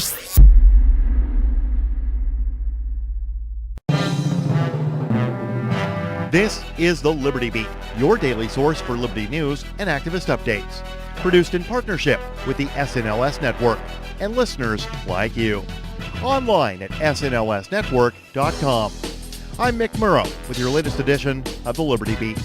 Gold is trading at $1,675, silver at $17.35, and Bitcoin is trading around $9,122. Today's gold, silver, and Bitcoin prices are brought to you by Brave Botanicals. High-quality kratom and CBD at reasonable prices with excellent customer service. Brave Botanicals is activist-owned and mission-driven. The Liberty Beat and Brave Botanicals believe so strongly in the power of kratom, we're giving it away for free. Just go to libertybeat.news/free kratom. This is the Liberty Beat at snlsnetwork.com. In the news, Operation Palladium has begun. Hundreds of agents from Immigration and Customs Enforcement have entered New York and other sanctuary cities in a fresh attempt to round up undocumented immigrants. Mid-Press News reports the directive, according to officials, is simple. Arrest as many undocumented immigrants as possible and flood the streets with officers. Beginning a 24/7 surveillance and detention program, ICE leadership has requested over 500 special agents who normally work fighting trafficking and organized crime to bolster the agency's numbers. That follows an earlier decision to deploy immigration SWAT teams to round up undocumented immigrants in sanctuary cities. New York Times reporter Annie Carrill shared a viral image taken through a peephole of a Bronx apartment, showing an ICE agent brandishing an assault weapon and demanding to enter. Carrill claims that the officers were going door to door, threatening to force their way in, and residents said they did not present a warrant, both breaches of the law. Ever wonder where we find all the news to report right here on the Liberty Beat? Visit snls.news to get the world's most censored media published all in one place. Save yourself from the endless time spent searching for reliable alternative media. SNLS News makes it quick and easy. No ads, no clickbait, just raw headlines, 24 hours a day. Visit snls.news and get informed today without the corporate media spin. Your news now continues. News of the coronavirus and the resulting potentially deadly disease spreading throughout the United States and across the world continues to develop rapidly. The Mind Unleashed reports that according to a map managed by Johns Hopkins, there are now over 101,000 confirmed cases of COVID-19 and nearly 3,500 deaths worldwide. The CDC, meanwhile, is reportedly refusing to test a nurse with symptoms that volunteered to assist with COVID-19 patients at a California hospital. According to a letter posted on Twitter by Dr. Eric Feigl-Ding, the CDC claims that she cannot be tested because she was properly protected during her time volunteering. Meanwhile, Dr. Feigl-Ding said that 22 million Californians are now eligible for free medically necessary COVID-19 testing. However, there may still be a discrepancy when it comes to deciding which situations warrant testing and which ones don't.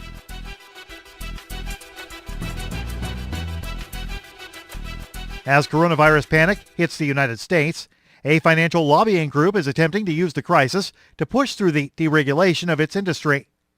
Mid-Press News reports the Bank Policy Institute, a Washington-based lobbying organization representing many of the nation's largest banks, released a set of proposals this week, the most important of which recommends that the Federal Reserve lower capital requirements to zero. That would mean banks could lend an unlimited amount without having any assets or wealth to back it up. It also advocated relaxing the so-called stress tests that force banks to show that they can withstand economic shocks. This, it claims, would help America fight the COVID-19 virus. The report's lead author was BPI CEO Greg Baer, former managing director of J.P. Morgan Chase. Support for the Liberty Beat is brought to you by the Homestead Guru. The Homestead Guru is an educational website offering tips, tools, news, stories, and commentary on everything homesteading. Topics include green homes, gardening, animal husbandry, do-it-yourself, home remedies, alternative energy, survivalism, unschooling, and more. Those details are found online at thehomestead.guru. This is the Liberty Beat, powered by the SNLS Network at snlsnetwork.com.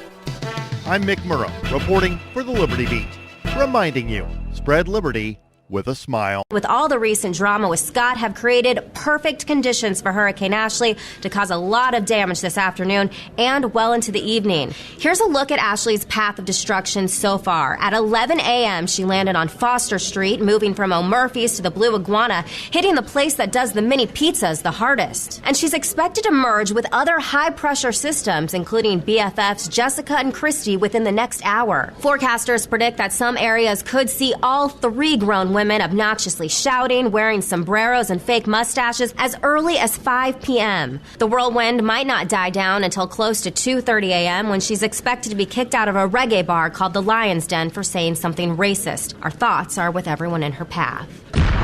This is the Onion News Network.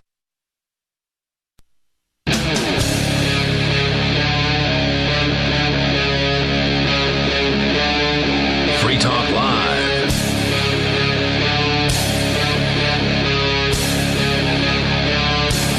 This is Free Talk Live, the freest show on the air. You can call in and talk about whatever you want. The number is 855-450-3733. We're coming to you live from the Northern Mariana Islands, the freest place on America. Freer and getting more free. I think Alex. that's true, and I would love to hear rebuttals to that statement, because I've heard some people try to make some rebuttals, but they're all locked up in their house right now, wishing they could be at the beach with us, learning how to scuba, swimming, and just enjoying a nice Corona beer. Or San Miguel. Whatever your preference, we got it. Our stores are stocked. We're free to roam the streets. The restaurants are open to a large degree. There are some that are admittedly closed due to a lack of tourism and, economic hardship. But, we have not had the tyrannical restaurant and bar ban that many states, even the live free or die state, is suffering from. I went to a very nice, I don't know what term to call it, but gourmet Japanese restaurant last night. Casa something. You know what it was called? It was called Tasty. It was good, and yeah, it was great. We went out. Oishi. There weren't a lot of people there, but there was 3 or 4 families. Yeah. So if you are looking for someplace free or have any questions or like to tell us about what's going on, feel free to call in. In the meantime, we'll be talking about some really important news to us young people at the very least. There's been some breaking developments in Europe over the last few days in that Netflix and other streaming services are at risk of breaking the internet. What do you mean breaking the internet? The internet is like a pipe, right? A series of interconnected networks. Watch out, you running get in through trouble a pipe. for saying that. People make fun of you forever. What would you describe it as? No, that's fine. Pipes is fine. But Yes. it's not actually a pipe. The pipes are clogged. It's cables. Essentially. The pipes Fiber are optic clogged, cables. Yeah. and they're trying to figure out how do we save it for critical infrastructure. And apparently Netflix is not critical infrastructure. So they're issuing a ban that says no more 4K streaming in Europe. And it is causing some serious backlash on the internet. You're telling us we can't go outside? What are we supposed to do? Does that include YouPorn? Speaking of Pornhub, Pornhub earlier this month had given out free subscriptions to those in Italy. Yes, free premium subscriptions. Yeah. And now they're doing it in the U.S. Is that so? Yeah, I heard the announcement today. We'll have to do some research to confirm that story, right? Now, as far as the Netflix go, the first thing I think of to myself is I've been told that basically people can't tell the difference between 1080p and 4K. That 4K is just a flex, and that there's barely any difference. Is it not our God-given right to flex? Was that not a Declaration of Independence? Not in Europe. They don't have rights over there. They're a bunch of little ants that follow the socialist queens. Well, in some places, they've gone past banning 4K and are even telling Netflix, stream everything in standard definition. Oh, that's mud. That must be a violation of something, right? It's awful. Yeah. Yeah, I just love our first world problems. It is a first world problem, but I must say, after somebody who's watched some things in HD and then watched them in standard, I'm like, I don't like this as much. Yeah. It doesn't feel as good. We're just picturing Sally Struthers, like with the give the YouTube, or yes, that's right. Netflix for shut-ins. You can help these people. There's a fat 50-year-old radio host watching his television. It's just sad. A tear runs down his face. I'm running out of Cheetos and Hot Pockets. Oh God, so sad. I mean, just imagine.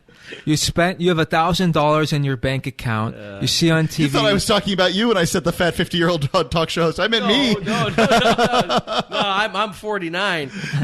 Well, I think you and I, our birthdays are almost the same. Yeah, but it's funny. We this was awesome. This is back when I was still married, and we had the internet cable broke here on Saipan, and.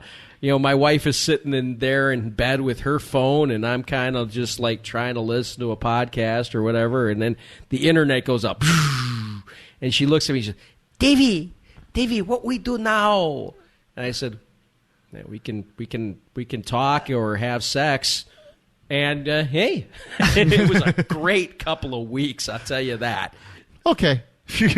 Well, actually, speaking of the Corona baby boom, right? Well, yes. Well, speaking of Netflix, I've read an article recently that said like one of the reasons for like the birth rate going down and people like being like breaking up and I believe it is because of friggin' Netflix. I mean, well, not just Netflix, but the phone phenomenon generally. Yeah, I mean, that's why they call it an Android, because everybody walks around like a freaking Android. I do. You're zoomed into it. It's designed to suck in your attention, and it works. So maybe coronavirus and shutting down Netflix, maybe this is God's way of saying, hey guys, that's enough. Yeah, that's enough free time, enough screen time. Yeah. It's time to work again. Time to make sweet baby love. Well, that's we do have to do that. It's the meaning of life. But then you have to keep at a distance and wear masks and stuff. So what can the Europeans do about having their Netflix pared down? They can leave Europe. But Europe's a nice place to live generally. I don't know about right now. I mean, even Switzerland, the bastion of freedom in Europe, just banned public gatherings over 5 people. Over 5? Over 5. That is unreal. Yeah. And I didn't think you millennials had more than 5 friends. Well, not in real life, but how's Antifa take? We do have anime conventions and stuff, right? Yes. Well, no anime conventions now. No cosplaying at Comic-Con. Unless you're cosplaying, you're cosplaying bio Walking warfare Dead guys, or you got the mop gear on. Yeah, you could have the gas mask thing. Yeah. But yeah, I just imagine. What do you think about these the filters and masks that people are wearing? At first, my first thought was that it's good if you cough because obviously you're containing your stuff. But as far as anything else, viruses are very thin. Can they slide through? I don't even know if these masks are of any particular use at all. Yeah, I mean, there's definitely a use, right? Okay. Yeah. It's not going to save. It's more for preventing the spread. If you're infected with something, whether it's corona or other things, you can transfer it through mucus, right? Sure. When you cough, you eject some mucus. Sure, sputum. Yep. Yeah. And the mask can help prevent that. The problem with corona, it's a virus, so it's really small and will go through most masks. And supposedly it's airborne and most people, voracious like a shark. And you probably aren't wearing your mask correctly anyways. So a mask probably won't save you from getting it, but it can reduce transmission slightly. And there's little harm to that, I would say. Yeah, I would say there's little harm to the mask. Although you'll be pretty sweaty and uncomfortable, but besides that. Yeah, well, Well, the only ththing that would really work would be a full-face respirator anyway, but then again, you got the question of decon. So for example, what's decon? Isn't that a bug spray? Decontamination. So, okay. So we have this is an expert here, right? Okay. What? So I've gone through chemical, biological, and radiological warfare training in the Navy, and then 9-Fingered Dave, the EPA expert, and then my job actually, I do my day job. I do hazardous waste operations and hazmat response. So, so you got something nasty in the environment and you are really paranoid about it and you want to protect yourself. So you put on the gloves, let's say you even got one of those nice Tyvek spacesuits, and you put on the respirator, and let's say you even got like a self-contained breathing apparatus. You got the moon suit on, and you're ready to go out into the world. What about decontamination? You get home, you don't know how to take the stuff off properly, you're going to get infected. Shouldn't you just wash it separately? Is that the first thing to do? A lot of this stuff you have to dispose of. Okay. With the incinerator or? Yep. Cool. Well, do you have any stories about buying masks, spreading corona, or anything else? Call in. Free Talk Live, 855-450-3733.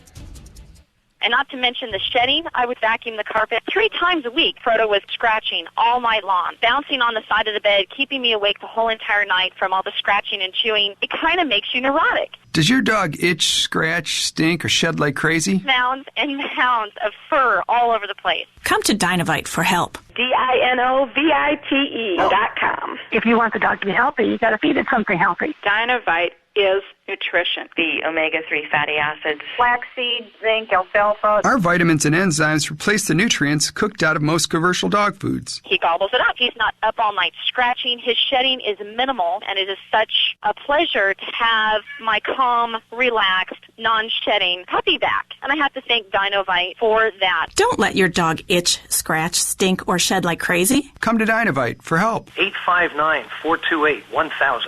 859-428-1000. DINOVITE.com.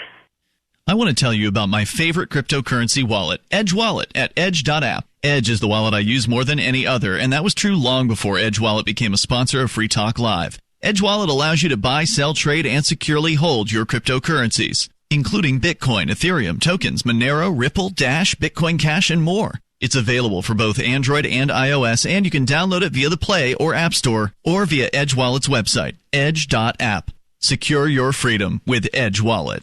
The next generation wallet is coming from Divvy. In just a few taps, you'll be able to send, earn, spend, and exchange digital money in seconds. Send money around the globe with only a swipe. Instantly exchange between Divvy, Bitcoin, and fiat right in the mobile app, and withdraw directly to your bank account. Divvy already offers the first one-tap solution for earning passive income with crypto. Multi-tiered masternodes allow everyone to partake in the network. Visit DivvyProject.org. DivvyProject.org.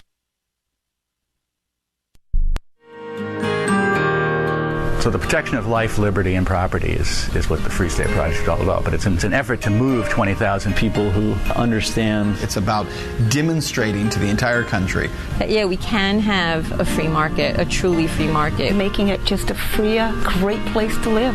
It's the world's largest voluntarist libertarian community, and it's only getting bigger. That's amazing, to be able to move to a place where other people passionately believe in being free and independent. What the Free State Project is managing to do, though, is to put their money where their mouth is. Physically getting up across the country and saying, let's go someplace and let's demonstrate the power of these ideas. There's a lot of kind of philosophy that surrounds liberty. There's a lot of thinking about it and talking about it. But here in New Hampshire, people are doing it. 101 Reasons Liberty Lives in New Hampshire, a documentary by Free State Project early movers. Watch it free at 101reasonsfilm.com. 101reasonsfilm.com. If you want to know the latest about Free Talk Live before we go on the air, all you need to decide is how you want it delivered. It's your choice. Visit news.freetalklive.com to receive our usually weekly news updates by email. Plus, we have a Twitter account at twitter.freetalklive.com, and you can follow us on the decentralized Mastodon platform at toot.freetalklive.com. So please follow us at toot.freetalklive.com and sign up for our emails at news.freetalklive.com. There are basically two types of advertising, direct response and branding. Radio's great for direct response with its low cost to listener ratio, but audio can't be beat for branding, which is a longer-term endeavor. You want to be the first thing that someone thinks of when they think about your product or service. If you have a local business that you want kept top of mind in your community, call the station. If you need national reach, Free Talk Live's got around 200 radio stations, millions of monthly listening sessions, can suit all budgets, and if we don't think we're right for you, we'll tell you. Email me, mark@freetalklive.com. You're listening to the best liberty-oriented audio streamed around the clock, on the air, and online. This is the Liberty Radio Network at LRN.FM.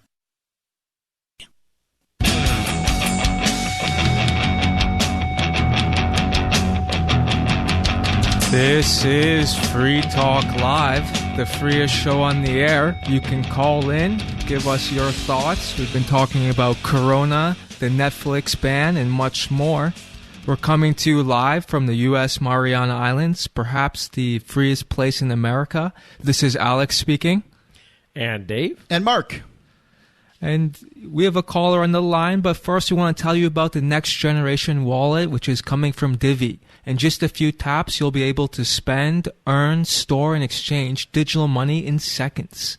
Divvy says you'll be able to send money around the globe in only a swipe and instantly exchange between Divvy, Bitcoin, and fiat. That's government money. Yeah. Don't do that. In mobile app and withdraw directly to your bank account. There's no need to wait, though, as Divvy already offers the first one-tap solution for earning passive income with their multi-tiered master nodes, allowing anyone to earn by supporting the Divvy network. When the new Divvy wallet launches, because of Divvy's relationship with the Western Union, Divvy will be in 200 countries, including the United States. You can learn more about it at divvyproject.org. That's divvyproject.org. Yeah, it's spelled D-I-V-I, divvyproject.org. And we're going to go to the phones. Yep. We have a caller calling in from San Diego, the heart of the lockdown. Janet, you're on Free Talk Live. Hello, this is Jeanette. How are you guys doing? All's well? Very well, thank you. Good. Well, I'm just calling because I just wanted to talk to some like-minded people because I just really feel alone out here with basically all my friends and family agreeing that this shelter-in-place thing is a good idea, and it's just very frustrating how easily everyone has been scared by this. Is it a bad idea to shelter in place? I mean, I don't know. I don't know whether I think it's a bad idea to stay away, but I mean, it's like a seatbelt to me.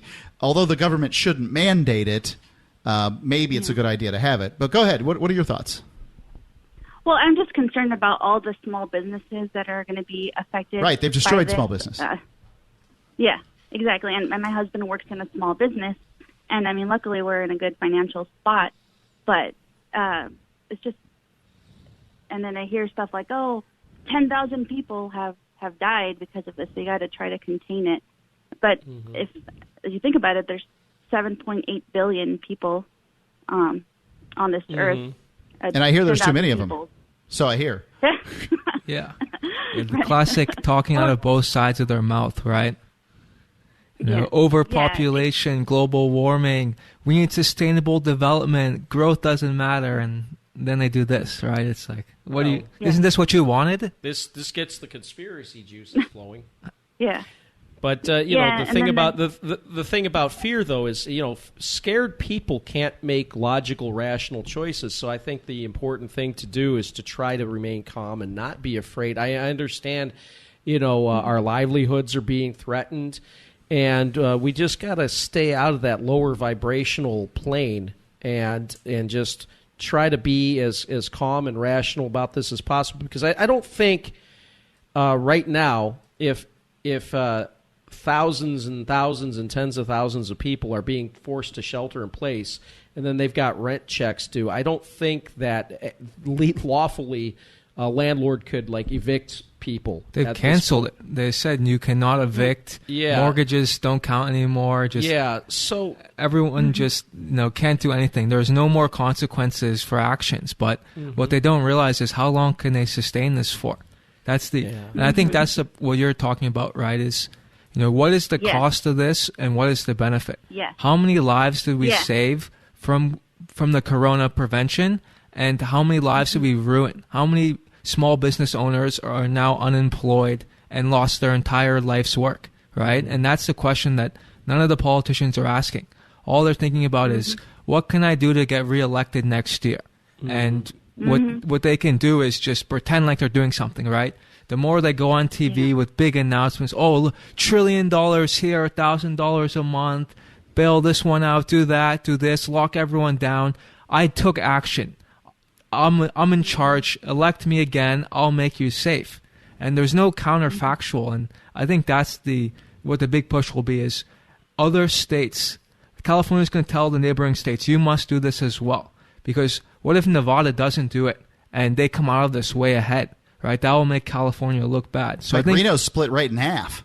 Well, there's a California side and a Nevada side. Well, I think what's going to happen is so you're in a state that's full of people who think that big government is the answer, and that when big government fails them, you could argue that, hey, maybe this is a good thing because people in the long run are going to see the failure of big government and say, well, maybe we need to decentralize things. Maybe we need some more self-reliance. And I think that keeping a positive attitude and just realizing that this too shall pass. I mean, the Great Depression hit us. World War II hit us. We had 9/11. We had the 2008. Yeah, but those things hit us. It wasn't a self-inflicted wound, right? Well, this is a Chinese bioweapon that was released. So, maybe. No, it is a Chinese bioweapon. We should not forget that. And I'm sorry, but this. I'm not saying it was released on purpose, but this is actually it is not something that we asked for. This is not something. So this hit us like 9/11 hit us, like the Great Depression hit us. We got to be counterpunchers. We just got to say, okay, this is what happened, and it wasn't our fault. This isn't something that we did to us. This is something that nebulous forces out there in Wuhan in some bio-level safety lab. Somebody screwed up. They dropped a test tube or whatever. Perhaps. But yeah, caller, I'm wondering. Janet, is there anything you would do, or your friends or other businesses, that would stop them from complying? Do you think that people will continue to adhere to this order as the weeks go on, right? We saw in Italy it was supposed to just be a couple weeks, and now they're extending it through May. So it's right now people in California seem to be all on board. In Italy. But I'm wondering, they'll probably come elsewhere, right? It always starts, we'll just stay inside for 2 weeks. Then 2 weeks comes, and they're like, well, the problem didn't magically disappear. Let's do another 2 weeks. Do you think there'll come a point, even in California, where people say, you know what, we're just going to open our doors, hand out some free masks, because it's either that or we never open our doors again? Yeah. I mean, I think this can only hold the social contract. I mean, that's what I think even the governor said himself. They're not going to really be putting law enforcement out on this policing people, because there's enough of the social contract and the social pressure to shelter in place. But the longer that this continues, people, I mean, they can't say that you can't pay your rent for so long. People are going to revolt. And and I just think about the big homeless population that we have out here in California. I mean, enjoying that San Diego sun. Yeah. Well, it's been rainy the last few weeks, but I mean, it's nothing compared to other places. Janet, thank you for your thoughts on this. I want to say that you have an amazing voice for a woman. You should look at voiceover work. You just sound wonderful. It's a gift from God, that kind of voice. So those are my thoughts. Yeah. This is Free Talk Live. Call in and tell us what your thoughts are. The number, 855-450-3733. Call in anytime. Gold has definitely been on the move recently, and there is no more secure investment historically. McIlvaney ICA has been helping people take delivery of precious metals and find storage options for decades. They've helped thousands of investors with their precious metal IRAs. Call ICA today for your free portfolio review at 800-525-9556 or download their free report online at ICAGoldSilver.com to learn how you can double your gold and silver ounces even within an IRA. 800-525-9556. ICAGoldSilver.com. Bitcoin.com has launched a trading platform at local.bitcoin.com, allowing you to buy or sell Bitcoin Cash via dozens of payment methods like PayPal, Venmo, bank deposit, remittances, or meeting in person with cash. There are no ID requirements to sign up for and use the site, and all communications between buyers and sellers are encrypted. Finally, a global trading platform that respects your privacy. Visit local.bitcoin.com to get started trading Bitcoin Cash. local.bitcoin.com. Anyone can publish on the internet, but not everyone is publishing material suited for online reading. According to the Yahoo Style Guide, it cautions that internet content has a few seconds, 3 or less, to encourage people to read more, to take action, or navigate to another one of your pages. So make it easy for readers to pick and choose. Isn't that the way you poke around online? Use short words, short sentences, short paragraphs, bulleted lists, and short pages. Front load what you write, putting the most important information at the beginning of headlines and paragraphs and sentences. Same goes for your keywords. What someone would likely type type into the search box on Yahoo or Google. For more tips on communicating better online or in a job interview or everyday life, hit survivalspeech.com. I'm Holland Cook. What do you shop for that you could otherwise buy at Amazon? Pretty much everything, right? Amazon has competitive pricing and they deliver, and that's a big plus. If you could plan ahead in your shopping, would you be interested in saving up to 33%? There's a catch. You have to do your shopping in Bitcoin. But imagine those savings. It's like a huge raise. All you have to do is go to saveitpurse.com. We've saved thousands, and you can too. Plan ahead and save. Saveitpurse.com. LRN.FM now has a Discord. Discord is a free text and voice chat platform, and we now have our own server with a bunch of channels at discord.lrn.fm. You can join other listeners as they chat about various things during our live shows, or anytime, day or night. Discord software is available cross-platform, so you can have it on whatever device you want and take your chats anywhere. Join our Discord at discord.lrn.fm. That's discord.lrn.fm. Free Talk Live, the show where anyone can call about whatever they want. And we do mean anyone. Now, you also said in another video that the moon is an iPod. Can you explain that one? I believe the moon, the reason why it turns the color that it does is because it fills up with the humidity and water from the transmission of electrons or electricity. I believe that we're upside down being pulled by magnets right now. The actual ocean is in the sky, and they're reserving that sky. The reason we have thunder and lightning is because of the shock waves that go through the two skies up above. Otherwise, where's the thunder and lightning going to come? Because there's no way the clouds are that thick, or the planes wouldn't be able to go through it. Have you ever been abducted by aliens? No. Wait a second. Hold on a second. I think so. 45 minutes every single night. Free Talk Live, 7 nights a week from 7 to 10 Eastern, live on the Liberty Radio Network at LRN.FM. Do you love Twitter? Make sure you favorite the LRN.FM Twitter account so you can receive our tweets at twitter.lrn.fm. That's twitter.lrn.fm.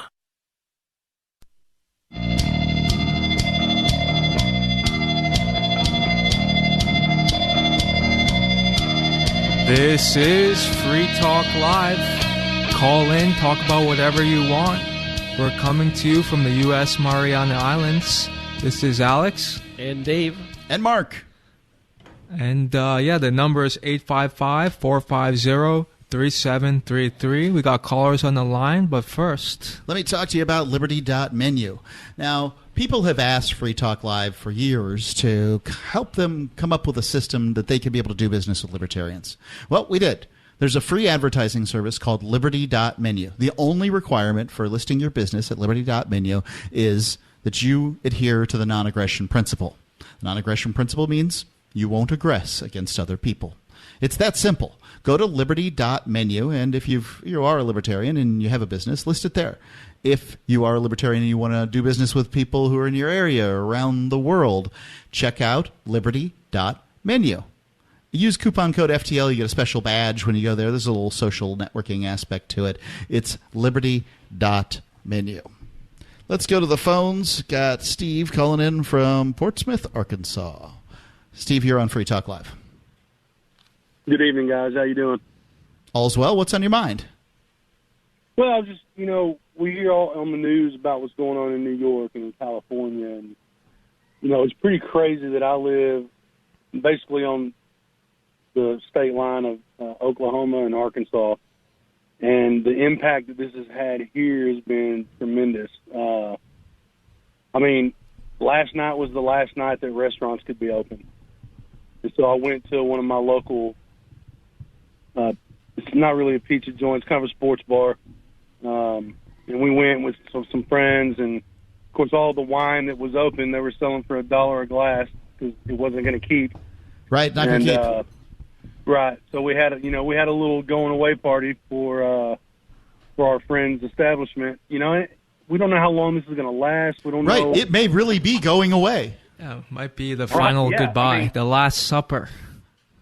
Well, you got 3 or 4 weeks. I was in the restaurant business just as a college student when I was going through college, and I know how tight those folks run those, the budgets they have and the profit margins. And 3 or 4 weeks, possibly a month with no income other than carry out. I mean, that might be 10% of their business. Hopefully it'll bump up a bit. You can always buy more pizza, but yeah. Right, and I agree with that. But, I work for a company that, relatively speaking, we're probably considered a small company. But, I mean, I work for a used car dealership. We have locations in like 12 states, about 1,400 associates that work for us. Thank you for your service. And, it's, the effect that it's having on the company that I work for, we have 80,000 customers. And so we have 80,000 customers who are going to, they're losing their jobs. They're not able to wait tables. The chicken plants that they work in are closing. And so, I mean, our stock price has gone from like $120 last week to $40 today. So, it is definitely something that it's affecting. It's not just affecting the big cities; it's affecting all of us. And I'm always so skeptical of what we're being told. And I got to say, I just found y'all's program yesterday. This is the second day I've listened to it, and I've really enjoyed it.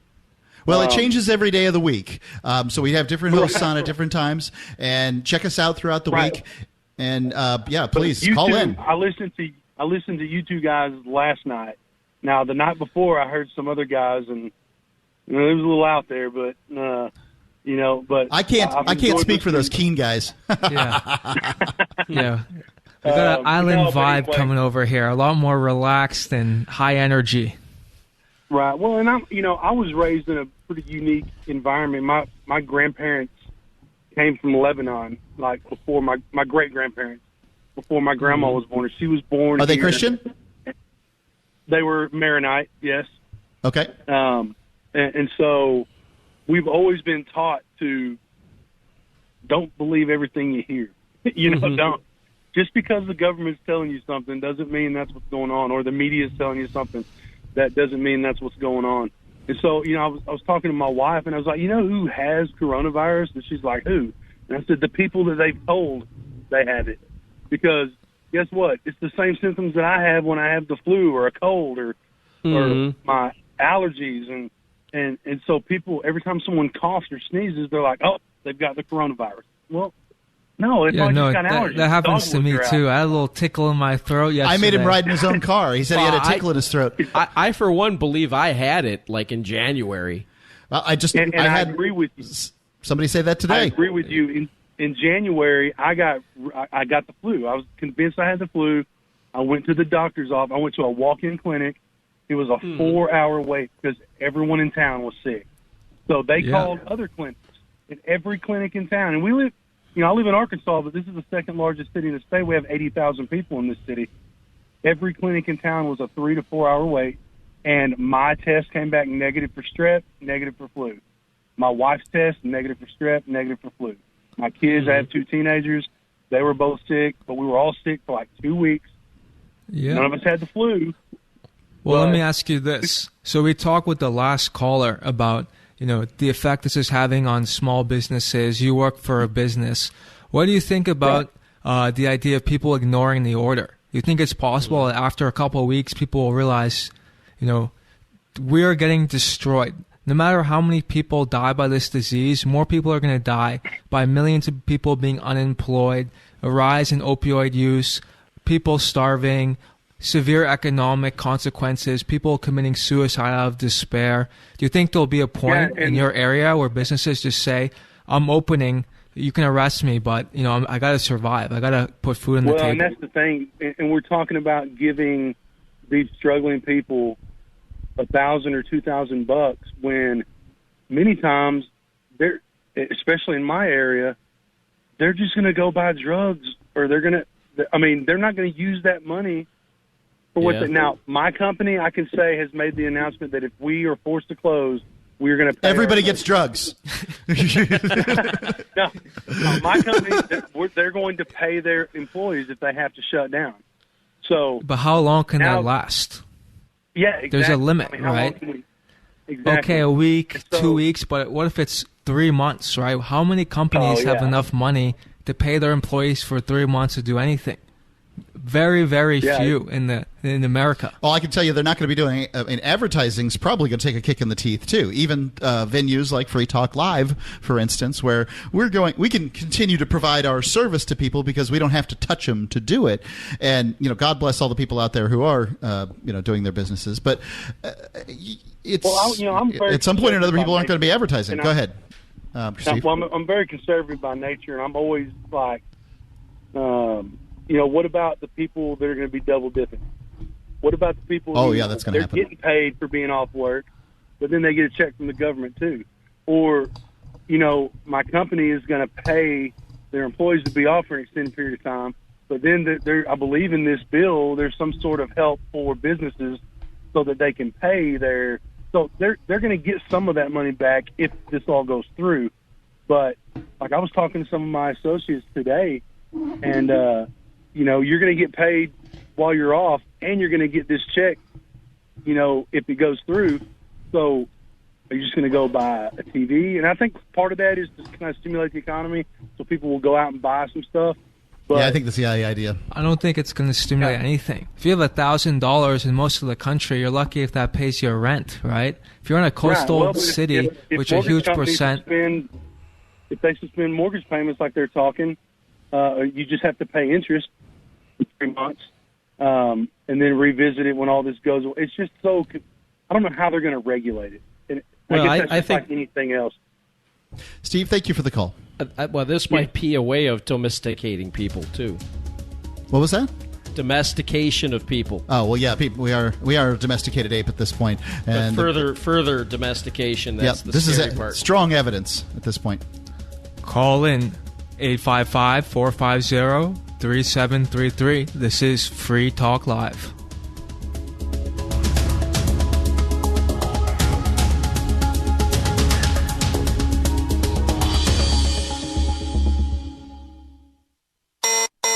Attention, fellow Americans. We are now at an all-time high risk of illnesses due to pathogens and viruses. So it's critical to take a proactive approach to boost your immune system. Do it with new nanocolloidal silver from Americare. Using a patented process with tiny silver particles 1/100th the size of a red blood cell that allows for maximum absorption, Americare's nanocolloidal silver effectively disinfects your body internally, attacking pathogens and viruses while supercharging your immune system. Colloidal silver is antibacterial and antiviral. Simply put, it inhibits bacterial respiration, suffocating viral cells, preventing the virus from replicating. And now, due to public health concern, Americare is authorized to offer our lowest and best price ever at around $1 a day. But supplies are limited. Purchase nanocolloidal silver now at immunesupportnow.com. That's immunesupportnow.com. These statements have not been evaluated by the Food and Drug Administration. This product is not intended to diagnose, treat, cure, or prevent any disease. Supplies are limited.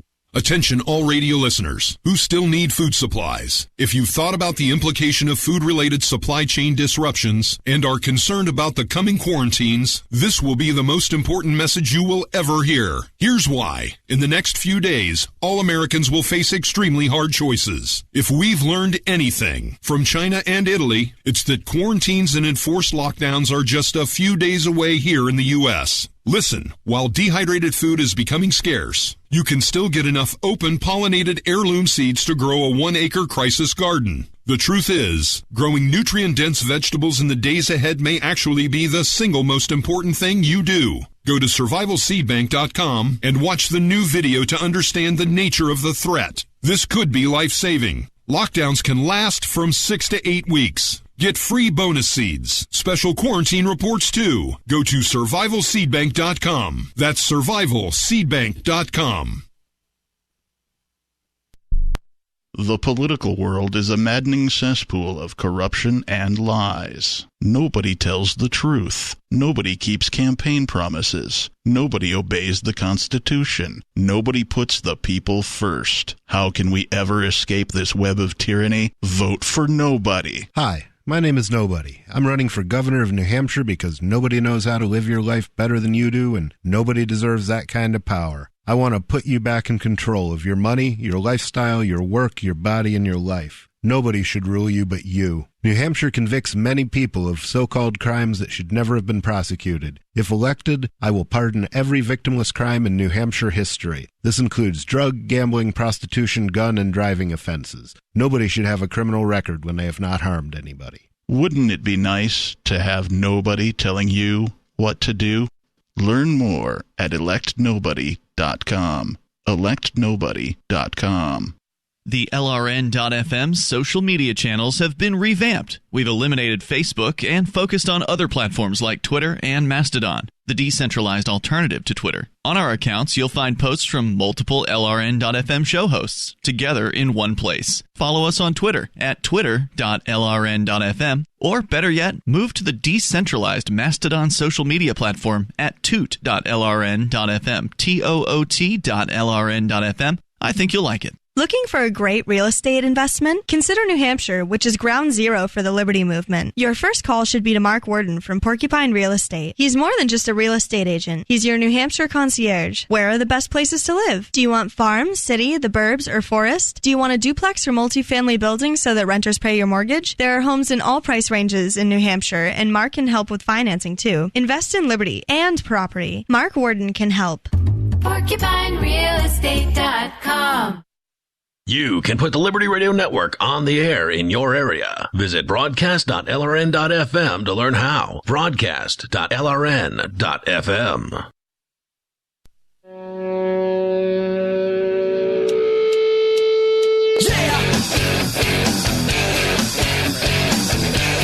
It's Free Talk Live.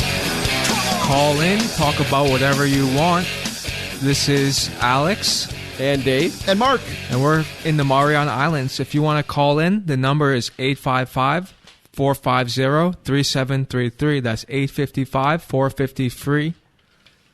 And we're going to tell you about an interesting thing going on in New Hampshire this summer. Yeah, we're, at this point, our festival is on. We're going to hope that everything goes fine. And, the kind of people that are going to Fork Fest aren't the kind of people that are going to just shy away. So we're going to have our festival. It is the weekend of the 4th of July, Independence Day. And you can find out more at forkfest.party.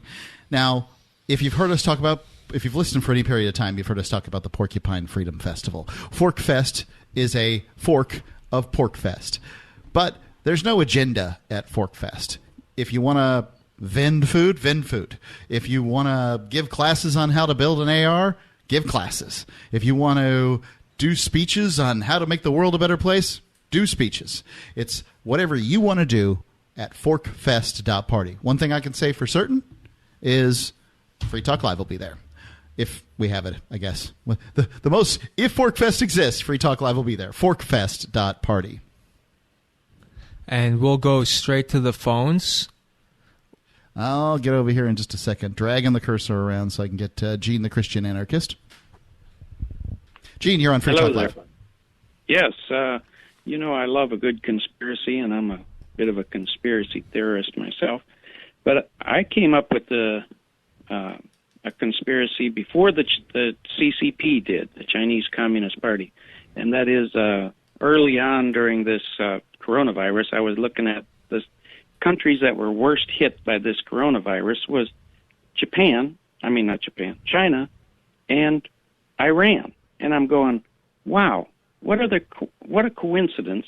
It is a coincidence. Two of the countries that we have the most animosity toward would come down with this disease. Well, then I got to looking at it, and I came up with the fact, across a couple of interesting facts. One of them is that in October 18th to 27th of 2019, in Wuhan, China, they had what's called the Military World Games. This is the Chinese conspiracy. Go ahead. Yeah, and I don't normally agree with the CCP, but to be honest, I came up with this before they did, so I think they're copying me. But anyway, so we've got a bioweapon that could have been released by the one or more members of the U.S. military who were in Wuhan for these military games in October the end of October of 2019. And then it wouldn't be difficult to send one officer with whoever's competing in these military games or whatever that happens to be a CIA spook at the same time. It's not like there's not any crossover between the DIA and the CIA. Well, that's the word on the street with the Chinese bar girls here. That is the word on the street with the Chinese bar girls. It would be so easy for them to do that. Now, that said, it's a pretty crappy bioweapon, in my opinion, because it's not fatal enough. It's really not a very effective bioweapon because mainly it kills the old people, old weak people like me. I'm the ones who have the people like me have a much higher risk of dying of this disease. But it's not even effective at that. I mean, if you were going to make a bioweapon to attack Iranians or Chinese, you would figure out some way that it's more concentrated on them. Well, the Chinese and Iranians have a lot of deals working with each other on a lot of things. But I think it is a bioweapon. I agree with you, but I don't think it's a finished bioweapon. I think what it was they were working on something, and it just simply got out of the lab because accidents happen. And I think I had mentioned this a couple weeks ago. There's been stories out of China that this lab itself had some problems with some of their personnel and corruption. I do hate that the lab is so close to the alleged wet market, right? Right. Right. This wherever this is that they claim this started. And I mean, on one hand, I'm like, well, I mean, is the flu a bioweapon? I mean, exactly. Yeah. Just because there's a new sickness doesn't mean it's a bioweapon. Yeah. But I mean, if it had started in Atlanta, I suspect people would be blaming the CDC. Well, you'd be amazed at how many